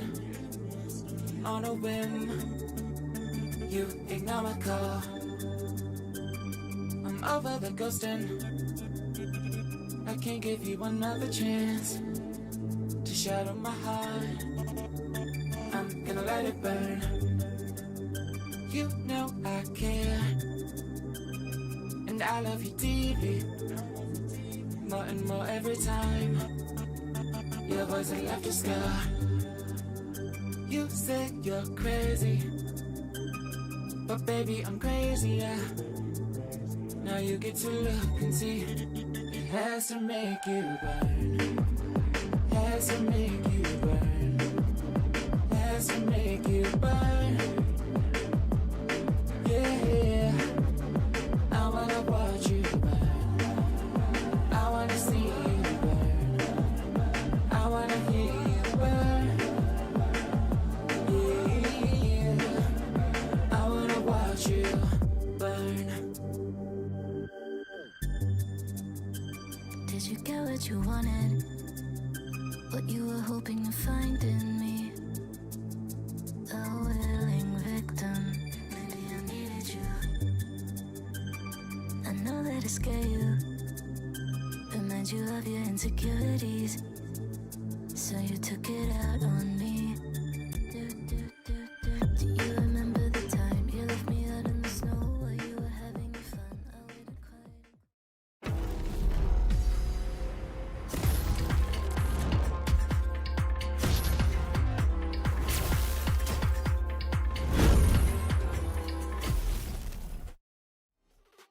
Hello, this is Noya from Shopify Rebellion, and I play Sentinel. We just lost our match against Team Liquid in the upper finals, and obviously that sucks. I didn't like how I played on some of the maps. I think I'm way better than some of the things I did. I think we are better as a team than some of the things we did, and I hope that we get to show that in our next match.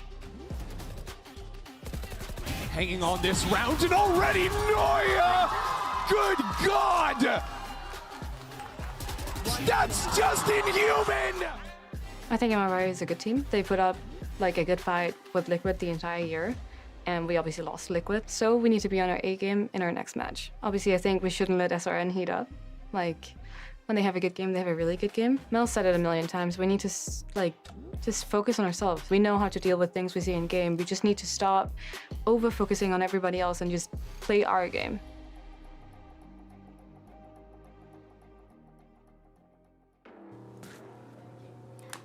A Corrode that we thought was going the way of MIBR, but Shopify Rebellion, they managed to take it back and they managed to close out Corrode. It seems like this is a series that is going the distance indeed, because Shopify Rebellion managed to get back that momentum. And this feels like it was a Shopify Rebellion that was so prepared for this map. Yeah, I mean, it really all turned around at round 7. I mean, that is what started that streak and getting those rounds back on the defensive side. Yeah, no, but it really was though. Without that round 7, you don't get the momentum to get going, and you don't get your ultimates online to close out that half, make it even, and then you get on the attacking side and win that pistol. Yeah.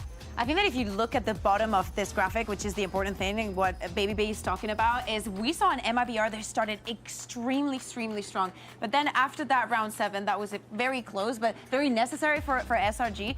They started getting that momentum. I think that the confidence was 100% back, and after that, they only lost one more round, which was their bonus. And I think that especially because of the way that we have been seeing them, there was not a lot of smiles. I would say throughout today. I get the feeling of the first map where, and also we just saw that that OMEN PMI from Noya saying she wasn't feeling like she was playing to the best of her ability. And today I feel like there's been some moments where she's missed some shots that I've never seen her miss. And I really hope that the way that we were seeing them towards the end of this map is the kind of energy that we're going to continue seeing throughout the series. And that connects to how they lost yesterday and also how this map started, where you see the team not really playing the way that we're used to, of them kind of taking over. You see how those first couple rounds worked. We were talking about Lisa being 10-0 at some point. We were talking about how much phase as well Sayuri was getting with the operator. And then it seems like MIBR got a little too comfortable playing for these post plans where they are taking too much pace. Lisa's TPing forward.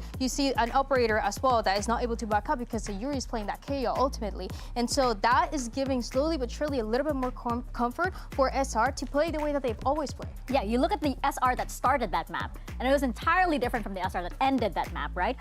You saw like a very low dip in their energy. They weren't exactly popping off the way they wanted to, But of course, you can always trust in Mel and Alexis, the dynamic duo of this team, to be able to pull their team together. And it was by, a lot of plays from them that SR were able to get that confidence back there.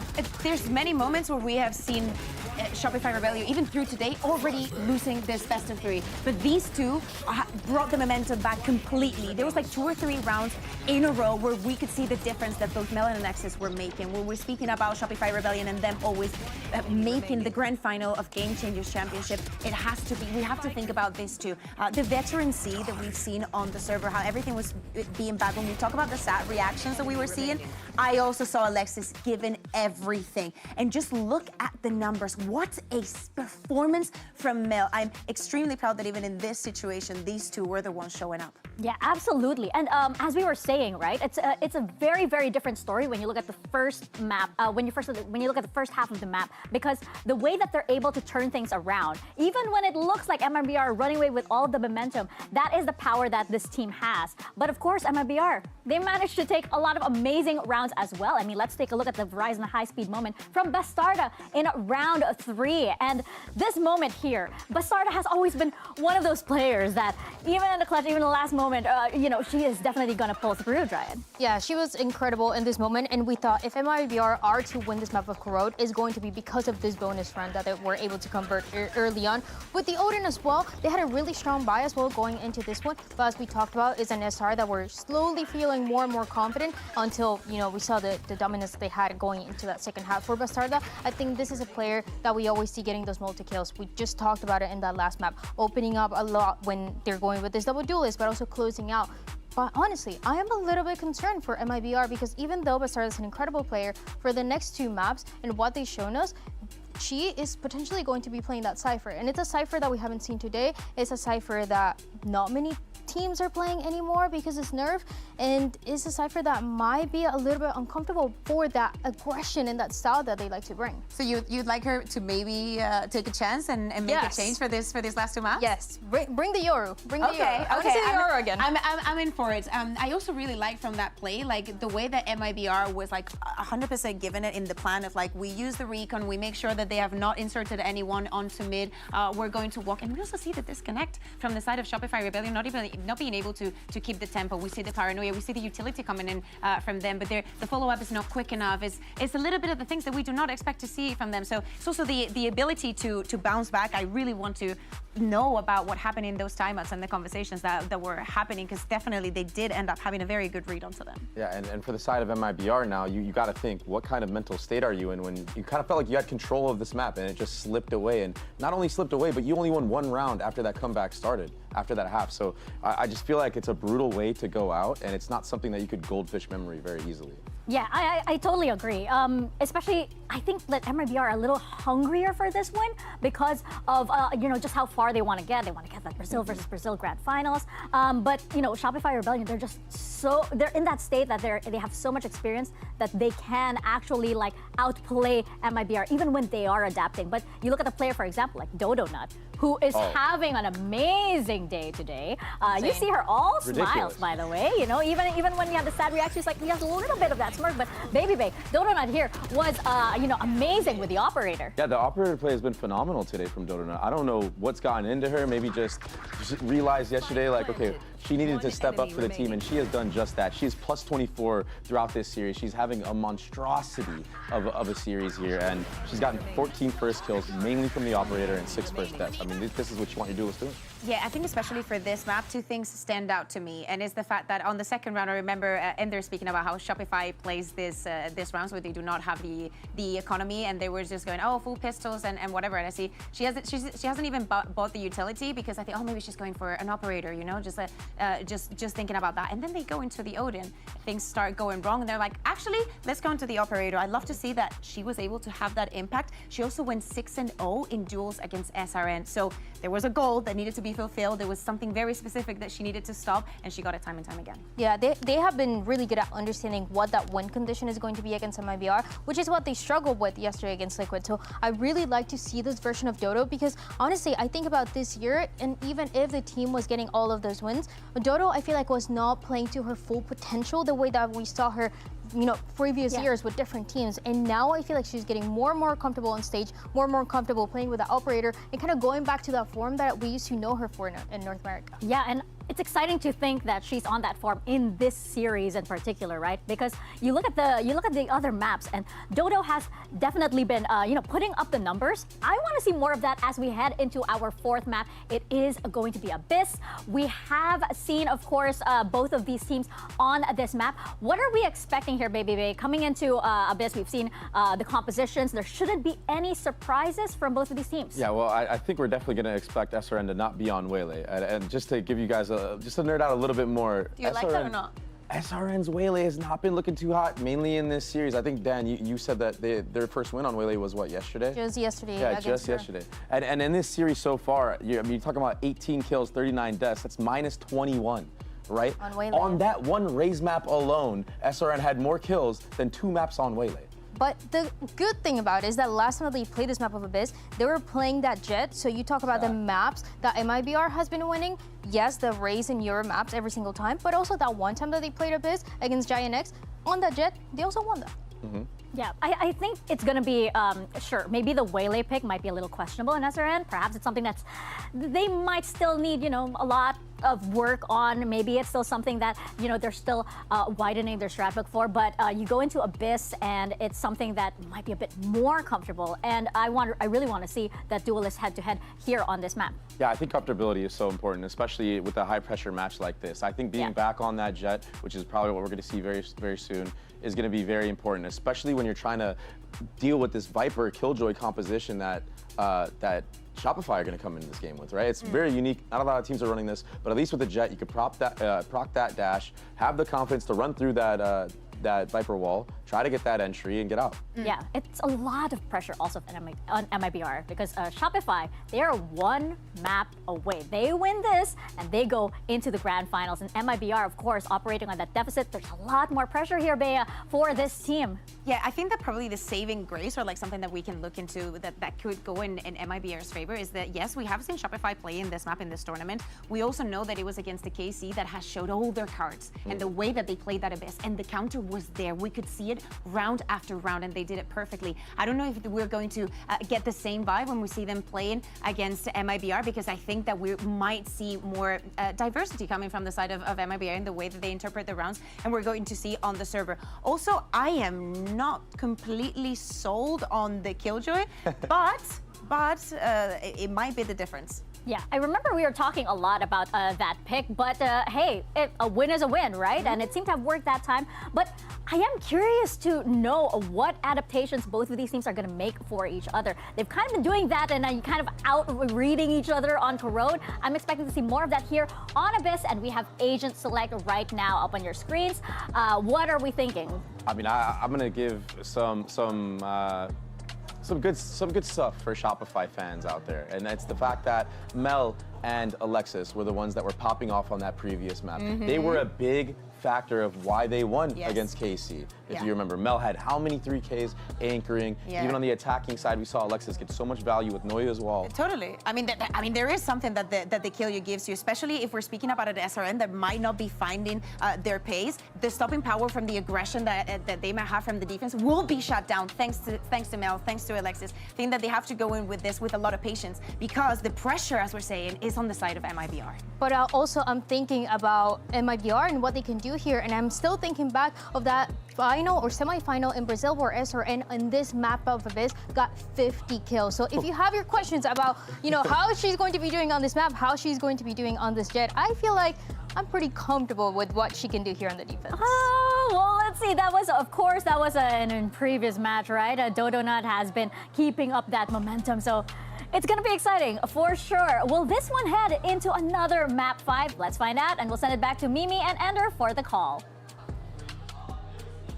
Thanks, Miko. Well, if this game is going to go to a map 5, MIBR need to win here on Abyss. And Dan was talking about the 50 bomb SRN dropped in the regional finals in Brazil versus Team Liquid. It goes deeper than just that, though, because that was also a game for Abyss that they lost 23-21, and Ultra Banger that ended in them losing that series and not being the #1 seed out of Brazil. That's the only time they've lost Abyss all year in Game Changers. Now they need to win it in Game 4 to force a Game 5. They lost that series and had to get here the hard way. After making it a final in 2024, had to play all the way through LCQ against the second best team from North America and Latin America to then make it here, lose to Shopify, go on this whole lower bracket run. But it's all in jeopardy now. You got to win Abyss. You have to force this to 5 if you want that all-Brazil banger on Sunday. And it comes after MIBR were in the driver's seat on Corrode. They went up 6-0 at the start of the game, then lost 13-1 after that. The momentum is with Shopify. But it's such a different character of composition. We just watched back-to-back double duelist maps for MIBR. Now they go classic, keeping the Cypher, the Jet in the comp. Melissa and Bastarda to receive this hit on a Melissa who played a belter of a map. And Bastarda who got a 4K to end it, only to lose on 0.6 seconds on time. But so far they've been able to find nothing, not actually playing on the site. As the smoke clears though, maybe an angle for Bastarda yet. I'm looking at Dodo fighting deep in this post front, has a player to crossfire. If Shopify can buy time on site. The rope is a little bit too bold. The first kill goes down. I don't think she had any stars left. Was willing to risk it. Now MIBR, 4 players, 5 rather, behind this orb. Now some utility to flush out the early angles. Shopify have gotten up into heaven though. Have a chance for a crossfire. Alexis in a nasty little spot, taken down though. And now, executed out from heaven. It's only Dodonut left. Needs a few shots, needs to deal with the planes or up the rope. Dodonut has 3 kills, make it 4, but the spike is still defused. Another bullet or 2 onto Melissa, and it would have been a different story. And that is the perfect reversal of the final round on Corrode, where Melissa and Bastarda, the round was stolen away this time. They stick the defuse to win it. So close. But they make it happen. SRN hit some great shots on this retake, got on that spike with the team and even just dancing around to buy that attention. It's even the 4K out of a Yoru on the other side. It's poetic. Too perfect in the way it mirrors.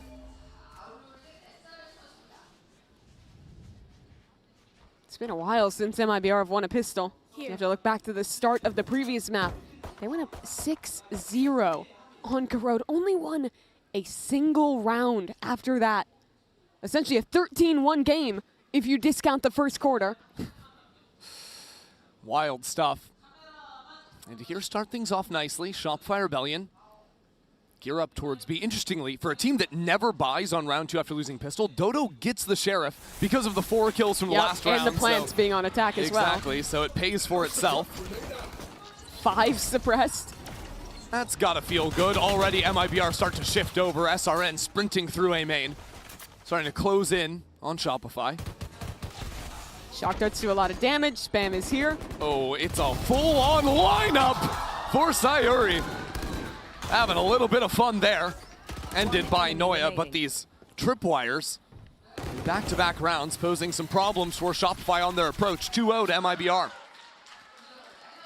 And now I'm looking to see how MIBR want to play this once we get dug in. They're playing the old default composition, but remember there's been big changes to the game. Cypher's a lot weaker, it's now a slow instead of a stun.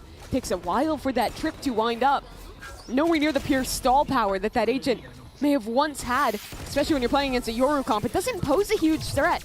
So instead, I think you have to oftentimes be playing that Cypher more for information, retaking with cages on the Cypher site, and seeing how you can fight up and aggressively take space elsewhere. That's not how Bastarda wants to play. Wants to be the aggro player, has been the hero for MIBR. Now attention turns to a player like SRN. The desk was putting a lot of focus on her. Off of the waylay. Gets away with just grabbing that orb, and SRN up top should get droned off here. Yep. No one there to break it. Mel is trying to charge in, but Sayuri is right here around the corner as that smoke falls. A little bit of chip, a repost from SRN. Warning shots on both sides. And they don't get a kill off it, but that's the kind of aggression I like to see. Pressure one side, push them away. Try and make this hit end on your bunkered site with the Cypher and the Astra. And this is where Bastarda is challenged, especially with Dodonut into Dimensional Drift. Round 3, by the way, thanks to that 4K. So early. Bastarda trying to chase down Dodonut. Get away from this Yoru. Stay back inside, has called in the reinforcements. Lisa is here. Doubled up on backside. Clone to take first contact. And with Lisa dropping too, MIBR are routed. The Dimensional Drift makes the round so easy on the execute. And now just a retake with 3 for MIBR. Doubled up in backside. Some more pockets to play in on the new Abyss. Getting in front of those fights, actually. These last 2 players just going to get cut down by Shopify's on-site post plant.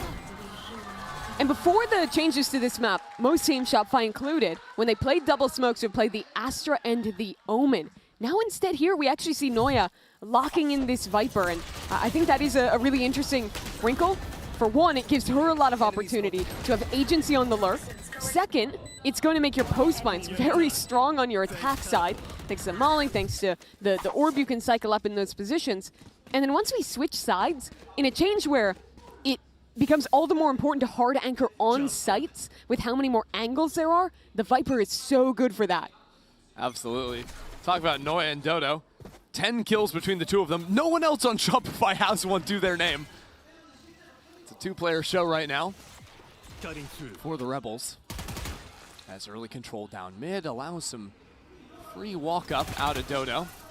Viper orb just thrown here for mid control. Yeah, look how good it is. The orb to cycle on Molly to make sure no one is actually playing top mid as well. And bye-bye mid for MIBR.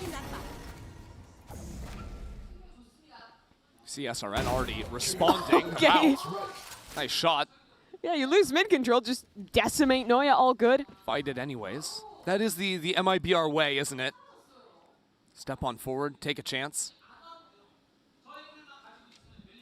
Dodo now, still hanging around top mid.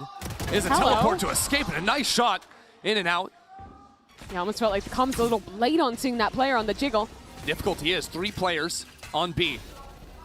Shopify have no other place to finish. Bastarda locks it down with a couple of cages. 30 seconds remaining. Now the dart, the flash. Shopify on the approach, and Sarah to cut them down. Good spacing, good shots, and better teamwork out of Shopify should give them the second round. No duelists for the execute. You just have to have the fundamentals perfect. And Shopify certainly have that in spades. With this team having to make changes, picking up a new duelist in Dodonut, I think a lot of the focus for me has come to those players that maybe got overshadowed by just how ridiculous floor was at the last GCC. And in particular, that is Sarah and Noya, who have been the best players for Shopify in this event, in my opinion. Absolutely. I think you have to look no further than the utility of Sarah and no further than the clutch factor out of Noya. Yeah, she won so many clutches. Sarah as well. I think she's had to fill into a lot of the second entry role playing Initiator this event.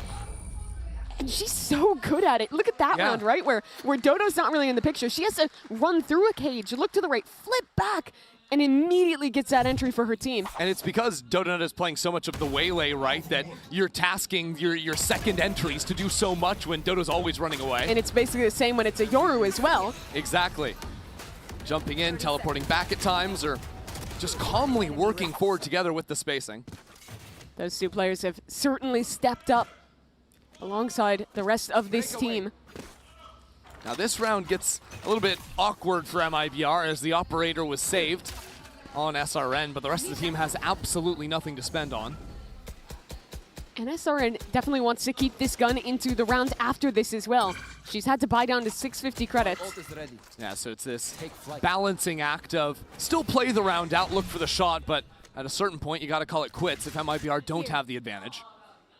Seeing the KO on A, I wonder if Shopify read in and just expect the jet behind that, or if they walk into it. They're hanging out.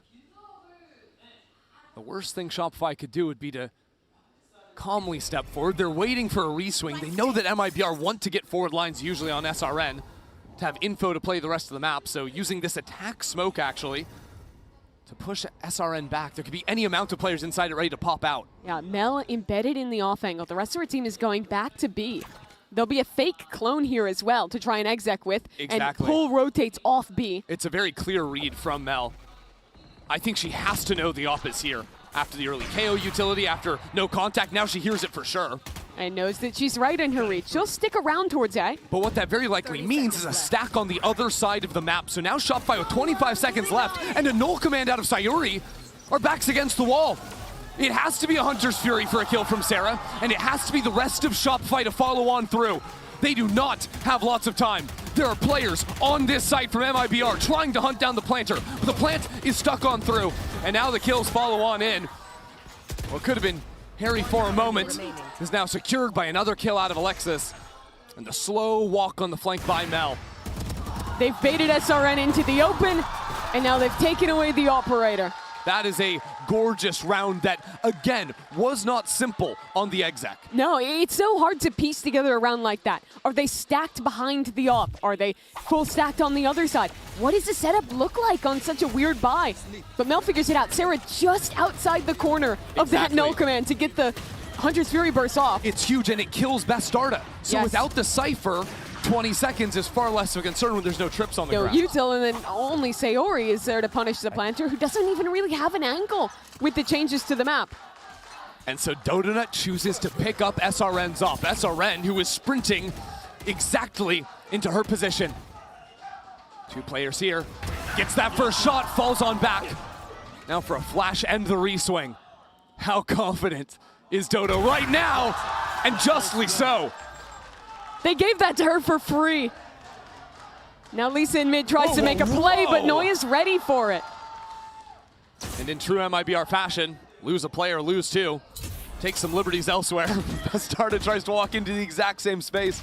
That kill just went down, and Melissa's rewarded for it on the other side. But A is open. There'll be a post plant here with Dodo already full taking heaven with the operator. Bastarda on a full walk down mid. The questions to be asked now is, do you play the round? Do you play contain? Do you play full save? Seems to be a little bit of everything, and Mel is in outer space. There's an astronaut on your screen. Shoot her or something. Okay. Bastarda understands the instructions. She'll get it done. Okay, that's a silly interaction in mid. In her defense, it's possible. There was a left-hand gun model, yeah. Yeah, that's probably what happened, because she was trying to clear the angle around that pillar. Shopify always doing this when their opponents are saving, hanging out, getting to know each other. How else are you going to talk to each other if you're not looking at each other? That's true. It's proximity eye contact voice, is isn't it? very important. Oh, eye contact. See, I was going proximity chat, but eye contact too. Yeah. They could look at each other on stage. They don't have to do it in game. No, it's okay. They can do it. But look at these shots this again. This was so good from Dodo. And the confidence to swing for another. Yeah. And perfectly place her crosshair. And then this is, I mean, you talked about it in the round, the MIBR special. You're down a player, swing everything, try and find your way back in. Noya is very thorough. And if I'm MIBR in this timeout, I think one of the big things I'm talking about is mid control, because they've lost it pretty much every round. Two double smokes at the start, a Viper Molly top mid, and then Noya just waltzes in and contains that space for the entire round. I think they need to look at ideas to flush her out and make this mid-rounding a bit more difficult for Mel to call. Sure. MIBR would have seen those walks in the last round. Seen a few different looks out of Shopify, but it has often resulted in the B finish. The one wrinkle now is because Dodo has the attack op, you have to be a lot more cautious in any like active reclear or active push you're calling, because a lot of the times, I mean, you look at that last round where they try and fight through A main, if the op is just holding, you're in a losing position. Well, the guys on your screen are trying to figure out their plans. MIBR are also trying to come up with some solutions. And the money is not exactly ideal. Only two Vandals in play here. Yeah, Shopify have been conditioning this Viper Wall B in a lot of rounds. I'm interested to see if they'll show us one where they walk up behind it, because generally it's been these mid lurks to start. It's just so hard to play into mid from MIBR because of the double orb setup. Yeah, their comp really relies on SRN dominating the extremities on this jet. The camera in mid is nice for some control, double trips on B to stop anyone stepping up, but it really is hinging on an A stack out of MIBR, and this high-low with the 2 rifles could be very effective. Shopify navigated around like this previous. Knife won't catch onto the drone. Sarah takes a more passive line. It's good, though, that Sarah knows that exact range she can play behind it. No issues there. And I think Mel has figured it out. Yeah, here's that KO. Now you're going to hear the dart as well.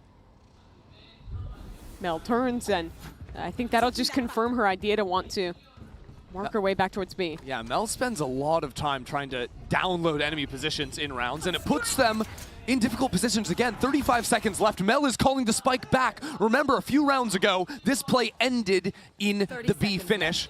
Now Mel is calling circles around MIBR, and it comes down to the wire again. If she guessed wrong, it's 2 players walking into 5 on the A site with 20 seconds left. Round is over. Instead, Dodo look down. She just solo gets it. Okay.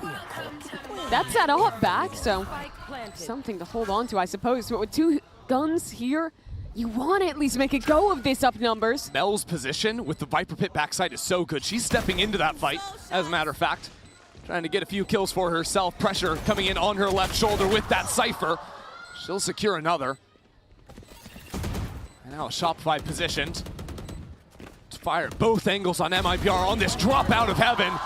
Alexa Saranoia line them all up. Out called again. And I keep thinking about what a problem this mid control is. Because Shopify are bullying early round with a smoke and a Viper orb there. And then MIBR never have that space, so they're basically like gambling 4-1 on a site every time. It's such limited info. While Shopify get all of mid to rotate through, all the time they want for Mel to pick the perfect site to execute on. All right, make we go, squad. What can they do about it? What can they change? Because this map is starting to slip out of their hands. Shopify, so streaky in the last map, continuing it here, but the adjustment from MIBR coming out of the timeout, setting up Cypher on B, where 2 ultimates thrown at this site. Dodo Nut scouting things up onto the rope, popping up, falling down. Dodo getting a little bit too wild on the wrong side of the wall. Oh, Sarah dropping 2, and a Hunter's Fury tracing the outlines of Shopify. We realize the spike's on the wrong side of the wall. Not sure what went wrong there, but Shopify have no chance in this round. Yeah, Dodo had such a big job to take space up towards heaven, as well as to try and fight back site, and gets caught dropping down. And unlike previous runs where there's always something to cancel back into for Shopify, here, just get completely stalled out. I think what happened was when Dodo died, Sarah, who had the spike, tried to swing through and help her out. Read for that trade a little. And then the spike's just on the wrong side. Simple as that. Obscuring vision.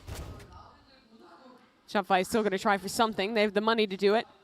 And damage would honestly be big. I mean, the bait and switch setup here. So hard to break. I like how MIBR have controlled this round so far. How many can Alexis find? Absolutely nothing. So now that momentum stalled out for a moment as the 5-round streak is brought to a finish. The change MIBR made that round, besides switching the Cypher over to A, was posting their operator in mid, and early round, walking her through. Sarah was pushed away by the Hunter's Fury. That's why she swings. But I like that adaptation. I think that having SRN on that kind of forward angle in mid allows you to call these rotates onto sites a lot earlier in rounds. That means the risk of that lurk doesn't ever come to fruition. You see they're setting up for that again. Actually, full leaving the B site, just going to send the KO back there after getting mid control. Or maybe not even. Yeah, it's been very late B finishes from Shopify, so it's a hard read out of MIBR. SRN is going all the way down. There'll be a full wrap on A. Shopify will have the lockdown to break out. Bastarda has plenty of teammates here, and now SRN catching the orb lineup. Shopify Rebellion have nowhere to go. Dodo Nut tries to clear a path, but with SRN biting at the heels, Sarah has to shut this down. Sarah delivers, as she does, time after time. And they're pivoting. Shopify, they open the door. They know that that flank came through mid, so they'll waltz their way back through to B. And now they have such a good scenario to set up a post flank. Mel still has stars. Double mollies for Alexis. Oh, and Alexis doesn't care about your mollies. Alexis all the way behind enemy lines. Nicely done. Wow. That smug look too. It looked like MIBR had the checkmate there. They hard read the A hit with the lockdown. They pushed down mid off the start. The read's perfect. The initial execution so good as well. But look at these kills. Dodo breaks out one. The lockdown is held by Sarah. And then they just run back through mid untested. And when that swing from Sarah comes in, it's the same time SRN, who had wasted a couple knives, is pulling out the operator, so she can't even fire back. Yeah, had to break the turret and the alarm bot for SRN. Ooh. And now an attack-sided op. Reading mid-aggression, Dodo wants to counter it. Yeah, Melissa, back away. Was thinking about running down into mid. And I love this. Shopify have left mid control a couple rounds in a row. Now they'll test it in a brand new way. That Viper orb is a little bit more to the right than normal. I think it might be intentional to give an off angle. Yeah, there's a slight gap to work with. Dodo doesn't even care about it. Tries to clip a shoulder, but Noya's still here as this refight comes in. Noya, hold on! What is happening? Mid just exploding in the blink of an eye, and Alexis, in meantime, has crept all the way into B. I don't think they expect her this far forward. She is so deep. That she is. Last round in spawn. This round, back sight.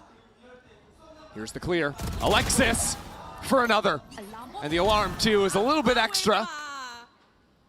Lisa finds herself in a 2-on-3. But Dodo's holding the cross. This is a perfect angle for the operator.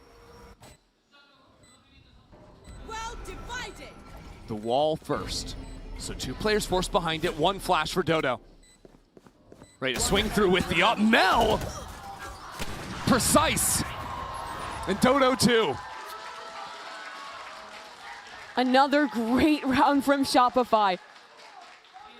After ignoring mid control, they work the op up with a fake missed orb to get her on the angle. She doesn't hit the shot, sure, but Noi is there to follow, and you always expect this from MIBR. They see something, they feel like they're lacking information, they'll always challenge back into you. Shopify punish that, and while they're baiting out the aggression, Alexis alone takes B. Nice, guys, let's go. Good shit, bro. Sure, it's an attack-sided map. Sure, you expect them to be up. But the momentum Shopify has right now is dangerous. Full B stack. 4 players. Waiting for Dodo on this eco. Nice shot. In and out, but Mel, a little bit over-eager. Sarah for 2 more. This stack absolutely thwarted. After the last 2 anti-ecos, calling slow rounds, calling all around the map, finishing late into B. Mel again mixes it up with a new formula to win again. After the first quarter of Abyss, or rather Corrode, we have seen 4 rounds won for MIBR in the last almost 30. And that is to 21 on Shopify. Nice, let's go. Good comms, Karn. They are rolling. Let's fly. This is the expectation of Shopify whenever they step into a server. That level of dominance. MIBR felt it last year in the final now. Nearly being denied the chance to make it to that same stage again. A null command. Cosmic Divide, SRN in front. Alexis has already gotten 1 kill. And SRN yet to see the angle. Nice flick! And another! SRN shows up to play once a little bit more.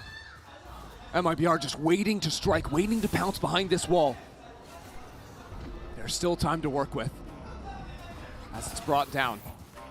Mel down again. SRN lethal in this round. Time to jump. MIBR might be down 5 rounds. They've still got fight left in them. And SRN certainly does too. SRN was truant in the upper quarterfinal against Shopify Rebellion. Had her worst game ever. Had a slower start to this series playing the Waylay. But when her team needs it, steps up, delivers a 4th round. The question, is it enough for MIBR? Can they push this series 2-5? We find out after this. Boa, nice shit.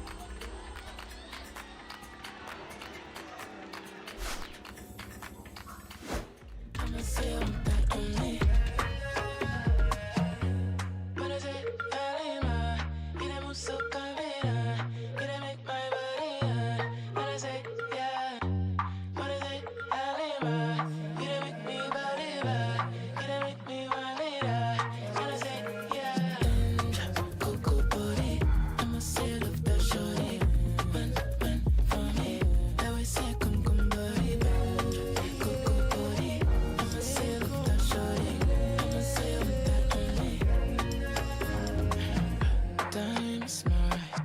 I'm gonna stop a war. Telling me what they are. Oh, baby, what they are. Open your support and make the what the for. And move your lips alone. Baby, get me wrong. Girl, I gon' lead this game. Share it with nothing. Ain't gonna release me from pain. Yeah, yes, Lord, I'm gonna lead it same. Yeah, this is a moment. In the regional final against Team Liquid Brazil, this was the map MIBR lost in what was one of the longest overtime games ever, 23-21.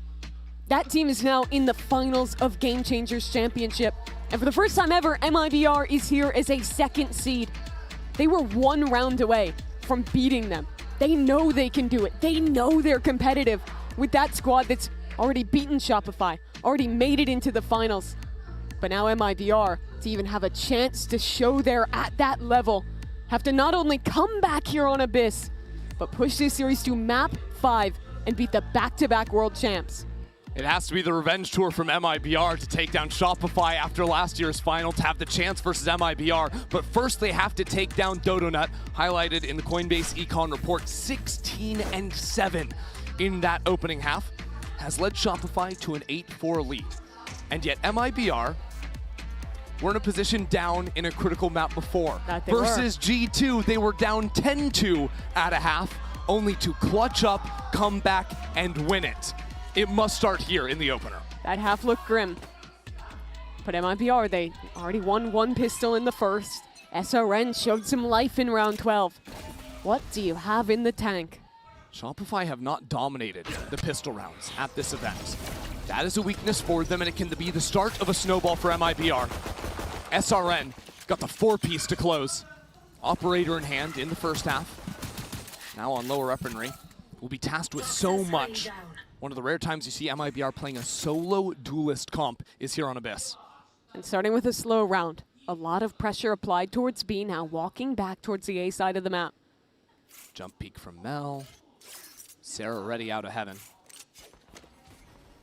Some shots fired over at B, but SRG are already calling the rotate over. Halted for a moment. They're so worried about mid, they fully gapped that area. Now they'll look to re-clear it as this hit comes in. So the ask is, Shopify play a little bit more passive. If MIBR overfight, you can go for a kill. And if this dart connects, Sarah has a moment, held by MIBR. I really look to SRN this round.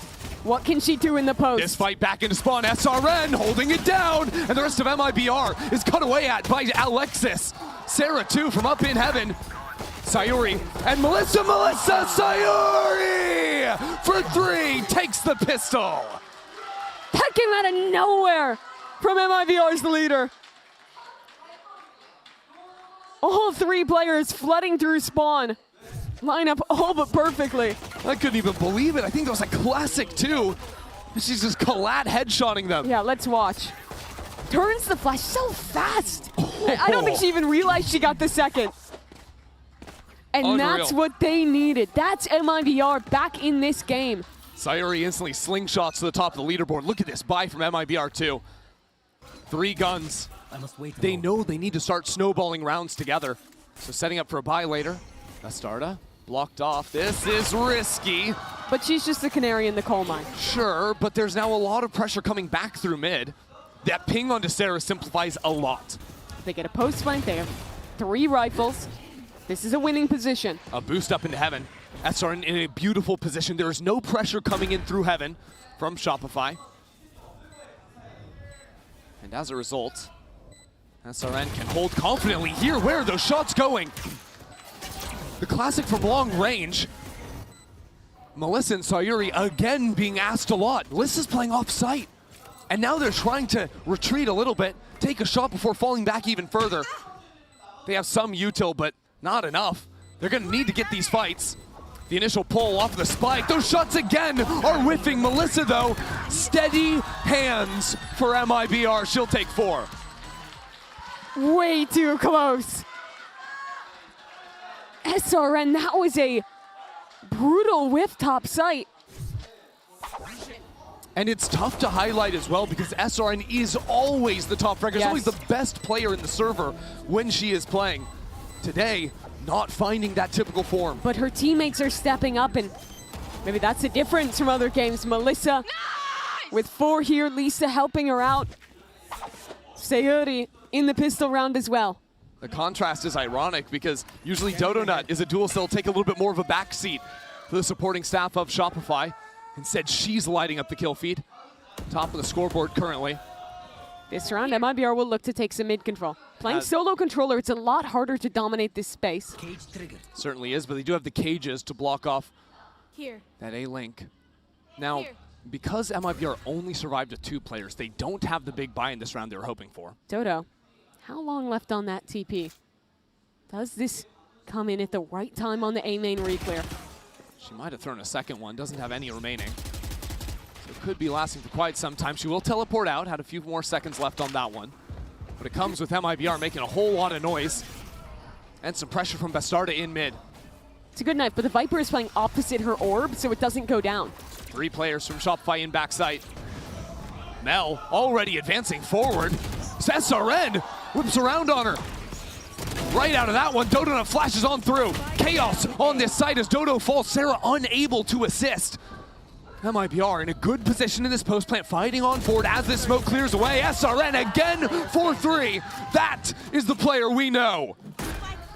Delivering a bonus round. The round that was so needed to make any chance of a comeback relevant. This is a very attack-sided map. This is a very snowballing map. And SRN with a 4K has just delivered her team a chance to start rolling down that hill. And the vibe in the MIBR camp is completely different when they are winning and when SRN is performing. SRN is a player out of her seat all the time, yelling, screaming, rowdy. And when you have that level of energy behind you, it doesn't matter if your back's against the wall. It doesn't matter who's on the other side of the stage. MIBR can feed off of that fire and come back from any deficit. They proved it already this tournament. When you come back from down 10-2 against a team like G2, it just makes you believe you can win any game. You are simply immune to fear and immune to doubt. They're proving that again. So, Shopify take a chance to call a timeout after only 3 rounds. One of the earliest timeouts I have seen in this tournament. Yeah, that makes me think that Effie's has a specific call that he wants to see. Or maybe just something egregious that he saw in a previous round. For Shopify, I mean, we haven't seen a ton from this defense. What I'm thinking is, well, last round Shopify were very disconnected. They're playing more passive on the A site. Dodonut flashes through and tries to find this timing. Yeah. Those players on both sides of backside A were completely on their own, and that is very untypical for Shopify. Certainly is. MIBR. On the Santico, though, they've shown us some of these slower rounds, and now I think it's time for them to just return to their roots. 4-1, set up heavy towards A main. I think a quiet factor in this half will be how Bastarda works in mid. Usually she's way more explosive on the Yoru, but can try to play lurks in this. Yeah, I do like seeing Shopify work for mid control here. I think that pushing players down here, denying that space, will be big for them as this half continues. There's a camera on the other side of that bookshelf, but MIBR not clicking into that one, just playing 5 together. Mel on the other side of the smoke is dealt with. Right as that dart connects on backside. And barring some magic with this Sheriff, barring any gaps in MIBR's hold, Shopify are kept at bay. And this would be the game tied. As Shopify 4 group towards spawn, but look at this crossfire. Sayori was excellent in this position on the pistol, and she's ready to deliver again alongside SRN. Very nicely handled. 3 kills for Sayori again, playing a slightly different angle, but dominating this forward fights. That gets her the null command. Shopify, do they have money for an off on Dodo this round? They do. That makes your defense on Abyss so much easier. And especially, again, against a team that doesn't have double controller. Yeah. In mid, posting Dodo is fantastic. You can lock that down against the Cypher Lurks. On either extremity, getting her posted lets you stack behind it. The struggle for an op in a round like this is that MIBR, with the early kills on their initiators, have a null command and that Hunter's Fury. So Be very hard for her to teleport away. But the Viper plays opposite the setup on A. So that orb, it does not care about the null command. Shopify playing pretty much retake A. Yeah, super passive setup. They're fully giving this one up. Again, it will always be Sarah's job to look for a dart timing, look for spam, look for shocks onto the planter. Usually she's been good for some damage, but MIBR have just calmly walked through. They haven't even used their ults. They're reading this passive look from Shopify, so they'll have those ults in the post plant. What a read. Immediately the Hunter's Fury coming through from Melissa. Trying to catch Sarah, knows exactly where the enemy Sova wants to play, but no dice so far. It doesn't catch. So this retake has to come after the null command, and it'll be a straight up 5-on-5. MIBR thought it would be a fast flood, but Shopify calmly rotate back over. 10 seconds lost, sure. Now ready for the fight. The forward hold once more from Sayuri. Clone broken. Still keeping Shopify contained. The utility just to stall Noya. Lightning quick around the corner. The fire back as MIBR dip away from the site. 4 players back into main. Not heaping amounts of utility, but there's trips on this point. There's no time. They won it with the knife. No, nothing to be done there. The pull on the spike. Shopify run out of time, run out of chances. Where did the clock even go? It was so much eaten up at the start because of the null command. And it's all because of this read from MIBR. Full contacting into the A site, using nothing to take that space. Hey, pay attention. You're supposed to be cheering them on. What's going on? MIBR have come back to win 6 rounds in a row. Okay. Her roll bot? I'm not so compelled with the momentum that MIBR have gotten here. 9-8 now. That is a huge round, but Shopify still have guns. Talk so much about Mel's calling. Got to see Sayuri call a brilliant round herself too, but this time Mel, the IGL playing the forward line in A main. Dodo's up in mid. Trying to keep Bastarda from getting too aggro here. Shopify need kills on this anchor on site. They can't afford to keep playing retake or they're getting stalled out for an eternity. They can't afford to fall down easily. That being said, MIBR decide not to exec into the and one Senti-util. Sure, one key to not have to play that retake is that they do have mid control now. The Bastarda cannot get a lurk going because of this operator, which means on either site there will be quick rotates to flood in off of Mel's early info on A or off the Senti-util on B. I'm not sure how quickly that info on A is going to come because Mel has started walking on backwards. Might have heard that drone from a far distance. It'll again be a full retake over A. It doesn't matter how quick those rotates come in, they're not going to be here to receive the hit. So, what we're going to look at here is how far forward MIBR play. They use so much utility, and I was also going to lurk at that mid lurk. Yeah, that's big. Bastarda is dead. Now the Hunter's Fury gets to come in. Now Shopify set up with a kill on Melissa. Okay, Sarah is a monster. With 10 seconds left this fight in, a plant for backside Sayuri. No shot. She locks this angle down again. Turns her attention back to heaven. MIBR, mobile, with a teleport into main. That is crazy. Sees the flash being thrown on out, but there's no bullets left. SRN. The plant is back sight. SRN can't play the round. Went on too long of a march. It is 9-9 tied again. That was the dream of Dodo playing mid for so many of these rounds. You set up with the op and pick Bastarda. And once she's dead, that is free range for hunting season.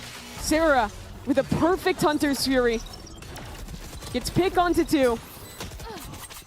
And at that point, the retake is trivial, 5-on-3. Becomes too easy. So things all tied. MIBR still have a bye. Both teams feeling very kitted. But MIBR say, hey, we've had A for free the last 2 rounds. Let's try it again. Currently, Sarah playing up with an early shock dart. Gets some damage onto the other Sova. Are they just going to pop immediately? Do we hit a freeze? What's the idea here? Take flight. Drone up and over. Oh, drone spots Mel in the corner. That is bad. There wasn't a break, and Mel somehow escapes back behind the wall. And now dropping out of heaven, Sarah, and lines up for Mel! Unbelievable! The push and pull from those two players. Now Bastarda cut out of the sky. What a round. Mel gave them the last 2 rounds. This time, she does not let them take it. How quick is that thinking? Realizing there's a pocket, calling the drop out from Sarah to then swing back in herself. It's so sick from Mel. And just that lineup, the mechanics to make it happen. Even 129 damage onto the Cypher could have been a 4K. Nasty. And we were building this narrative 5 rounds, 1 in a row. MIBR working back into this game. Bye-bye momentum. And now to halt that momentum even more, SRN has gone for the attack op. Something they'll do even in OTs when there's no armor available. Will rest so much on finding value with early picks. Dodo had been fighting for mid control. SRN thought she could get that pick, win the op duel. Dodo's gone back to the rifle. Mid's been given up, and SRN won't get anything with the op. This is a fight with an Astra and a KO, trying to see if that attention with those players could pull a rotate through mid, I guess, to see if that op could find a pick. The whole time, the Spike is still hanging out in spawn. Yeah, this is a very slow round for MIBR. They have to play slow when they have this operator. But now you're in a situation where you either finish into the Viper KJ, don't love that, or you finish into A where there's 3 players playing very forward. Bastarda has found a moment. Is the door broken? It is. Looks like Sarah holding heaven. Nice shot out of Mel. Taking her out of the round. Bastarda still holding it down, dodges the flash, but falls too. And now Shopify Rebellion can turn their attention back onto the site. Smoked away for now. As SRN tries to stick this plant, it goes down. So the backside fight. No Sayori there. This time it's just SRN stuck into the corner. What a weird pit. Is going I don't on? think it was meant to do that. Maybe trying to flood it out from heaven. Now it just blocks off the rope entirely, and Melissa is on the flank. The fight forward is just from SRN. She will fall. And now as the pick comes down, Melissa is there to strike a fatal blow to Noya. 3-on-3 in numbers. An early pull. Now baiting up the rope. Dodo Nut has taken out Sayuri. Trying to swing with this operator. It's a full defuse. It's a full defuse. Melissa pulls some attention off the Spike, and Sarah will take 4 and another round. How sick has Sarah been on these retakes? Whether it's the ult, whether it's diving out for Mel, or this round a straight up 4K to win it. Shopify have won 3 in a row. All 3 have come on A retakes, and all 3 have been successful. And it was such a gift to start Bastarda, finding that timing, getting the lurk onto Mel. But of course it's Sarah who flushes her back out, who then becomes the hero in this retake.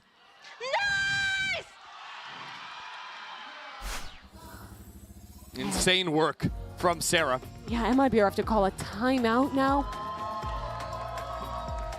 The mid-half turnarounds from Shopify Rebellion are a thing to be studied. Yes. We saw it on Corrode. Now we're seeing it again, trailing 5 rounds in a row in the second half to win 3 more themselves. Now just 2 more rounds is the difference between them being here and in the final tomorrow. Remember what's at stake for MIBR. A team that their only time attending a GCC was immediate success. A grand final against Shopify Rebellion. This year, a change. Shelly gets taken from them by Team Liquid. They make the tough choice to drop Jubes and pick up Lisa. And they come back in a second seed, having to play all the way through an LCQ to make it here, to get their rematch. They'd hate for it to end like this, in disappointment at the hands of the back-to-back champs. Yeah, revenge against Shopify is old history. Revenge against Team Liquid and that opportunity is far more recent. They've got to find a way to get to tomorrow. But first they have to get through today. They have to get through a Dodo Nut who has been obscene on this operator. Pushed away, tagged up, but still 2 players to support. They're playing in the smoke. They're fighting up. Oh, they're going to swing on through with this dart. Look at this play. Lisa holding it down, and SRN too. This A-main trap completely dismembered. Lisa may have just saved this game for MIBR. SRN is going heaven, playing into the smoke. If SRN falls, there's a chance, and she's called away. Won't take the risk. With the lockdown in play,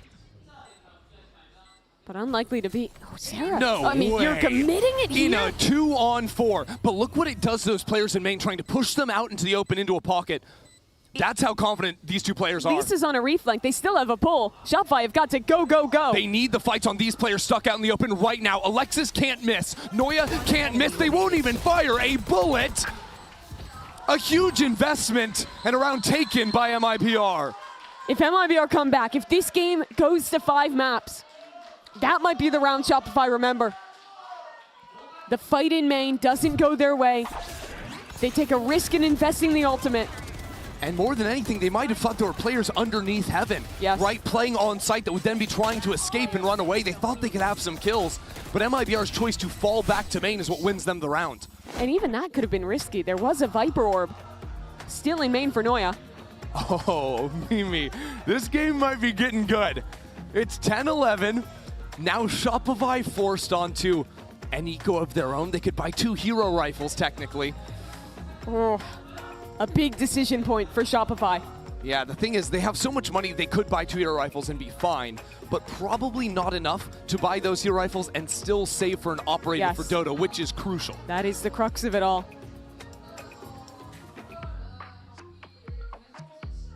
It's rare you see Shopify on the back foot. They lost their first ever series at Game Changers Championship. Yeah, you can't go any higher than 3-2. There's no 3-3 option for MIBR if they lose this map. But now kind of on the ropes again. They choose to save the money for the op next round. Yeah, well, it's Sarah spending the money this round to drop that rifle to Dodo. That's how much trust Shopify are putting in their newest member. They want to show another A main fight, this time with a different look, a forward flash, but no one home. That flash hurt and the shots too. MIBR have a few choices. You could accelerate mid, you could come back into A and try to reclear. The knife didn't catch players, so now a stun. Dodo still with the option to flick away on the TP, and she'll take that pathway out. She's still here though, but is MIBR execing? No. They're happy to eschew these players out of main, and now they can slow the round down, put some pressure on mid, bait out that drone before they make their final decision. Astarta has not been quiet in mid in many of these rounds, always putting the pressure in. But Noya knows she's rarely following up, so Noya posts forward, and there'll be 3 players on the A side of the map. MIBR call around it though, 5 raid hit into this A site.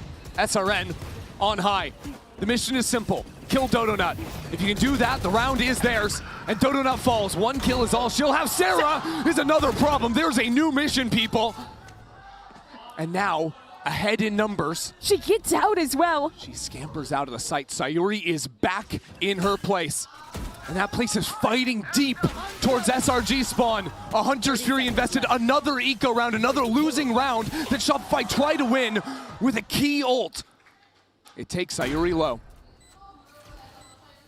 Sayuri has to make this work.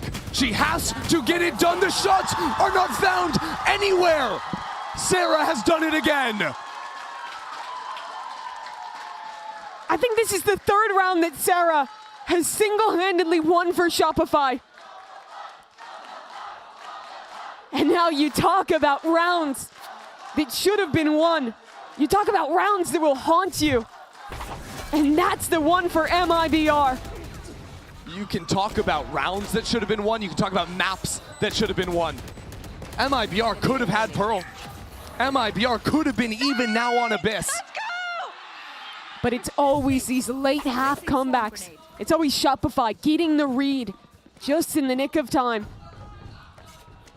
And now do or die. You either win 2 rounds or you go home in bitter disappointment. MIBR have to put themselves in another overtime situation. That's been Brazil's bread and butter this event in OT and crunch time. Here. But 2 more rounds necessary before. MIBR has been ending A almost every round. They have loved this side of the map. But what is this setup with their duelist and their KO on B side, the drone and the spike working up A? It almost feels like a double fake. Send the drone, pressure A like you're doing your same A default. The thing is, if they're going to try and fake a B hit, they need to send SRN to her death. See what she can accomplish. with virtually no assistance. That Hunter's Fury from Melissa is kind of just going haywire. I still don't understand this round. What's the vision? The spike is still A main. And there's no mid control either. Lisa's gone back to look at that. So it is a double fake. They pump it towards A. Now they pump into B. The knife catches both players. SRN, it is time to go. Pull the attention back. Fight the site or something. No, instead. She's done her job. A is open. That's what MIBR wanted. But not having that pressure keeps her so far away from the rest of the team. The casual walk up is going to let Best Start into heaven. And now Sarah keeps her down.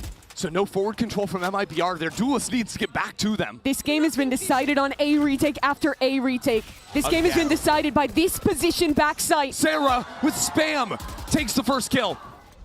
Mel has the Cosmic Divide, so MIBR have to play forward for their entire year. They have to win this. Down 4v5, make it 3v5. Sayuri, what can you find? Best Starter now in SRN, the two duelists in a 2-on-2. Hopping up and over, SRN keeps their hopes alive. It's all about that spot, back sight. And it's about these razor thin margins that this time are won by MIBR. The misery of MIBR, though, is that the job is not over yet. Had they not stumbled in the previous round, this map is looking over. And credit to Sayori. Against the IGL, synonymous with this scene, calls an excellent round. She needs one more. That pressure still mounting. In the last round, Shopify don't have a buy. They have an up and two rifles. Mel on a Stinger, Sarah on a Sheriff. These are the A players.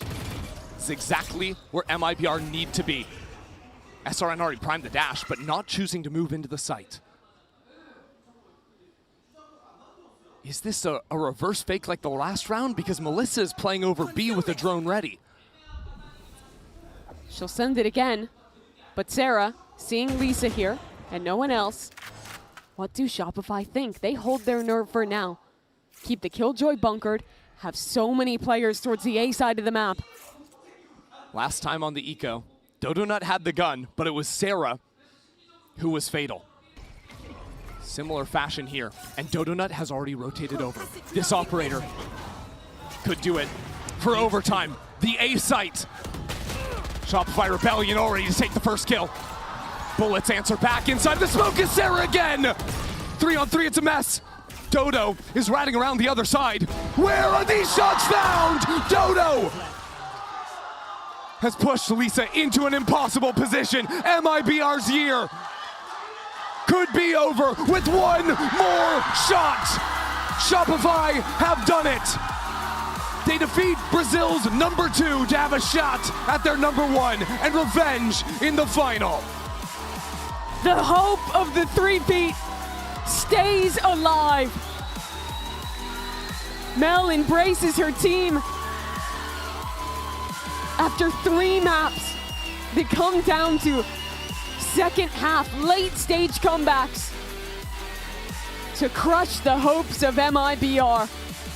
This series might not have been a 5-mapper, but these games were absolute bangers. Down to the wire to start, down to the wire to finish. MIBR ultimately could not win today, but they improve on their record last year versus Shopify. They get a map, could have had moments to take this series, and ultimately will bow out here as the #3 team in the first time Brazil has ever sent 2 squads to the Game Changers Championship. The only 2 teams that could test Shopify this tournament came from Brazil. Brazil is just the best in Game Changers. The best region, that is. But the best team, there's no doubt that today that's Shopify. They give a hug across the stage, and they ready themselves to defend their title tomorrow.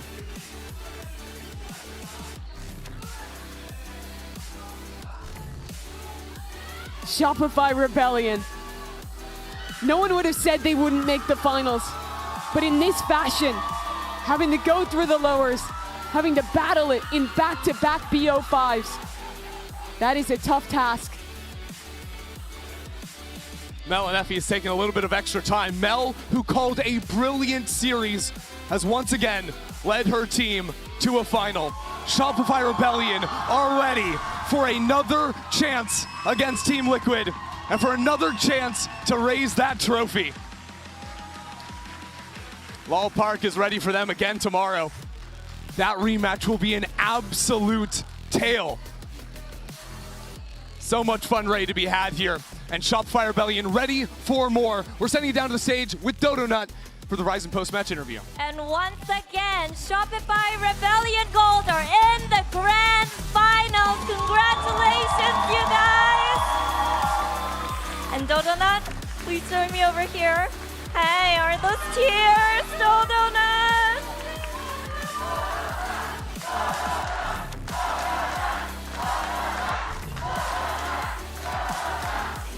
네, 결승 진출에 성공한 쇼피파이 레벨리언 골드의 도도넛 선수 만나보도록 하겠습니다. 승리 축하드립니다. 지금 약간 눈물을 머금고 있는 모습인데요. 사실 결승 진출에 익숙한 쇼피파이지만 도도넛 선수에게는 또 첫 번째 결승이거든요. 참 의미가 남다를 것 같습니다. 어떤 기분인지부터 물어보도록 할게요. Congratulations, Dodonut.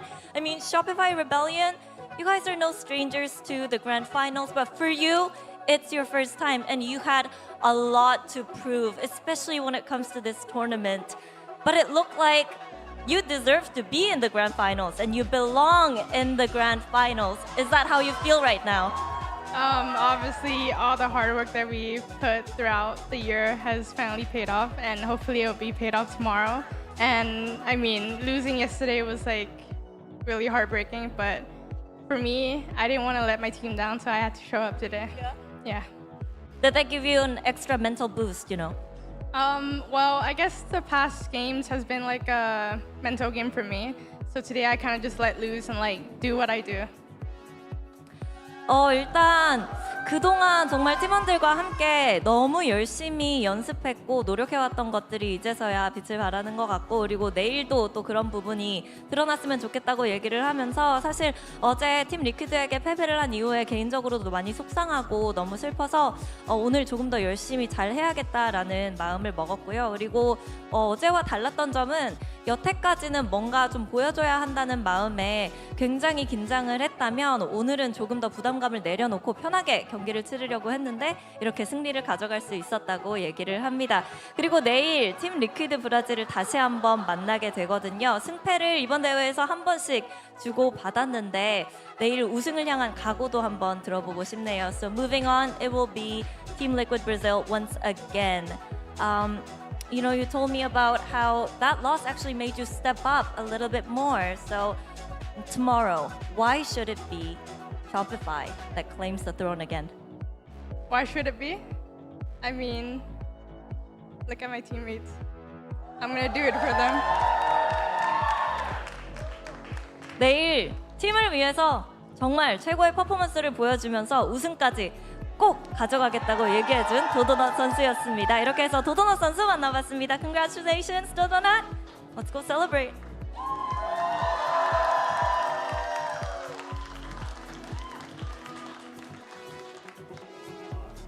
Dodo says, look at her teammates. Look at Sarah over here joining us on the desk. Sarah, those last few rounds, can we talk about what was going on? What were the comms like? What was the vibe of the team like also? Because I was going very back and forth and, you know, the entire crowd was like waiting with bated breath. Yeah, I mean, I think we're a team of energy, and when we're not nervous and very calm and collected, we definitely play at a very high level. But when things get dicey and we can't quite find the adjustment, sometimes things get a little crazy, and the end of Abyss was definitely getting a little crazy.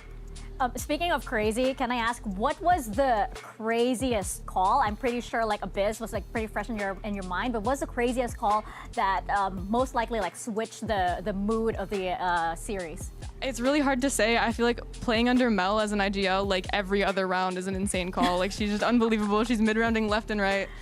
So it's honestly hard to think of a specific round. I feel like, I mean, on Abyss, we were ending sites with 20 seconds left over and over again. Like, it's really hard to say. guess I can like backpack off of that a bit. How important was Effie's timings and stuff like that? Because I feel like every single time he called one, when you guys were down, whether it was Corrode or whatever, you guys went on this crazy comeback and you basically went out the map on Corrode after you called the timeout. Yeah, I mean, Loic was very helpful. We definitely, I think in our last series, we talked a lot about Tax kind of overloading us with information and getting like really overwhelmed, and then our coaches sat down and had a talk about it, and they improved a lot. Like this series, their attacks were very, very well thought out. A lot of them were, you know, just telling us to calm down and take some breaths and relax because we're fine. We have the right adjustments. So yeah, they were really helpful this series. I want to talk about one specifically. It was 11-10. It was like after you guys used a KG ult in a 2v4 and it didn't go your way. What was said during that timeout that you can share to like just bring it in? Because that's on Abyss this last map. Yeah, honestly, I think Mel had a call, and we had 2 tacks still left over from T-side, so Loic just called it so that Mel had time to explain her play. We could all just relax and take a breath, because like I said, things are getting kind of crazy in the Covs. So sometimes it's just to rein you guys back in. I wanted to talk about the vibes of the entire series because we were talking about how, you know, you guys looked a little bit more serious, of course, entering into this series. And like, for example, when you take, you know, early on in Corrode versus at the very end, you guys were very, very different. So was it that way? Like, was it what we were seeing that, you know, you guys started maybe a bit low on energy in the series? I think strangely enough, like, we tend to perform better the less serious we are. Like the more goofy and trolly that we are, the better things seem to go for us. It's sort of like when we get really serious and locked in, it kind of looks like the end of Abyss where like things are a little crazy, we're just overcalming and kind of yelling. So if we can just like find our energy and just chill a little bit, I think we'll be good. And I think that's what makes, you know, your team like so endearing to everybody. Everybody loves how like, oh, they're so unserious. I just love this team. Finally, I want to ask you, did today feel different because you were entering the series for like, you know, in the lower bracket, which is a position that, you know, this team, you guys don't really find yourselves in too often? Yeah, honestly, going into it, I wasn't sure how I'd feel. Like, I wasn't sure if we would enter some kind of crazy lower bracket demon mode, but I think it kind of just felt like another day at the office for me, at least. I don't know about my teammates. I can't speak for them. Sarah, you've won 2 champs already with that 2 map ban advantage from the upper. And I know that we were talking a little bit before we went live here about how last year was free, right? Do you feel like now that you're going against Liquid again, who brought you down to this lower bracket, having to run through MIBR, and now you don't have that 2 map advantage, Is this like kind of spark it up a little bit for you again? I'm definitely excited. I'm really looking forward to tomorrow.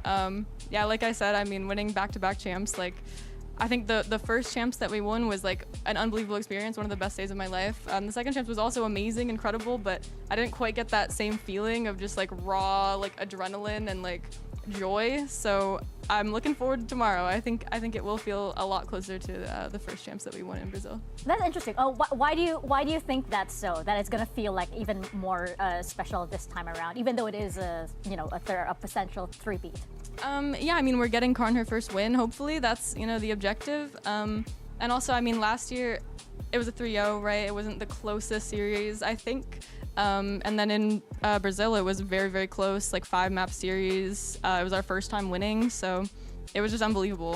So I'm really looking forward to tomorrow. I hope it can compare. I think everybody is looking forward to tomorrow, Sarah. We are so excited. And after 2 weeks of competition, only 2 teams are left standing. We have Shopify Rebellion taking on Team Liquid Visa in the grand finals of Game Changers Champions 2025 here in Seoul, South Korea. It's going to be extremely exciting. We have fans for both teams just filling the arena here. And Sarah, you have some very special fans also. I just want to ask if you have a message for everybody that's been screaming Shopify there. You have some very dedicated fans in the audience that made it all the way out here to South Korea. What do you have to say to them? Yeah, I mean, I always just say it's unbelievable that we have people willing to come across the world, really, to come cheer for us.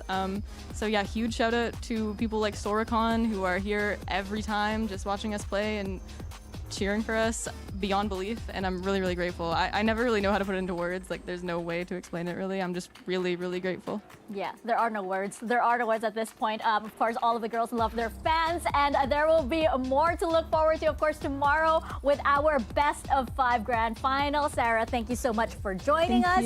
We're going to see you tomorrow because Team Liquid Visa will take on SRG in a showdown for the trophy. And following the trophy presentation, one player will be awarded the MVP bracelet.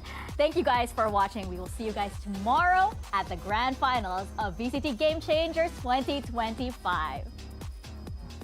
Hello and welcome to the Game Changers lower bracket final. Now, the players on the stage might look a little different for a good reason. We're here for something a little different. There's so much history there that goes deep. Ooh, I already there we don't go. like it. Okay, the operator's There we out. go. Now we're cooking. Now we're cooking. And they needed that, right? They needed Tens to lock in, and he Let's has. go, baby. I've said that with full faith and no real commitment. But Roxy, full faith in the shot. Does listening to Coach Potter actually pay off again? Oh, it does! It absolutely does!